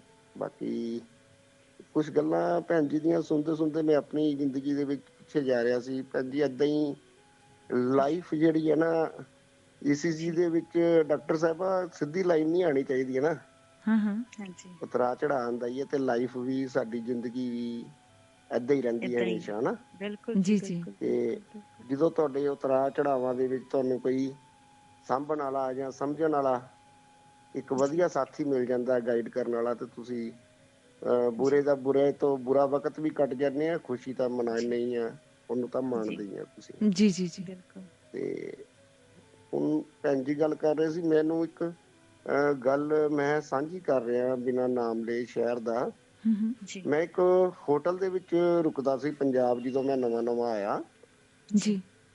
ਤੇ ਉਸ ਸ਼ਹਿਰ ਦੇ ਵਿੱਚ ਮੇਰਾ ਮੈਕਸਿਮਮ ਮੁਕਾਮ ਹੁੰਦਾ ਸੀਗਾ ਤੇ ਜ਼ਿਆਦਾਤਰ ਮੈਂ ਉਸੇ ਹੋਟਲ 'ਚ ਹੀ ਰੁਕਦਾ ਸੀਗਾ ਜੀ। ਉੱਥੇ ਨਾਈਟ ਡਿਊਟੀ ਦੇ ਵਿੱਚ ਤਾਂ ਜੈਂਟਸ ਅਟੈਂਡੈਂਟ ਹੁੰਦਾ ਸੀਗਾ ਰਿਸੈਪਸ਼ਨ ਤੇ ਦਿਨ ਵੇਲੇ ਇੱਕ ਲੜਕੀ, ਅੱਜ ਵੀ ਉਹ ਜੋਬ ਕਰਦੇ ਨੇ ਉੱਥੇ।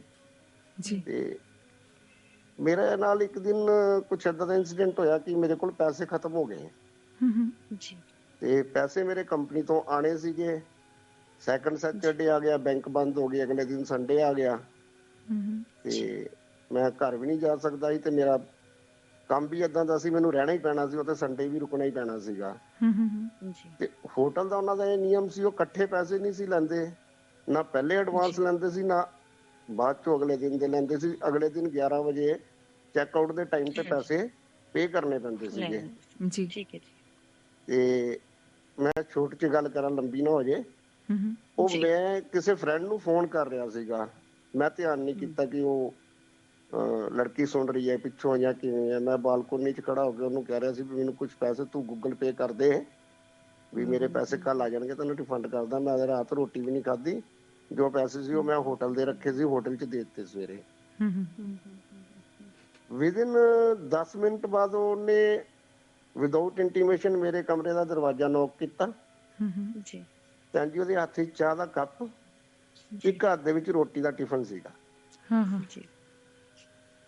ਮੈਂ ਉਹਨੂੰ ਪੁੱਛਿਆ, ਉਹਦਾ ਨਾਮ ਲੈ ਕੇ, ਮੈਂ ਕਿਹਾ ਵੀ ਤੁਹਾਨੂੰ, ਵੀ ਮੈਂ ਤਾਂ ਆਰਡਰ ਨਹੀਂ ਕੀਤਾ, ਨਾ ਚਾਹ ਦਾ ਆਰਡਰ ਕੀਤਾ, ਨਾ ਰੋਟੀ ਦਾ ਆਰਡਰ ਕੀਤਾ ਹੈ। ਕਹਿੰਦੀ ਨਹੀਂ, ਮੈਂ ਤੁਸੀਂ ਇੰਨੇ ਦਿਨਾਂ ਤੋਂ ਰੁਕੇ ਆ, ਮੈਂ ਦੇਖਦੀ ਹਾਂ ਕਿ ਤੁਸੀਂ ਸਵੇਰੇ 7 ਵਜੇ ਬੈਠ ਹੀ ਲੈਂਦੇ ਹੋ ਤੇ 7 ਵਜੇ ਮੇਰੀ ਡਿਊਟੀ ਸ਼ੁਰੂ ਹੁੰਦੀ, 7 ਵਜੇ ਮੈਂ ਆ ਜਾਂਦੀ ਹਾਂ। ਅੱਜ ਨਾ ਤੁਸੀਂ ਚਾਹ ਦਾ ਆਰਡਰ ਕੀਤਾ ਹੈ ਤੇ ਨਾ ਤੁਸੀਂ ਕੋਈ ਥੱਲੇ ਆਏ ਆ ਤੇ ਪੈਸੇ ਜਮ੍ਹਾਂ ਕਰਾ ਕੇ ਚਲੇ ਗਏ ਆ। ਤੇ ਕੋਈ ਗੱਲ ਨਹੀਂ, ਤੁਸੀਂ ਘਬਰਾਓ ਨਾ, ਜੇ ਤੁਹਾਡੇ ਕੋਲ ਪੈਸੇ ਨਹੀਂ ਹੈਗੇ ਤੇ ਕੱਲ ਦੇ ਵੀ ਹੋਟਲ ਦੇ ਪੈਸੇ ਦੀ ਟੈਨਸ਼ਨ ਨਾ ਲਓ, ਮੈਂ ਮੈਨੇਜ ਕਰ ਲਾਂਗੀ, ਔਰ ਤੁਸੀਂ ਰੋਟੀ ਵੀ ਖਾਓ, ਚਾਹ ਵੀ ਪੀਓ, ਪਾਣੀ ਵੀ ਪੀਓ। ਉਹ ਇੱਕ ਜਿਹੜਾ ਰਿਸ਼ਤਾ ਉਹਨਾਂ ਨਾਲ ਬਣਿਆ, ਉਹ ਅੱਜ ਤੱਕ ਮੈਨੂੰ ਕਦੀ ਨਹੀਂ ਭੁੱਲਦਾ। ਤੇ ਮੇਰਾ ਜਦੋਂ ਵੀ ਉਹ ਸ਼ਹਿਰ ਚੱਕਰ ਲੱਗਦਾ, ਮੈਂ ਉੱਥੇ ਹੋਟਲ 'ਚ ਰੁਕਾਂ ਚਾਹੇ ਨਾ ਰੁਕਾਂ, ਹੁਣ ਬਹੁਤ ਘੱਟ ਰੁਕਣਾ ਹੁੰਦਾ, ਲੇਕਿਨ ਮੈਂ ਮਿਲ ਕੇ ਜ਼ਰੂਰ ਆਉਂਦਾ ਉਹਨਾਂ ਨੂੰ।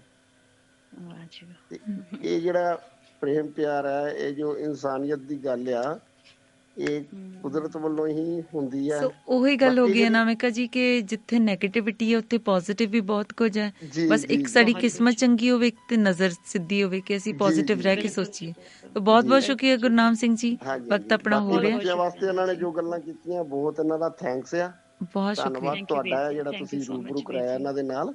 ਬਹੁਤ ਮਿਹਰਬਾਨੀ। ਨੈਕਸਟ ਟਾਈਮ ਜਦੋਂ ਅੰਬਾਲਾ ਆਈ ਤਾਂ ਤੁਹਾਨੂੰ ਜ਼ਰੂਰ ਮਿਲ ਕੇ ਜਾਊਂਗੀ। ਜ਼ਰੂਰ ਜੀ ਜ਼ਰੂਰ ਭੈਣ ਜੀ, ਜ਼ਰੂਰ ਜੀ ਆਇਆਂ ਨੂੰ ਜੀ। ਕੀ ਬਾਤ ਹੈ, ਕੀ ਬਾਤ ਹੈ, ਨਵੇਂ ਰਿਸ਼ਤੇ ਵੀ ਪਣਪ ਗਏ ਨੇ ਜੀ। ਬਹੁਤ ਬਹੁਤ ਸ਼ੁਕਰੀਆ Gurnam Singh ji, thank you so much ਸ਼ਾਮਿਲ ਹੋਣ ਦੇ ਲਈ ਪ੍ਰੋਗਰਾਮ ਦੇ ਵਿੱਚ। ਬਹੁਤ ਮਿਹਰਬਾਨੀ। ਅਨਾਮਿਕਾ ਜੀ ਕੁਝ ਮੈਸੇजेस ਆਏ ਨੇ, ਉਹ ਵੀ ਸਾਂਝੇ ਕਰ ਲਈਏ ਤੇ ਉਸ ਤੋਂ ਬਾਅਦ ਆਪਾਂ ਗੱਲਾਂ ਬਾਤਾਂ ਨੂੰ ਵੀ ਅੱਗੇ ਤੋਰਦੇ ਹਾਂ। ਥੋੜਾ ਹੀ ਵਕਤ ਰਹਿ ਗਿਆ। ਜ਼ਾਹਿਦ ਹੁਸੈਨ ਸਾਹਿਬ ਕਹਿੰਦੇ ਸੀਮਾ ਜੀ ਮੇਰੇ ਕੁਝ ਦੋਸਤ ਜੀ, ਮੈਨੂੰ ਤੁਹਾਡੇ ਮੈਸੇਜ ਦੀ ਸਮਝ ਨਹੀਂ ਲੱਗੀ ਜ਼ਾਹਿਦ ਸਾਹਿਬ, ਸੋ ਥੋੜਾ ਕਲੀਅਰ ਕਰਕੇ ਲਿਖ ਦਿਓ ਜੀ। ਆਈ ਥਿੰਕ ਉਹਨਾਂ ਦੇ ਦੋਸਤ ਸੁਣ ਰਹੇ ਨੇ ਸਿਆਲਕੋਟ ਲਿਸਨਰਸ ਕਲੱਬ ਵੱਲੋਂ, ਰੇਡੀਓ ਲਿਸਨਰਸ ਕਲੱਬ ਵੱਲੋਂ। ਸਾਰਿਆਂ ਨੂੰ ਬਹੁਤ ਬਹੁਤ ਜੀ ਆਇਆਂ ਨੂੰ ਸਲਾਮ ਜੀ।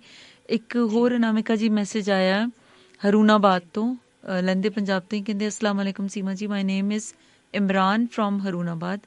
बहुत अच्छा टॉपिक रखा है आपने, बहुत प्यारी बातें हो रही हैं और आपका शुक्रिया कि आपने व्हाट्सएप नंबर बता दिया। मैं आपका न्यू लिसनर हूँ। फ्राइडे को आपका प्रोग्राम फर्स्ट टाइम सुना था। आज की डियर गेस्ट को बहुत बहुत प्यार और दिल से सलाम और तमाम लिसनर्स को मेरा सलाम। ਸੋ ਦੇਖੋ ਜੀ ਕਿੰਨਾ ਦੂਰ ਦੂਰ ਤੋਂ ਤੁਹਾਡੇ ਵਾਸਤੇ ਪਿਆਰ ਆ ਰਿਹਾ। ਸਰਬਜੀਤ ਜੀ ਕਹਿੰਦੇ ਸਿਰ ਝੁਕਦਾ ਅਨਾਮਿਕਾ ਜੀ ਦੇ ਸਿਰ ਅੱਗੇ, ਤੇ ਉਹ ਫੇਸਬੁੱਕ ਆਈਡੀ ਪੁੱਛ ਰਹੇ ਨੇ ਜੀ, ਜ਼ਰੂਰ ਦਸਤੀਆਂ ਸ਼ੇਅਰ ਕਰ ਅਨਾਮਿਕਾ ਸੰਧੂ ਦੇ ਨਾਮ ਤੇ ਜੀ ਜੀ ਤੁਸੀਂ ਦੇਖ ਸਕਦੇ ਹੋ ਫੇਸਬੁੱਕ ਤੇ ਅਨਾਮਿਕਾ ਸੰਧੂ ਦੇ ਨਾਮ ਤੇ, ਔਰ ਇੰਸਟਾਗ੍ਰਾਮ ਤੇ @ਸੰਧੂ ਅਨਾਮਿਕਾ। जी जी जी। सो अब्दुल गफूर कैसर साहब लिखते ने मोबाइल बच्चों को देने के हवाले से प्यारी बात हुई। अनामिका बहन नो साडे ਵੱਲੋਂ ਵੀ ਨਮਸਕਾਰ ਦੇ ਦਿਓ ਜੀ। ਨਮਸਕਾਰ ਜੀ। और वाह क्या बात है जी गुरनाम सिंह जी। जी ਦੇਖੋ जी जी ਕੁਝ ਰਿਸ਼ਤੇ ਹੁੰਦੇ ਨੇ ਰੂਹਾਂ ਦੇ, ਹੈਨਾ, ਕੁਝ ਰਿਸ਼ਤੇ ਹੁੰਦੇ ਨੇ ਦਿਲਾਂ ਦੇ। ਕਹਿੰਦੇ ਨੇ ਕਿ ਜਿਹੜੇ ਤੁਹਾਡੇ ਖੂਨ ਦੇ ਰਿਸ਼ਤੇ ਹੁੰਦੇ ਨੇ ਤਾਂ ਇਹ ਤਾਂ ਹਰ ਕੋਈ ਨਿਭਾ ਲੈਂਦਾ ਹੈਨਾ। ਜਿਸ ਤਰ੍ਹਾਂ ਰੰਧਾਵਾ ਵੀਰ ਜੀ ਆਏ ਸੀ, ਪਿਆਰਾ ਸਿੰਘ ਰੰਧਾਵਾ ਵੀਰ ਜੀ 2 ਸਾਲ ਤੋਂ ਅਸੀਂ ਸਿਰਫ ਫੋਨ ਤੇ ਗੱਲਬਾਤ ਕਰਦੇ ਸੀ ਇਹਨਾਂ ਦੇ ਪਰਿਵਾਰ ਦੇ ਨਾਲ, ਇਹਨਾਂ ਦੀ ਬੇਟੀ ਦੇ ਨਾਲ, ਇਹਨਾਂ ਨਾਲ, ਹਨਾ। ਹਾਲਾਂਕਿ ਉਮਰ ਦੇ ਵਿੱਚ ਬਹੁਤ ਵੱਡੇ ਨੇ ਮੇਰੇ ਤੋਂ, ਬਹੁਤ ਵੱਡੇ, ਪਰ ਮੈਨੂੰ ਇਹ ਭੈਣ ਕਹਿੰਦੇ। ਤੇ ਪਹਿਲੀ ਵਾਰੀ ਮੈਂ ਇਹਨਾਂ ਨੂੰ 1 ਦਸੰਬਰ ਨੂੰ ਮਿਲੀ ਇਹਨਾਂ ਦੇ ਕਾਲਜ ਦੇ ਵਿੱਚ ਪਟਿਆਲਾ, ਫਸਟ ਟਾਈਮ। ਜਿਹੜੇ ਇਨਸਾਨ ਨਾਲ ਤੁਸੀਂ 2 ਸਾਲ ਤੋਂ ਗੱਲਬਾਤ ਕਰ ਰਹੇ ਹੋ, ਹਾਂ, ਉਹਨਾਂ ਨਾਲ ਤੁਹਾਡੇ ਫੋਨ ਦੇ ਉੱਪਰ ਹੀ, ਫੇਸਬੁੱਕ ਦੇ ਉੱਪਰ ਹੀ ਪਰਿਵਾਰਿਕ ਰਿਲੇਸ਼ਨ ਬਣ ਗਏ। ਤੇ ਉਹਨਾਂ ਨੇ ਕੋਈ ਵੀ ਕੰਮ ਕਰਨਾ ਆਪਣੀ ਬੇਟੀ ਵਾਸਤੇ, ਉਹਨਾਂ ਨੇ ਮੇਰੇ ਤੋਂ ਪੁੱਛ ਕੇ ਕਰਨਾ, ਹਰ ਚੀਜ਼ ਵਾਸਤੇ। ਉਹਨਾਂ ਦੀ ਬੇਟੀ ਨੇ ਮੇਰੇ ਨਾਲ ਗੱਲ ਕਰਨੀ, ਹਨਾ, ਚੰਗੇ ਬਾਰੇ ਪੁੱਛਣਾ। ਤਾਂ ਗੱਲ ਦੇਖੋ ਇਹ ਹੁੰਦੀ ਹੈ ਕਿ ਜਿਹੜੇ ਦਿਲਾਂ ਦੇ ਰਿਸ਼ਤੇ ਹੁੰਦੇ ਨੇ, ਰੂਹਾਂ ਦੇ ਰਿਸ਼ਤੇ ਹੁੰਦੇ ਨੇ ਨਾ, ਬੜੇ ਅਜ਼ੀਜ਼ ਹੁੰਦੇ ਨੇ। ਜੀ ਜੀ ਜੀ। ਸੋ ਆਪਾਂ ਡਿਪਰੈਸ਼ਨ ਬਾਰੇ ਵੀ ਗੱਲਬਾਤ ਕਰਨੀ ਸੀ ਕਾਲਜਸ ਦੇ ਵਿੱਚ, ਜਿਹੜੀ ਤੁਸੀਂ ਲੈਕਚਰ ਦਿੰਦੇ ਹੋ, ਲੇਕਿਨ ਉਸ ਤੋਂ ਪਹਿਲਾਂ ਕਾਲ ਆ ਗਈ, ਔਨ 에ਅਰ ਕਰ ਦਈਏ ਜੀ। 855 ਨੰਬਰ ਜੀ ਆਇਆਂ ਨੂੰ। ਹੈਲੋ ਹੈਲੋ, ਹਾਂਜੀ, ਸਤਿ ਸ਼੍ਰੀ ਅਕਾਲ ਜੀ, ਕੌਣ ਸਾਹਿਬ ਬੋਲ ਰਹੇ ਹੋ? ਹੈਲੋ, ਸਤਿ ਸ਼੍ਰੀ ਅਕਾਲ ਜੀ। ਸਤਿ ਸ਼੍ਰੀ ਅਕਾਲ ਜੀ। ਸਰਬਜੀਤ ਚਹਿਲ ਜੀ, ਆਈ ਥਿੰਕ ਗੁਰਦਾਸਪੁਰ। ਹਾਂ, ਮੈਂ ਸਰਬਜੀਤ ਚਹਿਲ ਗੁਰਦਾਸਪੁਰ ਤੋਂ ਜੀ ਜੀ। ਤੇ ਅੱਜ ਸ਼ਾਇਦ ਜ਼ਿੰਦਗੀ ਦੇ ਵਿੱਚ ਸਾਰੀਆਂ ਇਹ ਗੱਲਾਂ ਦੇ ਨਾਲ ਅਸੀਂ ਰੋਜ਼ਾਨਾ ਵਾਬਸਤਾ ਹੁੰਦੇ ਆ ਔਰ ਇਹਨਾਂ ਨੂੰ ਸਮਝਦੇ ਵੀ ਆ, ਤੇ ਇਹ ਅਸੀਂ ਮਤਲਬ ਕਰਨ ਤੱਕ ਨਹੀਂ ਅੱਪੜਦੇ ਜੀ। ਅੱਜ ਜਿਹੜੀ ਗੱਲਬਾਤ ਚੱਲ ਰਹੀ ਆ ਕਿ ਮੈਂ ਪਹਿਲੀ ਵਾਰੀ ਸੁਣਿਆ ਤੇ ਪ੍ਰਭਾਵਿਤ ਹੋਇਆ ਇਸ ਗੱਲ ਤੋਂ ਕਿ ਜ਼ਿੰਦਗੀ, ਅਸਲੀ ਇਨਸਾਨ ਜਿਹੜਾ ਹੈ ਜ਼ਿੰਦਗੀ ਦੀਆਂ ਤਲਖੀਆਂ ਤੋਂ ਹੀ ਬਣਦਾ ਜੀ। ਜੀ।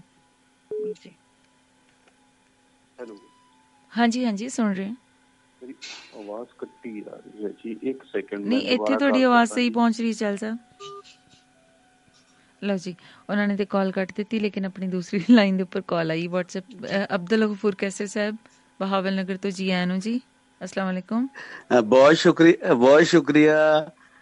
ਸਭ ਤੋਂ ਪਹਿਲੇ ਤੇ ਜਿੰਨੇ ਵੀ ਸਾਥੀ ਤੁਹਾਨੂੰ ਤੇ ਮੈਨੂੰ ਸੁਣ ਰਹੇ ਨੇ, ਸਾਰਿਆਂ ਨੂੰ ਮੁਹੱਬਤਾਂ ਨਾਲ ਸਲਾਮ ਕਰਾਂਗਾ, ਸਤਿ ਸ੍ਰੀ ਅਕਾਲ ਤੇ ਨਮਸਕਾਰ। ਤੇ ਬੜਾ ਚੰਗਾ ਲੱਗ ਰਿਹਾ ਜਦੋਂ ਸਾਥੀ ਆ ਕੇ ਆਪਣੇ ਆਪਣੇ ਵਾਕਿਆਤ ਜਾਂ ਆਪਣੇ ਨਾਲ ਬੀਤੀ ਹੋਈ ਗੱਲਾਂ ਦੱਸ ਰਹੇ ਨੇ। ਉਹਨੇ ਸਾਥੀ ਨੇ ਆ ਕੇ ਦੱਸਿਆ, ਗੁਰਨਾਮ ਗਾਲਬਨ ਨਾਮ ਸੀ, ਜੀ ਜੀ ਹੋਟਲ ਦਾ ਵੀ ਮੈਨੂੰ ਚਾਹ ਵੀ ਆ ਗਈ। ਤੇ ਵਾਕਈ ਜਦੋਂ ਮਤਲਬ ਹੈ ਕਿ ਉਹ ਕਹਿੰਦੇ ਨੇ ਨਾ ਰਿਸ਼ਤੇ ਹੋਣ ਦੇ ਨਹੀਂ ਅਹਿਸਾਸ ਦੇ ਹੁੰਦੇ ਨੇ। ਅਗਰ ਸਾਡਾ ਅਹਿਸਾਸ ਜਿੰਦਾ ਤੇ ਜ਼ਿੰਦਾ ਹੈਗਾ ਤੇ ਜਿਹੜੇ ਪਰਾਏ ਨੇ ਉਹ ਵੀ ਆਪਣੇ ਨੇ, ਤੇ ਜੇ ਅਹਿਸਾਸ ਮਰ ਜਾਵੇ ਤੇ ਜਿਹੜੇ ਆਪਣੇ ਨੇ ਉਹ ਵੀ ਪਰਾਏ ਹੋ ਜਾਂਦੇ। ਉਹੀ ਗੱਲ ਹੋਈ ਨਾ ਕਿ ਜਦੋਂ ਅਹਿਸਾਸ ਮਰੇ ਤੇ ਘਰ ਦੇ ਵੀ ਬੇਗਾਨੇ ਹੋ ਗਏ, ਤੇ ਜਿੱਥੇ ਅਹਿਸਾਸ ਨੇ ਇੱਜ਼ਤ ਹੈ ਉੱਥੇ ਫਿਰ ਬੇਗਾਨੇ ਵੀ ਆਪਣੇ ਹੋ ਜਾਂਦੇ ਨੇ। ਬਿਲਕੁਲ। ਤੇ ਜਦੋਂ ਮੈਂ ਕਿਸੇ ਦੀ ਕੋਈ ਗੱਲ ਸੁਣਨਾ ਨਾ ਮੈਨੂੰ ਆਪਣੀ ਕੋਈ ਗੱਲ ਯਾਦ ਆ ਜਾਂਦੀ ਹੈ ਜੀ। 1984 ਦੇ ਵਿੱਚ ਨਾ ਜਦੋਂ ਮੈਂ ਆਪਣੇ ਕਲਮੀ ਦੋਸਤ ਨੂੰ ਮਿਲਣ ਨਾ ਰੋਹਤਕ ਹਰਿਆਣਾ ਗਿਆ, ਇੱਧਰੋਂ ਬਹਾਵਲ ਨਗਰ ਤੋਂ ਨਾ, ਤੇ ਉੱਥੋਂ ਜਦੋਂ ਮੈਂ ਵਾਪਸ ਆਉਣਾ ਸੀ ਨਾ ਤਕਰੀਬਨ 1 ਹਫ਼ਤਾ ਉਹਨਾਂ ਦੇ ਘਰ ਰਿਹਾ। ਤੇ ਜਦੋਂ ਵਾਪਸ ਆਉਣਾ ਸੀ ਅਗਲੇ ਦਿਨ ਮੇਰੀ ਫਲਾਈਟ ਸੀ, ਰਾਤ ਨੂੰ ਨਾ ਅਸੀਂ ਪੂਰੀ ਰਾਤ ਨਹੀਂ ਸੁੱਤੇ। ਰੋਹਤਕ ਦੇ ਵਿੱਚ ਨਾ ਵੇਦ ਪ੍ਰਕਾਸ਼ ਬੁੱਧਰਾਜਾ ਮੇਰਾ ਸਾਥੀ ਸੀ, ਬੇਲੀ ਸੀ, ਤੇ ਅਸੀਂ ਸਾਰੀ ਰਾਤ ਗੱਲਾਂ ਕਰਦੇ ਰਹੇ ਵੀ ਸੁਬਾਹ ਵਾਪਸ ਚਲੇ ਜਾਣਾ, ਫਿਰ ਪਤਾ ਨਹੀਂ ਕਦੋਂ ਵੀਜ਼ਾ ਮਿਲਣਾ ਹੈ, ਕਦੋਂ ਆਉਣਾ ਹੈ। ਤੇ ਅਗਲੇ ਦਿਨ ਫਿਰ ਜਦੋਂ ਅਸੀਂ 10 ਵਜੇ ਬੱਸ ਤੇ ਬੈਠੇ ਨਾ ਆਉਣ ਲਈ, ਤੇ ਉਹ ਬੱਸ ਦੇ ਵਿੱਚ ਪੂਰੀ ਇੱਕ ਹੀ ਸੀਟ ਖਾਲੀ ਸੀਗੀ। ਤੇ ਉਹ ਅਸੀਂ ਵੇਖ ਰਹੇ ਸੀ ਵੀ ਹੁਣ ਦੂਜੀ ਬੱਸ ਦਾ ਇੰਤਜ਼ਾਰ ਕਰੀਏ ਤੇ ਲੇਟ ਨਾ ਹੋ ਜਾਏ ਦਿੱਲੀ, ਕੋਈ ਸ਼ਾਮੀ 4 ਵਜੇ ਮੇਰੀ ਫਲਾਈਟ ਸੀ ਉੱਥੋਂ। ਤੇ ਉਹ ਇੱਕ ਖਤੂਨ ਦੇ ਨਾਲ ਇੱਕ ਸੀਟ ਖਾਲੀ ਸੀਗੀ, ਤੇ ਉਹਨੇ ਵੇਦ ਨੇ ਕਿਹਾ ਤੂੰ ਇੱਥੇ ਬੈਠ। ਉਹ ਮੈਂ ਬਹਿ ਤੇ ਗਿਆ ਉਹਨਾਂ ਨਾਲ ਜਿਹੜਾ, ਲੇਕਿਨ ਉਹ ਪੂਰੀ ਰਾਤ ਸੁੱਤਾ ਨਹੀਂ ਨਾ ਸੀ। ਠੰਡੀ ਆਵਾਜ਼ ਜਿਵੇਂ ਆਈ ਤੇ ਮਤਲਬ ਹੈ ਕਿ ਉਹ ਮੈਨੂੰ ਤੇ ਨੀਂਦ ਆਉਣਾ ਸ਼ੁਰੂ ਹੋ ਗਈ। ਮੈਂ ਬੜਾ ਕੋਸ਼ਿਸ਼ ਕੀਤੀ ਕਿ ਨਾ ਨੀਂਦ ਆਵੇ, ਲੇਕਿਨ ਨੀਂਦ ਆ ਗਈ। ਤੇ ਉਹ ਜਦੋਂ ਮੇਰੀ ਅੱਖ ਖੁੱਲੀ ਨਾ, ਉਹ ਖਤੂਨ ਨੇ ਮੈਨੂੰ ਕਿਹਾ ਕਿ ਬੇਟਾ ਉੱਠੋ, ਇਹ ਦਿੱਲੀ ਆ ਗਿਆ। ਤੇ ਮੈਂ ਬੜਾ ਉਹ ਉੱਠਿਆ ਤੇ ਬੜੀ ਸ਼ਰਮਿੰਦਗੀ ਵੀ ਹੋਈ, ਤੇ ਮੈਂ ਉਹਨਾਂ ਨੂੰ ਮਾਜ਼ਰਤ ਕੀਤੀ ਕਿ ਮੈਂ ਮਤਲਬ ਹੈ ਕਿ ਐਵੇਂ ਤੁਹਾਡੇ ਕੰਧੇ ਤੇ ਸਿਰ ਰੱਖ ਕੇ ਸੋ ਗਿਆ ਸੀਗਾ, ਮੈਂ ਰਾਤੀ ਸੁੱਤਾ ਨਹੀਂ ਸੀ ਇਸ ਵਜ੍ਹਾ ਨਾਲ। ਖੈਰ ਉਹ ਦਿੱਲੀ ਜਦੋਂ ਅਸੀਂ ਉਤਰੇ ਨਾ ਬੱਸ ਤੋਂ, ਤੇ ਉਹ ਖਤੂਨ ਵੀ ਉਤਰ ਗਈ, ਤੇ ਮੈਂ ਉਹਨੂੰ ਐਜ਼ ਐਵੇਂ ਕਿ ਤੁਸੀਂ ਕਿਹੜੀ ਸਾਈਡ ਤੇ ਜਾਣਾ, ਅਸੀਂ ਏਅਰਪੋਰਟ ਵੱਲ ਜਾਣਾ ਹੈ, ਟੈਕਸੀ ਲੈਣੇ ਤੇ ਤੁਸੀਂ ਵੀ ਸਾਡੇ ਨਾਲ ਬਹਿ ਜਾਣਾ ਜੀ, ਉਸੇ ਰਸਤੇ 'ਚ ਤੁਹਾਡਾ ਘਰ ਕਿਤੇ ਆਵੇ। ਤੇ ਉਹ ਖਤੂਨ ਨੇ ਜਿਹੜੀ ਮੈਨੂੰ ਜਵਾਬ ਦਿੱਤਾ ਨਾ, ਉਹ ਮੈਂ ਹਲੇ ਤੀਕਰ ਮੈਂ ਨਹੀਂ ਭੁੱਲਿਆ। 1984 ਦਾ ਵਾਕਿਆ ਹੈਗਾ।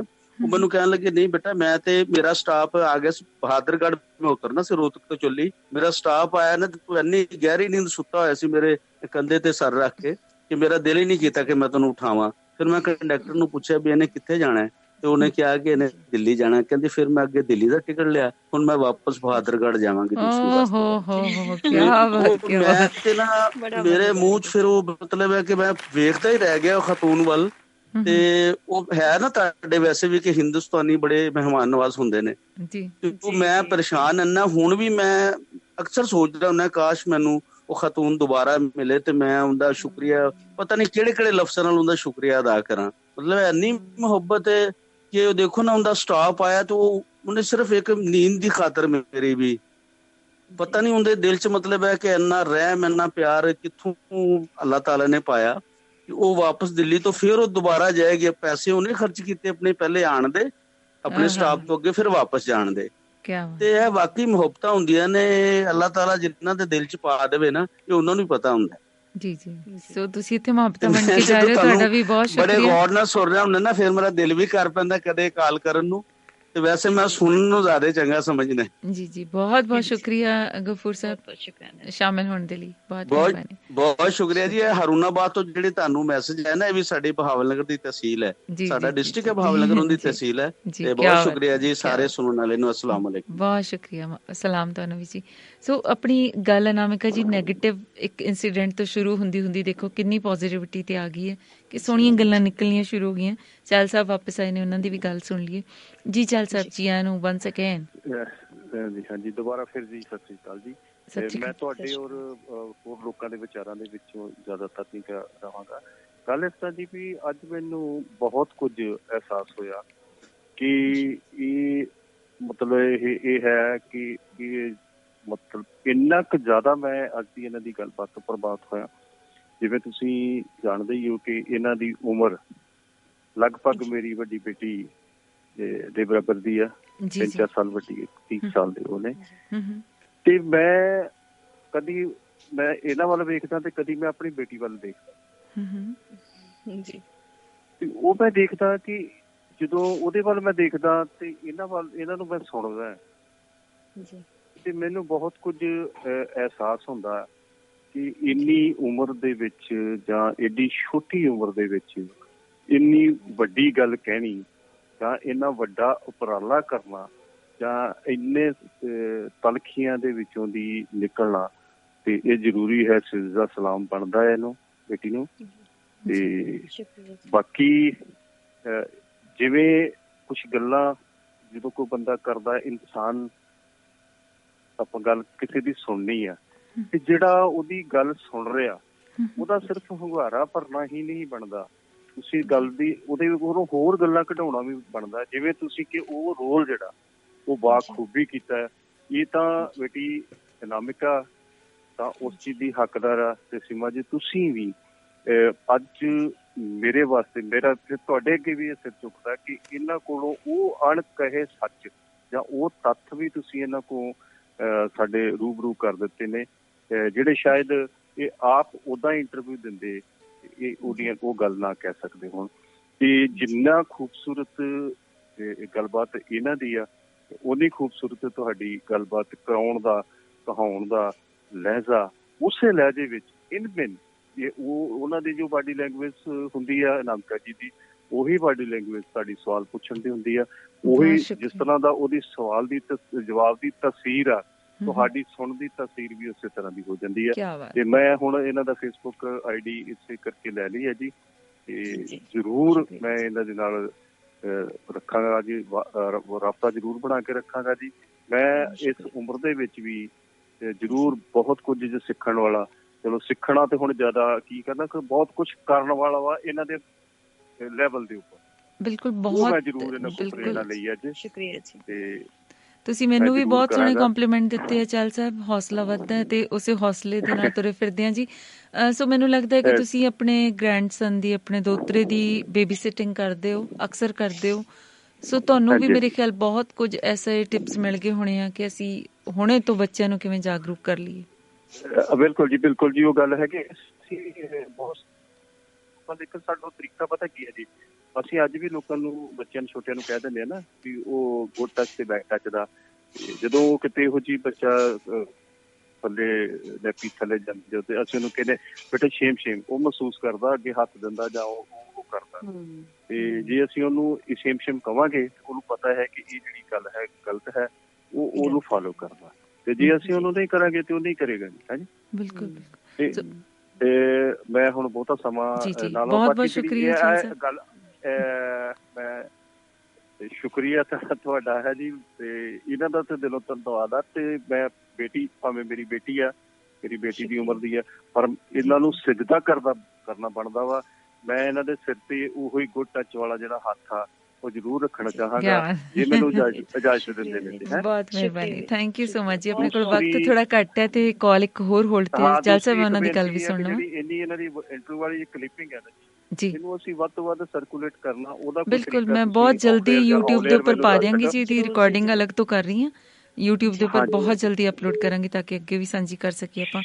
ਬਹੁਤ ਸ਼ੁਕਰੀਆ, thank you so much. Thank you ਵੀਰ ਜੀ, ਥੈਂਕ ਯੂ ਸੋ ਮਚ। 920 ਵਾਲੇ ਜ਼ਰਾ ਕੋ ਹੋਲਡ ਕਰੋ, ਕਿਉਂਕਿ ਪਹਿਲਾਂ WhatsApp ਤੇ ਕਾਲ ਆਈ ਹੈ, ਉਹਨਾਂ ਨੂੰ ਵੀ ਕਵਾਂਗੇ ਮੁਖਤਸਰ ਜੀ ਗੱਲਬਾਤ ਕਰੋ। ਕੁਵੈਤ ਤੋਂ ਕਾਲ ਆਈ ਹੈ ਜੀ ਲਸ਼ਕਰੀ ਰਾਮ ਜਾਖੂ ਸਾਹਿਬ ਜੀ ਦੀ। ਸਤਿ ਸ਼੍ਰੀ ਅਕਾਲ, ਨਮਸਕਾਰ, ਆਦਾਬ। ਸੀਮਾ ਭੈਣ ਜੀ ਸਤਿ ਸ਼੍ਰੀ ਅਕਾਲ, ਆਦਾਬ, ਸਲਾਮ ਵਾਲੇਕਮ। ਤੁਹਾਨੂੰ ਵੀ ਸਲਾਮ ਜੀ। ਭੈਣ ਮੇਰੀ, ਤੂੰ ਬਹੁਤ ਵਧਾਈ ਦੀ ਪਾਤਰ ਆ, ਏਦਾਂ ਦੀ ਸ਼ਖਸੀਅਤ ਨੂੰ, ਏਦਾਂ ਦੀ ਰੂਹ ਨੂੰ ਦੁਆਬਾ ਰੇਡੀਓ ਦੇ ਜ਼ਰੀਏ ਤੁਸੀਂ ਸਾਡੀ ਸੰਗਤ ਦੇ ਸਾਹਮਣੇ, ਸਾਡੇ ਸਰੋਤਿਆਂ ਦੇ ਸਾਹਮਣੇ, ਸਾਡੇ ਭਾਈਚਾਰੇ ਦੇ ਸਾਹਮਣੇ ਪੇਸ਼ ਕੀਤਾ। ਤੇ ਮੈਂ ਇਸ ਭੈਣ ਨੂੰ, ਮੈਂ ਮਾੜਾ ਜਿਹਾ ਲੇਟ ਪ੍ਰੋਗਰਾਮ ਲਾਇਆ ਸੀ ਤੇ ਕੁਛ ਵਜ੍ਹਾ ਕਰਕੇ, ਕਿੰਨੀ ਕੁ ਉਮਰ ਉਹਨਾਂ ਦੀ ਹੈਗੀ ਆ? 34 ਸਾਲ ਦੱਸ ਰਹੇ ਨੇ ਜੀ। 34 ਸਾਲ ਦੀ ਵੀਰ ਜੀ। Very good, very good. ਫਿਰ ਤਾਂ ਮੇਰੇ ਤੋਂ ਕਾਫੀ ਛੋਟੇ ਆ, ਧੀ ਦੇ ਮਤਲਬ ਲੱਗਿਆ। ਤੇ ਮੈਂ ਇਹਨਾਂ ਦੀ ਇਸ ਉਮਰ ਦੇ ਵਿੱਚ ਇਹੀ ਗੱਲ ਕਰਦਾ, ਇਹਨਾਂ ਦੀ ਵਿਚਾਰ ਸੁਣ ਕੇ, ਸੰਧੂਆਂ ਦੀ ਕੁੜੀ ਮੈਂ ਗੱਲ ਕਰਦਾ, ਅਨਾਮਿਕਾ ਸੰਧੂ, ਸਾਡੇ ਲਈ ਇੱਕ ਮੈਂ ਕਹਿੰਦਾ ਆਉਣ ਵਾਲੇ ਟਾਈਮ ਦੇ ਵਿੱਚ ਹੋਰ ਇੱਕ ਨਾ ਕਿਤੇ ਹੁੰਦੇ ਆ ਬਈ ਸੋਨੇ ਤੋਂ ਵੀ ਇਹਨਾਂ ਨੇ ਹੀਰੇ ਬਣ ਜਾਣਾ ਆ। ਸ਼ੁਕਰੀਆ ਵੀਰ ਜੀ। ਕਿਉਂਕਿ ਬਹੁਤ ਵਧਾਈ ਦੀ, ਇੰਨੇ ਵਿਚਾਰ ਸੁਣੇ, ਵਧੀਆ ਸੋਹਣੇ ਲੱਗੇ ਹੈਗੇ ਆ ਇਸ ਉਮਰ ਦੇ ਵਿੱਚ। ਸੰਘਰਸ਼ ਜਿਹੜਾ ਜ਼ਿੰਦਗੀ ਦਾ ਨਾਮ ਆ। ਮੈਂ ਮਾੜਾ ਜਿਹਾ ਇੱਕ ਜਾਣੀ ਕਿ ਟਾਈਮ ਤਾਂ ਥੋੜਾ ਹੀ ਹੈਗਾ ਆ, ਮੈਂ ਇੱਕ ਲਿਖਿਆ ਬੋਲ ਆਪਣਾ ਬਈ, ਜੱਖੂ ਲੱਦਣਾ ਵਾਲਾ ਲੋਕੋ ਲੱਖ ਦੀ ਇੱਕ ਸੁਣਾਵੇ, ਨਾ ਤੇਰਾ ਨਾ ਮੇਰਾ ਕੁਝ ਵੀ, ਕਿਉਂ ਤੂੰ ਕਰਦਾ ਦਾਵੇ, ਚੰਗੀਆਂ ਯਾਦਾਂ ਛੱਡ ਕੇ ਜਾਵੋ, ਕਰੋ ਕੋਈ ਗੱਲ ਸਿਆਣੀ, ਤੇ ਮਾਖਿਓ ਮਿੱਠੀ ਮੈਨੂੰ ਲੱਗਦੀ ਇਹ ਗੁਰੂਆਂ ਦੀ ਬਾਣੀ। ਇਹ ਅਨਾਮਿਕਾ ਭੈਣ ਜੀ ਨੂੰ ਮੈਂ ਇਹ ਮੇਰੀ ਗਜ਼ਲ ਤਾਂ ਲਿਖੀ ਸੀਗੀ, ਅੱਜ ਉਹਨਾਂ ਦੇ ਪੂਰੀ ਢੁੱਕਦੀ ਹੈਗੀ ਆ। ਮਾਫੀ ਚਾਹੁੰਦੀ ਹਾਂ ਜੀ, ਕਾਲ ਹੋਲਡ ਤੇ ਤੇ ਵਕਤ ਪਹਿਲੇ ਹੋ ਗਿਆ ਤੇ ਮੁੱਕਦੇ ਵੇਲੇ ਦੀਆਂ ਗੱਲਾਂ ਵੀ ਕਰਨੀਆਂ ਮੈਂ ਕਦੋਂ ਜੀ। ਨਹੀਂ ਮੈਂ ਕਿਹਾ ਮੈਂ ਬੋਲਣਾ ਨਹੀਂ ਹੋਰ ਕੋਈ ਵੀ, ਮੈਂ ਸਿਰਫ ਇਸੇ ਕਰਕੇ ਸਟਾਰਟਿੰਗ ਮਿਸ ਕਰ ਦਿੱਤੀ। YouTube ਦੇ ਉੱਪਰ ਆਪਾਂ ਪਾਵਾਂਗੇ ਜ਼ਰੂਰ ਇਹਨਾਂ ਦੀ ਘਾਲਣਾ ਜਿਹੜੀ ਕੀਤੀ ਜ਼ਿੰਦਗੀ ਦੇ ਪਿੱਛੇ ਜ਼ਰੂਰ ਆਪਣੇ ਦਿਲ ਦੀ ਵਧਾਈ ਦੀ ਪਾਤਰ। ਬਸ ਮੈਂ ਤਾਂ ਸਿਰਫ ਇਹੀ ਸੀਗਾ ਕਿ ਮਤਲਬ ਮੈਂ ਜਦੋਂ ਮੈਨੂੰ ਪਤਾ ਟਾਈਮ ਆਏਗਾ, ਟਾਈਮ ਘੱਟ ਹੈ ਜਾਂ ਕਿੱਦਾਂ ਵੀ ਆ, ਬਈ ਚੇਤੇ ਆਉਂਦੇ ਸਾਰੇ ਲੋਕ, ਕੁਝ ਮਿੱਠੇ ਕੁਝ ਖਾਰੇ ਲੋਕ। ਜ਼ਿੰਦਗੀ ਇਹਨਾਂ ਦੀ ਜਿਹੜੀ ਜੀ ਰਹੇ ਹੈਗੇ ਆ ਜਾਂ ਸੰਘਰਸ਼ ਕਰ ਰਹੇ ਹੈਗੇ ਆ, ਆਉਣ ਵਾਲੇ ਟਾਈਮ 'ਚ ਸਾਡੇ ਵੱਲੋਂ ਬਹੁਤ ਬਹੁਤ ਥਾਪੜਾ ਹੈਗਾ ਆ। ਵਧਾਈ ਦੀ ਪਾਤਰ ਤੂੰ ਵੀ ਕੁੜੀਏ, ਵਧਾਈ ਦੀ ਇਹ ਵੀ ਪਾਤਰ ਹੈਗੀ ਆ। ਆਉਣ ਵਾਲੇ ਟਾਈਮ ਜਿਹੜੀ ਜ਼ਿੰਦਗੀ ਆਪਣੀ ਜੀ ਕੇ ਸਮਾਜ ਵਿੱਚ ਸਾਡਾ ਨਾਂ ਕੱਢੋ। ਧੀਆਂ ਨੂੰ ਬਹੁਤ ਬਹੁਤ ਪਿਆਰ ਜੀ। ਬਹੁਤ ਬਹੁਤ ਸ਼ੁਕਰੀਆ, ਥੈਂਕ ਯੂ ਸੋ ਮਚ ਸ਼ਾਮਿਲ ਹੋਣ ਦੇ ਲਈ ਪ੍ਰੋਗਰਾਮ ਦੇ ਵਿੱਚ। 920 ਨੰਬਰ ਇਹ ਅੱਜ ਦੇ ਪ੍ਰੋਗਰਾਮ ਦੀ ਕਾਲ ਆਖਰੀ ਹੋਏਗੀ। ਮੁੱਕਦੀਆਂ ਗੱਲਾਂ ਬਾਤਾਂ 2-4 ਮੈਂ ਅਨਾਮਿਕਾ ਜੀ ਨਾਲ ਕਰਾਂਗੀ ਜਾਂਦੇ ਜਾਂਦੇ। ਜੀ ਆਇਆਂ ਨੂੰ ਜੀ, ਸਲਾਮ ਆਦਾਬ, ਵੈਲਕਮ। 920 ਨੰਬਰ 920 ਨੰਬਰ ਪਿੱਛੇ ਲੱਗਦਾ ਜੀ। ਹਾਂਜੀ ਹਾਂਜੀ, ਮੈਂ ਹਰਜੀਤ ਸਿੰਘ ਬੋਲ ਰਿਹਾ ਜੀ। ਕੀ ਨਾਮ ਦੱਸਿਆ ਜੀ? ਕੈਪਟਨ ਹਰਜੀਤ ਸਿੰਘ ਬੋਲ ਰਿਹਾ ਜੀ। ਮੈਂ ਇਹਦਾ ਮਾਮਾ ਜੀ ਲੱਗਦਾ, ਮੈਂ ਬੇਟੀ ਦਾ। ਸਤਿ ਸ਼੍ਰੀ ਅਕਾਲ ਮਾਮਾ ਜੀ। ਕੀ ਬਾਤ ਜੀ। ਸਤਿ ਸ਼੍ਰੀ ਅਕਾਲ ਬੇਟੇ, ਸਤਿ ਸ਼੍ਰੀ ਅਕਾਲ ਬੇਟੇ। ਮੈਨੂੰ ਬਹੁਤ ਅੱਜ ਰਲਾਇਆ ਕੋ ਤੇਲ ਚੋਲੀਏ ਰੁਕੋ ਜ਼ਰਾ। ਹਲੇ ਤਾਂ ਗੇਟ ਦੇ ਉੱਪਰ ਕਰਦਾ। ਮੇਰੀ ਪਿਆਰੀ ਬੇਟੀ ਹੈ ਜੀ ਜੀ। ਮੇਰੀਆਂ 3 ਬੇਟੀਆਂ ਨੇ, ਮਤਲਬ ਕਿ ਆਪਣੀਆਂ ਜੀ, ਤੇ 3 ਮੇਰੀਆਂ ਭਾਣਜੀਆਂ ਨੇ। ਇਹ ਮੇਰੀ ਭਾਣਜੀ ਹੈ ਤੇ 2 ਛੋਟੀਆਂ ਨੇ 2 ਭਾਣਜੀਆਂ। ਉਹਨਾਂ ਨੂੰ ਵੀ ਮੈਂ ਬਹੁਤ ਪਿਆਰ ਕਰਦਾ। ਇਹਨੂੰ ਤਾਂ ਖਾਸ ਕਰਕੇ ਕਰਦਾ। ਇਹਦੇ ਨਾਲ ਮੈਂ ਕਈ ਸੈਮੀਨਾਰ ਅਟੈਂਡ ਕਰ ਚੁੱਕਿਆ। ਜੀ ਜੀ ਜੀ, ਬਹੁਤ ਨੈਸ ਬੇਟੀ ਹੈ। ਦੁੱਖਾਂ ਦਾ ਪਹਾੜ ਹੈ, ਮੈਂ ਬਿਆਨ ਨਹੀਂ ਕਰ ਸਕਦਾ। ਸਹੀ ਗੱਲ। ਪਰ ਪ੍ਰਮਾਤਮਾ ਇਹਨੂੰ ਤੰਦਰੁਸਤੀ ਬਖਸ਼ੇ। ਏਦਾਂ ਹੀ ਇਹਨੂੰ ਤੰਦਰੁਸਤੀਆਂ ਬਖਸ਼ਦੇ ਹੋਏ ਸਾਰੇ ਕੰਮ ਕਰਦੀ ਰਹੇ ਇਹ, ਔਰ ਦੁਨੀਆ ਨੂੰ ਏਦਾਂ ਹੀ ਜਾਗਰੂਕ ਕਰੇ। ਇਹ ਜਿਹੜਾ ਉਪਰਾਲਾ ਤੁਸੀਂ ਕੀਤਾ ਹੈ, ਤੁਹਾਡੇ ਰੇਡੀਓ ਦਾ ਵੀ ਮੈਂ ਬਹੁਤ ਆਪਣਾ ਧੰਨਵਾਦ ਕਰਦਾ ਇਸ ਚੀਜ਼ ਦਾ। ਔਰ ਬੇਟੀ ਦਾ ਤਾਂ ਮੈਂ ਹਰ ਵਕਤ ਮੈਂ ਇਹਨੂੰ ਮਿਲਦਾ, ਹਰ ਵਕਤ ਇਹਦੇ ਕੋਲ ਆਉਂਦਾ ਜਾਂਦਾ, ਗੱਲਬਾਤ ਕਰਦਾ। ਮੇਰੀ ਭੈਣ ਨੂੰ ਮਿਲਦਾ, ਭੈਣ ਦੇ ਕੋਲ ਬੈਠ ਕੇ ਗੱਲਾਂ ਬਾਤਾਂ ਕਰਦਾ। ਜਦੋਂ ਮੈਂ ਇਹਨੂੰ ਦੇਖਦਾ ਤੇ ਮੇਰੀ ਉਮਰ ਵੱਧ ਜਾਂਦੀ ਹੈ। ਮੇਰੀ ਉਮਰ ਵੈਸੇ 72 ਸਾਲ ਹੋ ਗਈ ਹੈ, ਪਰ ਮੈਂ ਇਹਨੂੰ ਦੇਖ ਕੇ ਮੇਰੀ ਉਮਰ ਵੱਧ ਰਹੀ ਹੈ, ਮੈਂ ਘੱਟ ਨਹੀਂ ਹੋ ਰਿਹਾ। ਬਿਲਕੁਲ ਮਾਣ ਵੱਧ ਰਿਹਾ ਜੀ, ਕਿਉਂਕਿ ਗੱਲਾਂ ਕਹਿੰਦੇ ਹੁੰਦੇ ਆ ਕਿ ਮੈਂ ਅਕਸਰ ਕਹਿੰਦੀ ਹਾਂ ਕਿ ਤੁਸੀਂ ਮੰਦਿਰ ਗੁਰਦੁਆਰੇ ਜਾ ਕੇ, ਮਸਜਿਦ ਜਾ ਕੇ ਸਿਰਫ ਕੁਝ ਚੀਜ਼ਾਂ ਦੇ ਆਓ ਜਾਂ ਚੜਾ ਆਓ ਜਾਂ ਫਿਰ ਗਰੀਬਾਂ 'ਚ ਕੁਝ ਵੰਡ ਦਿਓ। ਸੇਵਾ ਸਿਰਫ ਉਹ ਨਹੀਂ ਹੈ, ਸੇਵਾ ਇਹ ਵੀ ਹੈ ਜਿਹੜੀ ਇਹ ਕਰ ਰਹੇ ਨੇ। ਸੇਵਾ ਜਿਹੜੀ ਅਸੀਂ ਇੱਥੇ ਬੈਠ ਕੇ ਕਰ ਰਹੇ ਹਾਂ, ਇਹਨਾਂ ਦੀਆਂ ਗੱਲਾਂ ਦੂਸਰਿਆਂ ਤੱਕ ਪਹੁੰਚਾਉਣ ਦੀ, ਉਹ ਵੀ ਇੱਕ ਸੇਵਾ ਹੈ। ਸੋ ਮਸਲਾ ਇਹ ਹੈ ਕਿ ਅਸੀਂ ਕਿਹੜੀ ਸੇਵਾ ਅਪਣਾਉਂਦੇ ਹਾਂ। ਬੇਟੇ ਤੁਸੀਂ ਜਿਸ ਤਰ੍ਹਾਂ ਦਾ ਤੁਸੀਂ ਉਪਰਾਲਾ ਕੀਤਾ, ਇਸ ਤਰੀਕੇ ਨਾਲ ਬੇਟੀ ਨੂੰ ਬੁਲਾਇਆ, ਤੁਸੀਂ ਇਸ ਤਰੀਕੇ ਦੇ ਨਾਲ ਤੁਸੀਂ ਕਰੋ, ਮੈਂ ਬਹੁਤ ਧੰਨਵਾਦ ਕਰਦਾ। ਤੁਸੀਂ ਇਹ ਤੁਹਾਡੀ ਹਿੰਮਤ ਹੈ। ਤੁਸੀਂ ਇਹੋ ਜਿਹਾ ਸੋਹਣਾ ਪੂਰਾ ਉਪਰਾਲਾ ਕੀਤਾ ਹੈ ਜਿਹੜਾ ਦੁਨੀਆ ਦੇ ਵਿੱਚ ਜਾਗਰੂਕ ਕਰਦਾ ਹੈ। ਇਹ ਬੇਟੀ ਦੇ ਵਿੱਚ ਬਹੁਤ ਕੁਛ ਗੁਣ ਹੈਗੇ ਨੇ। ਇਹਨੇ ਬਹੁਤ ਕੁਛ ਹੰਢਾਇਆ, ਬਹੁਤ ਦੁੱਖ ਦੇਖੇ ਨੇ। ਮੈਂ ਤਾਂ ਮਾਮਾ, ਮੈਨੂੰ ਪਤਾ ਹੈ ਵੀ ਇਹਦੇ ਨਾਲ ਕੀ ਕੀ ਬੀਤਿਆ ਤੇ ਕੀ ਇਹਨੇ ਟਾਈਮ ਕੱਢਿਆ। ਇਹਦੇ ਵਰਗੀ ਕੋਈ ਹਾਰਡ ਲੜਕੀ ਹੋ ਹੀ ਨਹੀਂ ਸਕਦੀ। ਇਹਦੇ ਵਿੱਚ ਦਿਲ ਦੇ ਵਿੱਚ ਪਤਾ ਨਹੀਂ ਕੀ ਕੁਛ ਹੈਗਾ, ਪਹਾੜ ਨੇ ਦਿਲ ਦੇ ਅੰਦਰ, ਉਹਨਾਂ ਨੂੰ ਆਪਾਂ ਨਹੀਂ ਦੇਖ ਸਕਦੇ। ਪਰ ਇਹ ਆਪਦੇ ਦਿਲ ਦੀਆਂ ਗੱਲਾਂ ਜਿਹੜੀਆਂ ਕਦੇ ਕਦੇ ਕਰਦੀ ਆ, ਤੇ ਕਦੇ ਕਦੇ ਨਾ ਬੰਦੇ ਨੂੰ ਇਹ ਲੱਗਦਾ ਕਿ ਦੁਨੀਆ ਤਾਂ ਸਾਰੀ ਕੁਛ ਹੈ ਹੀ ਨਹੀਂ, ਕੁਛ ਦੁਨੀਆ ਤਾਂ ਇਹਦੇ ਕੋਲ ਹੀ ਆ। ਤੇ ਇਹ ਤੁਹਾਡਾ ਉਪਰਾਲਾ ਹੈਗਾ, ਤੁਸੀਂ ਜਿਹੜਾ ਇੱਥੇ ਦੁਨੀਆ ਨੂੰ ਦਿਖਾਇਆ, ਸਾਰਿਆਂ ਨੂੰ ਲੋਕਾਂ ਨੂੰ ਸੁਣਾਇਆ। ਬਹੁਤ ਬਹੁਤ ਧੰਨਵਾਦ ਤੁਹਾਡਾ। ਮੈਂ ਜ਼ਿਆਦਾ ਟਾਈਮ ਨਹੀਂ ਲੈਂਦਾ। ਤੇ ਬੇਟੀ ਨੂੰ ਬਹੁਤ ਬਹੁਤ ਪਿਆਰ ਬੇਟੇ। ਕੱਲ ਨੂੰ ਮਿਲਾਂਗੇ, ਤੇਰੇ ਨਾਲ ਗੱਲਬਾਤ ਕਰੂੰਗਾ ਬੈਠ ਕੇ। ਓਕੇ, ਲਵ ਯੂ ਬੇਟੇ, ਲਵ ਯੂ ਬੇਟੇ। ਥੈਂਕ ਯੂ ਸੋ ਮਚ ਮਾਮਾ ਜੀ। ਹਾਂ, ਬਹੁਤ ਸੋਹਣਾ ਪ੍ਰੋਗਰਾਮ ਲੱਗਿਆ ਤੁਹਾਡਾ। ਥੈਂਕ ਯੂ, ਬਹੁਤ ਸ਼ੁਕਰੀਆ, ਥੈਂਕ ਯੂ ਸੋ ਮਚ। ਰੋਜ਼ ਸੁਣਿਆ ਕਰੋ ਜੀ, ਤੁਹਾਡੀਆਂ ਗੱਲਾਂ ਦੀ ਉਡੀਕ ਰਿਹਾ ਕਰੇਗੀ। ਬਹੁਤ ਸਾਰੇ ਦੋਸਤ ਸੁਣਨਾ ਲੋਚਦੇ ਨੇ ਨਵੀਆਂ ਨਵੀਆਂ ਗੱਲਾਂ ਬਾਤਾਂ, ਕਿਉਂਕਿ ਹਰ ਬੰਦਾ ਆਪਣੇ ਤਜਰਬਿਆਂ ਦੀ ਗੱਲ ਕਰਦਾ। ਬਹੁਤ ਸ਼ੁਕਰੀਆ, ਬਹੁਤ ਮਿਹਰਬਾਨੀ। ਸੋ ਆਪਣਾ ਵਕਤ ਤੇ ਹੋ ਗਿਆ ਅਨਾਮਿਕਾ ਜੀ, ਡਿਪਰੈਸ਼ਨ ਬਾਰੇ ਔਰ ਸੁਸਾਈਡ ਬਾਰੇ ਮੈਂ ਚਾਹੁੰਦੀ ਹਾਂ ਕਿ ਕਿਸੇ ਹੋਰ ਟਾਕ ਦੇ ਵਿੱਚ ਵੀ ਗੱਲਾਂ ਕਰੀਏ ਆਪਾਂ। ਜ਼ਰੂਰ ਜੀ, ਆਪਾਂ ਜ਼ਰੂਰ ਮਿਲਾਂਗੇ ਦੁਬਾਰਾ ਵੀ, ਆਪਣੇ ਸਰੋਤਿਆਂ ਨੂੰ ਵੀ। ਮੈਂ ਇਹਨਾਂ ਬਾਰੇ ਦੱਸਣਾ ਚਾਹੁੰਦੀ ਹਾਂ। ਸਰਦਾਰ Harjeet Singh Sidhu ji retired army officer ਨੇ ਜੀ। ਸੋ ਜਿਸ ਤਰ੍ਹਾਂ ਮੈਂ ਕਿਹਾ ਕਿ ਖੂਨ ਦਾ ਰਿਸ਼ਤਾ ਨਹੀਂ, ਦਿਲਾਂ ਦਾ ਰਿਸ਼ਤਾ ਹੈ ਨਾ, ਰੂਹ ਦਾ ਰਿਸ਼ਤਾ। ਤਾਂ ਇਹ ਜਿੱਥੇ ਮੈਂ ਰਹਿੰਦੀ ਹਾਂ ਉੱਥੇ head security guard, captain head security guard job ਕਰਦੇ। ਜਦੋਂ ਵੀ ਇਹਨਾਂ ਨੇ ਮੈਨੂੰ ਲੰਘਦੇ ਹੋਏ ਦੇਖਣਾ ਤਾਂ ਮੈਂ ਇਹਨਾਂ ਨੂੰ ਸਤਿ ਸ਼੍ਰੀ ਅਕਾਲ ਬੁਲਾਉਣੀ। ਕਦੇ ਸਕੂਲ ਦੇ ਵਿੱਚ ਆ ਜਾਂਦੇ ਸੀ ਹਨਾ ਰਾਊਂਡ ਤੇ, ਤਾਂ ਉੱਥੇ ਪ੍ਰਿੰਸੀਪਲ ਨੂੰ ਮਿਲਣ ਵਾਸਤੇ, ਤਾਂ ਉੱਥੇ ਮੈਂ ਸਤਿ ਸ਼੍ਰੀ ਅਕਾਲ ਬੁਲਾਉਣੀ ਹਨਾ। ਹੌਲੀ ਹੌਲੀ ਹੌਲੀ ਹੌਲੀ ਚਲੋ ਰਾਬਤਾ ਬਣਿਆ ਹਨਾ। ਤੇ ਮੈਂ ਇਹਨਾਂ ਨੂੰ ਮਾਮਾ ਜੀ ਕਹਿਣਾ ਸ਼ੁਰੂ ਕਰਤਾ ਹੈਨਾ। ਤੇ ਮਾਮਾ ਜੀ ਕਹਿਣਾ ਸ਼ੁਰੂ ਕਰਤਾ ਤੇ ਹੌਲੀ ਹੌਲੀ ਹੌਲੀ ਹੌਲੀ ਇਹਨਾਂ ਦਾ ਇੰਨਾ ਆਉਣ ਜਾਣ ਵੱਧ ਗਿਆ। ਮੇਰੇ ਮਦਰ ਨੇ, ਮੇਰੀ ਮਾਂ ਨੇ ਇਹਨਾਂ ਦੇ ਰੱਖੜੀ ਬੰਨੀ ਹੈਨਾ। ਤਾਂ ਉਹ ਕਹਿੰਦੇ ਨੇ ਰਿਸ਼ਤੇ ਹੋਰ ਗੂੜੇ ਹੋ ਜਾਂਦੇ ਨੇ। ਦੂਜੀ ਗੱਲ ਕਿ ਜਿਹੜੇ ਇਨਸਾਨ ਨੇ ਦੁੱਖ ਦੇਖਿਆ ਨਾ, ਦੂਜੇ ਇਨਸਾਨ ਦਾ ਦੁੱਖ ਸਮਝ ਸਕਦਾ। ਸੋ ਮਾਮਾ ਜੀ ਦੀ ਜਿਹੜੀ ਵਾਈਫ ਸੀ ਉਹ ਐਕਸਪਾਇਰ ਹੋ ਗਏ ਹਨਾ, ਡੈਥ ਹੋ ਗਈ। ਉਹਨਾਂ ਨੂੰ ਬੜਾ ਯਾਦ ਕਰਦੇ, ਰੋਂਦੇ ਰਹਿੰਦੇ। ਤਾਂ ਮੈਂ ਇੱਕ ਦਿਨ ਕੋਲੇ ਬੈਠੀ ਤਾਂ ਮੈਂ ਇਹਨਾਂ ਨੂੰ ਕਿਹਾ, ਮੈਂ ਕਿਹਾ ਉਹ ਤਾਂ ਚਲੇ ਗਏ ਹਨਾ, ਤੁਸੀਂ ਕਿਉਂ ਇੰਨਾ ਉਹਨਾਂ ਨੂੰ ਯਾਦ ਕਰਦੇ ਹੋ ਹਨਾ। ਸਗੋਂ ਜਿਹੜੇ ਤੁਹਾਡੇ ਕੋਲੇ ਹੈਗੇ ਨੇ, ਤੁਹਾਡੀਆਂ 3 ਧੀਆਂ ਨੇ, 3 ਜਵਾਈ ਨੇ ਹਨਾ, ਤੁਸੀਂ ਉਹਨਾਂ ਵੱਲ ਦੇਖੋ ਹਨਾ। ਜਦੋਂ ਇਹਨਾਂ ਨੂੰ 2-4 ਗੱਲਾਂ ਆਖੀਆਂ, ਇਹਨਾਂ ਨੂੰ ਬੜੀਆਂ ਚੰਗੀਆਂ ਲੱਗੀਆਂ। ਫਿਰ ਉਸ ਦਿਨ ਇਹਨਾਂ ਨੇ ਕਿਹਾ, ਹੁਣ ਕਹਿੰਦੇ ਮੇਰੀਆਂ 3 ਧੀਆਂ ਨਹੀਂ ਹੈਗੀਆਂ, ਮੇਰੀਆਂ 6 ਧੀਆਂ ਨੇ। ਤਾਂ ਉਸ ਦਿਨ ਇਹਨਾਂ ਨੇ ਆਪਣਾ ਹੱਥ ਮੇਰੇ ਸਿਰ ਦੇ ਉੱਪਰ ਰੱਖਿਆ ਹਨਾ। ਤੇ ਹੁਣ ਵੀ ਜਦੋਂ ਆਉਂਦੇ ਨੇ ਮੇਰੇ ਬੱਚੇ ਲਈ ਕੁਛ ਨਾ ਕੁਛ, ਕਦੇ ਡਰਾਈ ਫਰੂਟ ਲੈ ਕੇ ਆਂਦਾ ਹਨਾ, ਕਦੇ ਮੰਮੀ ਨੂੰ ਕਹਿ ਤਾ ਕਿ ਲੈ ਭੈਣੇ ਅੱਜ ਮੈਂ ਚੌਲ ਲੈ ਕੇ ਆਇਆ, ਅੱਜ ਪੁਲਾਅ ਬਣਾ ਹਨਾ। ਤੇ ਬੜਾ ਕਹਿੰਦੇ ਨੇ ਕਿ ਦਿਲ ਨੂੰ ਦਿਲ ਦਾ ਰਿਸ਼ਤਾ ਹੁੰਦਾ ਹਨਾ। ਮੇਰੇ ਨਾਲ ਜਿੰਨੇ ਵੀ ਰਿਸ਼ਤੇ ਜੁੜੇ ਹੋਏ ਨੇ, ਮੈਂ ਹਮੇਸ਼ਾ ਕਹਿੰਦੀ ਹਾਂ ਕਿ ਸਾਰੇ ਮਰਦ ਇੱਕੋ ਜਿਹੇ ਨਹੀਂ ਹੁੰਦੇ ਹਨਾ, ਤੇ 5 ਉਂਗਲਾਂ ਇੱਕੋ ਜਿਹੀਆਂ ਨਹੀਂ ਹੁੰਦੀਆਂ। ਇਹ ਜੋ ਮੈਸੇਜ ਅਸੀਂ ਦੇਣਾ ਸੀ ਅੱਜ ਦੇ ਪ੍ਰੋਗਰਾਮ ਦਾ, ਮੇਰੇ ਖਿਆਲ ਕਾਲਸ ਦੇ ਨਾਲ ਬਹੁਤ ਹੱਦ ਤੱਕ ਸਾਬਿਤ ਹੋ ਗਿਆ। ਬਿਲਕੁਲ ਜੀ, ਬਿਲਕੁਲ। ਸਾਰੇ ਮੇਰੇ ਵੀਰ ਨੇ, ਮੇਰੇ ਵੀਰ ਨੇ ਜਿਹੜੇ ਹਰ ਰਿਸ਼ਤੇ ਨਾਲ ਮੇਰੇ ਜੁੜੇ ਹੋਏ ਨੇ ਹਨਾ, ਜਿਨ੍ਹਾਂ ਦੀਆਂ ਦੁਆਵਾਂ, ਜਿਨ੍ਹਾਂ ਦਾ ਪਿਆਰ ਮੇਰੇ ਸਿਰ ਤੇ ਹਮੇਸ਼ਾ ਰਹਿੰਦਾ ਜੀ।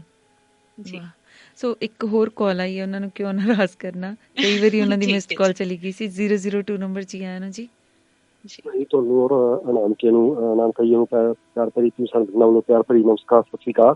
ਭੀਮ ਸਿੰਘ ਜੀ ਆਇਆ ਨੂੰ ਨਮਸਕਾਰ ਤੁਹਾਨੂੰ ਵੀ ਜੀ।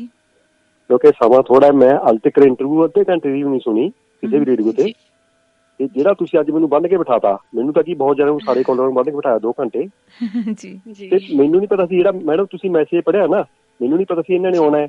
ਕਿਉਂਕਿ ਇਹ ਪਰਖਣ ਵਾਲੀ ਗੱਲ, ਮੈਂ ਜਿਹੜਾ ਮੈਸੇਜ ਸੀਗਾ ਵੀ ਕਿਸੇ ਬੰਦੇ ਨੂੰ ਪਰਖਣਾ ਹੋਵੇ ਤਾਂ ਕਹਿ ਦੋ ਬੁਆਰ ਹੈ, ਤੁਸੀਂ ਪੜ੍ਹ ਕੇ ਸੁਣਾ ਦਿਓ। ਤਾਂ ਇੱਥੇ ਤਾਂ ਪਰਖਣ ਦੀ ਲੋੜ ਹੀ ਨਹੀਂ ਜੀ, ਜੇ ਇਨਾਮ ਕੇ ਦੇਖਿਆ ਜਾਵੇ ਨਹੀਂ, ਪਰਖਣ ਦੀ ਲੋੜ ਨਹੀਂ। ਇਹ ਤਾਂ ਹਰ ਦੁੱਖ ਸੁੱਖ ਦੇ ਵਿੱਚ ਖੜੇ ਆ। ਬਿਲਕੁਲ। ਤੇ ਮੈਂ ਇੱਕ ਗੱਲ ਜ਼ਰੂਰ ਕਹੂੰਗਾ ਕਿ ਇਹਨਾਂ ਦੇ ਨਾਲ ਮੈਂ ਪਹਿਲਾਂ ਤਾਂ ਇਹਨਾਂ ਨੂੰ ਬਹੁਤ ਬਹੁਤ ਵਧਾਈ ਦਿੰਦਾ। ਔਰ ਮੈਂ ਆਪਣੇ ਆਪ ਨੂੰ ਮੈਂ ਬੜੇ ਮਾਣ ਵਾਲੀ ਗੱਲ ਸਮਝਦਾ ਕਿ ਸਾਡੇ ਵਾਸਤੇ ਬੜੇ ਮਾਣ ਵਾਲੀ ਗੱਲ ਹੈ ਕਿ ਸਾਡੇ ਬਠਿੰਡੇ ਤੋਂ ਹੈ। ਆਪਣੇ ਸ਼ਹਿਰ ਦੀ ਗੱਲ ਹੈ, ਕਿਉਂਕਿ ਅਸੀਂ ਕਹਿ ਸਕਦੇ ਸਾਡੇ ਬਠਿੰਡੇ ਤੋਂ ਹੈ। ਤੁਸੀਂ ਬਠਿੰਡੇ ਤੋਂ ਆ ਕੇ ਹੋ, ਔਰ ਬਾਕੀ ਜੇ ਬਾਈ ਕਹਿੰਦੇ ਤੁਹਾਡੇ ਤੇ ਇਹਨਾਂ 'ਚ ਕੋਈ ਫਰਕ ਨਹੀਂ ਹੈ ਜੀ। ਮੈਂ ਕੋਸ਼ਿਸ਼ ਕਰੂੰਗਾ, ਮੈਂ ਮਾਲਕ ਅੱਗੇ ਅਰਦਾਸ ਕਰੂੰਗਾ, ਤੁਹਾਨੂੰ ਨਹੀਂ ਕਹਿੰਦਾ ਮਾਲਕਾ ਇਹੋ ਜਿਹੀ ਰੂਹ ਦੇ ਦਰਸ਼ਨ ਜ਼ਰੂਰ ਕਰਾਓ, ਰੂਬਰੂ ਜ਼ਰੂਰ ਕਰਾਓ। ਬਸ ਜ਼ਰੂਰ ਵੀਰ ਜੀ, ਮੈਨੂੰ ਤੁਸੀਂ ਆਪਣਾ ਨਾਮ ਦੱਸੋ। ਹਾਂਜੀ, ਭੀਮ ਸੈਨ ਜੀ। ਅਨਾਮਿਕਾ ਜੀ, ਮੈਂ ਜ਼ਰੂਰ ਦੱਸਣਾ ਚਾਹਾਂਗੀ ਕਿ ਭੀਮ ਸੈਨ ਜੀ ਕਈ ਸਾਲ ਤੋਂ ਕਿਸੇ ਐਕਸੀਡੈਂਟ ਤੋਂ ਬਾਅਦ ਬੈੱਡ ਰਿਡਨ ਨੇ, ਬਿਲਕੁਲ ਬੈਠ ਨਹੀਂ ਸਕਦੇ, ਚੱਲ ਨਹੀਂ ਸਕਦੇ, ਲੇਕਿਨ ਇੰਨੀ ਕੁ ਹਿੰਮਤ ਹੈ ਕਿ ਸਾਡੇ ਸਾਰਿਆਂ ਦੇ ਲਈ ਸੋਰਸ ਆਫ ਇੰਸਪੀਰੇਸ਼ਨ ਨੇ। ਸੋ ਰੇਡੀਓ ਦੇ ਬਹੁਤ ਪੱਕੇ ਲਿਸਨਰ ਨੇ। ਸੋ ਮੈਨੂੰ ਲੱਗਦਾ ਜਦੋਂ ਵੀ ਜਾਣਾ ਪੈਣਾ ਤੁਹਾਨੂੰ ਆਪ ਮਿਲ ਕੇ ਆਉਣਾ ਪੈਣਾ। ਨਹੀਂ, ਬਿਲਕੁਲ ਮੈਂ ਕੱਲ ਹੀ ਇਹਨਾਂ ਨੂੰ ਕੱਲ ਮਿਲ ਕੇ ਆਉਂਗੀ। ਐਡਰੈਸ ਦੱਸ ਦਿਓ ਜੀ। 4.5 ਸਾਲ ਦੇਖੋ, ਮੈਂ ਛੋਟੀ ਭੈਣ ਸਾਡੀ ਇਨਾਮ ਕਹੀ, ਮੈਂ ਲਾਸਟ ਤੇ ਇੱਕ ਗੱਲ ਕਰੂੰਗਾ ਕਿ ਮੈਡਮ ਜੀ ਬੈਠੇ ਆ, ਠੀਕ ਹੈ ਨਾ, ਮੈਂ ਘੱਟੋ ਘੱਟ 3 ਸਾਲ ਤੋਂ ਇਹਨਾਂ ਦੇ ਮਗਰ ਚੱਲ ਰਿਹਾ। ਇਹ ਜੇ ਕਿਸੇ ਹੋਰ ਰੇਡੀਓ ਤੋਂ ਇੱਧਰ ਵੀ ਆਏ ਨਾ ਜੀ, ਦੇਖੋ ਮਿਲਾਉਣ ਵਾਲਾ ਮੇਰਾ ਸਤਿਗੁਰੂ ਮਾਲਕ ਹੈ। ਜਦੋਂ ਕਹਿੰਦੇ ਆ ਨਾ ਕਿ ਇਨਸਾਨ ਦੇ ਵਿੱਚ ਕੋਈ ਖਾਸੀਅਤ ਗੱਲ ਹੁੰਦੀ ਹੈ, ਸਭ ਉਹ ਕਹਿੰਦੇ ਕੋਈ ਚੁੰਬਕ ਜਿਹੜੀ ਹੈਗੀ ਹੈ ਨਾ, ਉਹ ਇਹ ਨਹੀਂ ਦੇਖਦੀ ਗੰਦੇ ਨਾਲੇ ਦਾ ਲੋਹਾ ਮੰਦਰ ਦੀ ਘੰਟੀ ਹੈ। ਉਹ ਤੁਸੀਂ ਦੋਨੇ ਭੈਣਾਂ ਉਹਨਾਂ ਚੋਂ ਹੈ। ਜੀ ਭੀਮ ਸਿੰਘ ਜੀ, ਆਪਣਾ ਪ੍ਰੋਗਰਾਮ ਨਾ ਸਡਨਲੀ ਬੰਦ ਹੋ ਜਾਣਾ ਕਿਉਂਕਿ ਸਰਵਰ ਦੀ ਕੁਝ ਐਸੀ ਸੈਟਿੰਗ ਹੈ, ਤੇ ਤੁਸੀਂ ਜ਼ਰਾ ਆਪਣਾ ਐਡਰੈਸ ਦੱਸ ਦਿਓ ਤਾਂ ਕਿ ਤੁਹਾਡਾ ਵੈਸੇ ਐਡਰੈਸ ਮੇਰੇ ਕੋਲ ਆਉਂਦਾ ਤੇ ਮੈਂ ਇਹਨਾਂ ਨੂੰ ਜ਼ਰੂਰ ਫਾਰਵਰਡ ਕਰ ਦਿਆਂਗੀ। ਐਡਰੈਸ ਜ਼ਰੂਰ ਦਿਓ ਤੇ ਇਹਨਾਂ ਨੂੰ ਨੰਬਰ ਦੇ ਦਿਓ ਮੇਰਾ, Rajiv Gandhi colony, house number 114। ਜੀ ਭੀਮ ਵੀਰ ਜੀ, ਕੱਲ ਸ਼ਾਮ ਦੀ ਚਾਹ ਤੁਹਾਡੇ ਨਾਲ ਪੀਣੀ ਹੈ। ਉਹ ਇੰਤਜ਼ਾਰ ਕਰੂੰਗਾ ਮੈਂ, ਪਹਿਲੇ ਅੱਜ ਮੈਂ ਸੌਂਦਾ ਨਹੀਂ ਰਾਤ ਨੂੰ, ਅੱਜ ਨਹੀਂ ਸੌਂਦਾ। ਚਲੋ ਜੀ, ਕਰੋ ਤਿਆਰੀਆਂ ਤੁਸੀਂ। ਓਕੇ ਭਾਈ, ਸਤਿ ਸ਼੍ਰੀ अकाल। बहुत शुक्रिया। अनामिका, हाँ जी, क्या आपको कभी किसी ने बताया कि आपकी आवाज भी बहुत दिलकश है? नहीं जी, आज बता दिया ना। जी बिल्कुल, बाकी बहुत सोहना बोलते हो, बड़ी सोहनी आवाज़ है, बड़ी कशिश वाली आवाज़ है। हुण ज़्यादा गल्लां मैं खिच नहीं सकांगी, एक वादा करके जाओ कि आपां नैक्सट जिहड़ी गलबात करनी है उस साइड दे उपर ते अपना ਡਿਪਰੈਸ਼ਨ ਦੇ ਉੱਪਰ ਕਰਾਂਗੇ ਔਰ ਕਿਸ ਤਰ੍ਹਾਂ ਦੇ ਤੁਹਾਡੇ ਤਜਰਬਾਤ ਰਹੇ ਨੇ ਨੌਜਵਾਨ ਪੀੜ੍ਹੀ ਨੂੰ ਲੈ ਕੇ, ਕੀ ਉਹਨਾਂ ਦੀਆਂ ਮੁਸ਼ਕਿਲਾਂ ਹੁੰਦੀਆਂ ਨੇ ਜਿਹਦੇ ਕਰਕੇ ਉਹ ਇਹ ਰਾਹ ਚੁਣਦੇ ਨੇ, ਔਰ ਕਿਸ ਤਰ੍ਹਾਂ ਦੇ ਇੰਪੈਕਟਸ ਤੁਹਾਡੇ ਪਏ ਤੁਹਾਡੀ ਗੱਲਬਾਤ ਤੇ ਉਹਨਾਂ ਦੇ ਜ਼ਿਹਨ ਦੇ ਉੱਪਰ, ਉਹ ਸਾਰੀਆਂ ਗੱਲਾਂ ਬਾਤਾਂ ਅਗਲੀ ਟਾਕ ਦੇ ਵਿੱਚ ਆਪਾਂ ਕਰਾਂਗੇ। ਬਿਲਕੁਲ, ਪੱਕਾ ਜੀ ਪੱਕਾ। ਨੈਕਸਟ ਟਾਈਮ ਆਪਾਂ ਪੱਕਾ ਮਿਲਾਂਗੇ। ਔਰ ਮੇਰੇ ਸਾਰੇ ਸਰੋਤਿਆਂ ਨੂੰ ਹੱਥ ਜੋੜ ਕੇ ਬੇਨਤੀ ਹੈ ਕਿ ਤੁਸੀਂ ਲੇਟ ਨਹੀਂ ਹੋਣਾ ਹੈਗਾ, ਜਿਵੇਂ ਅੱਜ ਹੋ ਗਏ ਤਾਂ ਨੈਕਸਟ ਟਾਈਮ ਆਪਾਂ ਬਹੁਤ ਸਾਰੀ ਗੱਲਾਂ ਵੀ ਕਰਾਂਗੇ, ਤੁਹਾਡੇ ਸਾਰੇ ਸਵਾਲਾਂ ਦੇ ਜਵਾਬ ਵੀ ਦੇਵਾਂਗੇ। ਜੀ ਜੀ। ਔਰ ਹੋ ਸਕਦਾ ਹੈ ਕਿ ਮੇਰੀ ਗੱਲਾਂ ਤੋਂ ਤੁਹਾਨੂੰ ਇੱਕ ਨਵੀਂ ਮੋਟੀਵੇਸ਼ਨ ਮਿਲ ਸਕੇਗੀ ਔਰ ਤੁਸੀਂ ਸੁਣ ਕੇ ਕਿਸੇ ਹੋਰ ਨੂੰ ਜ਼ਰੂਰ ਮੋਟੀਵੇਟ ਕਰ ਸਕੋ। ਵਾਹ, ਡੈਫੀਨੇਟਲੀ। ਤੇ ਤੁਹਾਨੂੰ ਕਿਵੇਂ ਲੱਗਿਆ ਅੱਜ ਇਸ ਮੰਚ ਦੇ ਉੱਪਰ ਆਉਣਾ? ਮੇਰੇ ਕੋਲੇ ਸ਼ਬਦ ਨਹੀਂ ਹੈ, ਕਿਉਂਕਿ ਮੈਨੂੰ ਜਦੋਂ ਇੰਨੀਆਂ ਸਾਰੀਆਂ ਦੁਆਵਾਂ ਮਿਲ ਰਹੀਆਂ ਸੀ ਹਨਾ, ਮੈਂ ਤਾਂ ਮੇਰੀ ਅੱਖਾਂ ਦੇ ਵਿੱਚ ਉਸ ਸਮੇਂ ਹੰਝੂ ਸੀ। ਵਾਹ। ਤਾਂ ਜਦੋਂ ਲਹਿੰਦੇ ਪੰਜਾਬ ਤੋਂ ਮੈਨੂੰ ਬੜੇ ਸਾਰੇ ਵੀਰਾਂ ਨੇ ਹਨਾ ਮੈਨੂੰ ਜਦੋਂ ਸਲਾਮ ਭੇਜੀ ਹਨਾ, ਮੇਰੇ ਵਾਸਤੇ ਬੜੇ ਸੋਹਣੇ ਸ਼ਬਦ ਆਖੇ, ਉਸ ਸਮੇਂ ਮੈਨੂੰ ਮਤਲਬ ਮੈਂ ਇੰਨੀ ਸੀ ਕਿ ਜਿਵੇਂ ਮੇਰੇ ਝੋਲੀ ਦੇ ਵਿੱਚ ਨਾ ਕਰੋੜ ਰੁਪਏ ਆ ਗਿਆ ਹੁੰਦਾ। ਉਸ ਸਮੇਂ ਮੈਨੂੰ ਇੰਨੀ ਖੁਸ਼ੀ ਹੋ ਰਹੀ ਸੀ, ਕਿਉਂਕਿ ਮੈਨੂੰ ਲੱਗਦਾ ਕਿ ਮੈਂ ਜੇ ਅੱਜ ਇੱਥੇ ਹੈਗੀ ਆ ਨਾ ਤਾਂ ਸਿਰਫ ਦੁਆਵਾਂ ਦੇ ਸਿਰ ਤੇ ਆ। ਸਹੀ ਗੱਲ। ਜੇ ਮੈਨੂੰ ਅੱਜ ਤੁਸੀਂ ਸਾਰੇ ਜਾਣਦੇ ਹੋ ਤਾਂ ਸਿਰਫ ਦੁਆਵਾਂ ਕਰਕੇ ਆ, ਕਿਉਂਕਿ ਮੈਂ ਹਮੇਸ਼ਾ ਕਹਿੰਦੀ ਆ ਕਿ ਜ਼ਰੂਰੀ ਨਹੀਂ ਕਿ ਤੁਸੀਂ ਆਪਣੀ ਜ਼ਿੰਦਗੀ 'ਚ ਪੈਸਾ ਕਮਾਉਣਾ ਹੈ ਹਨਾ, ਤੁਸੀਂ ਦੁਆਵਾਂ ਕਮਾਓ, ਕਿਉਂਕਿ ਜੇ ਤੁਸੀਂ ਦੁਆਵਾਂ ਕਮਾਓਗੇ ਪੈਸਾ, ਇਨਾਮ, ਸ਼ੋਹਰਤ ਸਭ ਆਪਣੇ ਆਪ ਆ ਜਾਣ। ਵਾਹ ਜੀ ਵਾਹ, ਵਾਹ ਜੀ ਵਾਹ। ਸੋ ਹੁਣ ਵੀ ਦੁਆਵਾਂ ਆ ਰਹੀਆਂ। ਬਹੁਤ ਸੋਹਣੇ ਅਲਫਾਜ਼ ਤੁਸੀਂ ਕਿ ਅਬਦੁਲ ਗਫੂਰ ਕੈਸਰ ਸਾਹਿਬ ਨੇ ਵੀ ਲਿਖਿਆ ਕਿ ਅਸੀਂ ਵੀ ਬਚ ਕੇ ਬੈਠੇ ਰਹੇ। ਬਹੁਤ ਖੂਬ ਜਿਹੜੀ ਤੁਸੀਂ ਗੱਲ ਕੀਤੀ, ਉਹਨਾਂ ਨੂੰ ਮਿਲਣ ਦਾ ਵਾਅਦਾ ਕੀਤਾ। ਔਰ ਸਰਬਜੀਤ ਚਹਿਲ ਜੀ ਨੇ ਲਿਖਿਆ ਕਿ ਰੋਜ਼ਾਨਾ ਗਿਆਨ ਵਿੱਚ ਵਾਧਾ ਅਤੇ ਜ਼ਿੰਮੇਵਾਰੀਆਂ ਦਾ ਅਹਿਸਾਸ ਹੁੰਦਾ ਰਹੇਗਾ ਜਦੋਂ ਤੁਹਾਨੂੰ ਹੋਰ ਮਿਲਾਂਗੇ।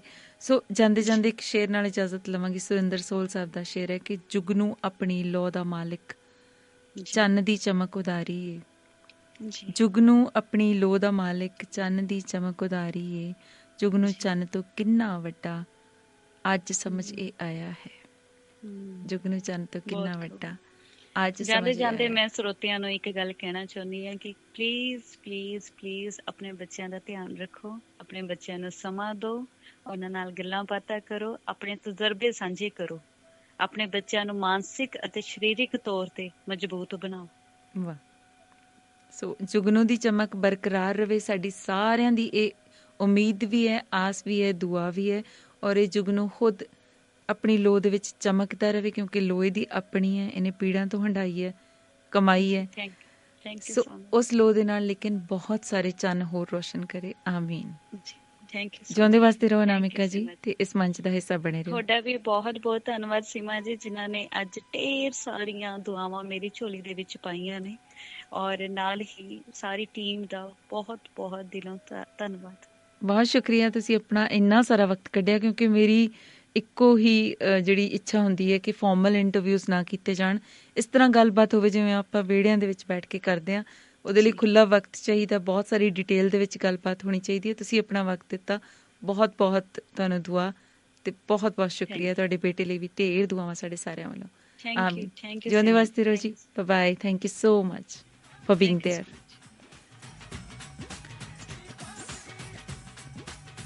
ਜੀ। ਸੋ ਆਪਾਂ ਅਨਾਮਿਕਾ ਜੀ ਦੀਆਂ ਬਹੁਤ ਸਾਰੀਆਂ ਗੱਲਾਂ ਸੁਣੀਆਂ। ਇਹ ਢੋਲ ਚੱਲਦਾ ਚੱਲਦਾ ਕੁਝ ਹੋਰ ਵਜਾ ਗਿਆ ਸੀ। ਬਹੁਤ ਬਹੁਤ ਅਨਾਮਿਕਾ ਜੀ ਦਾ ਸ਼ੁਕਰੀਆ।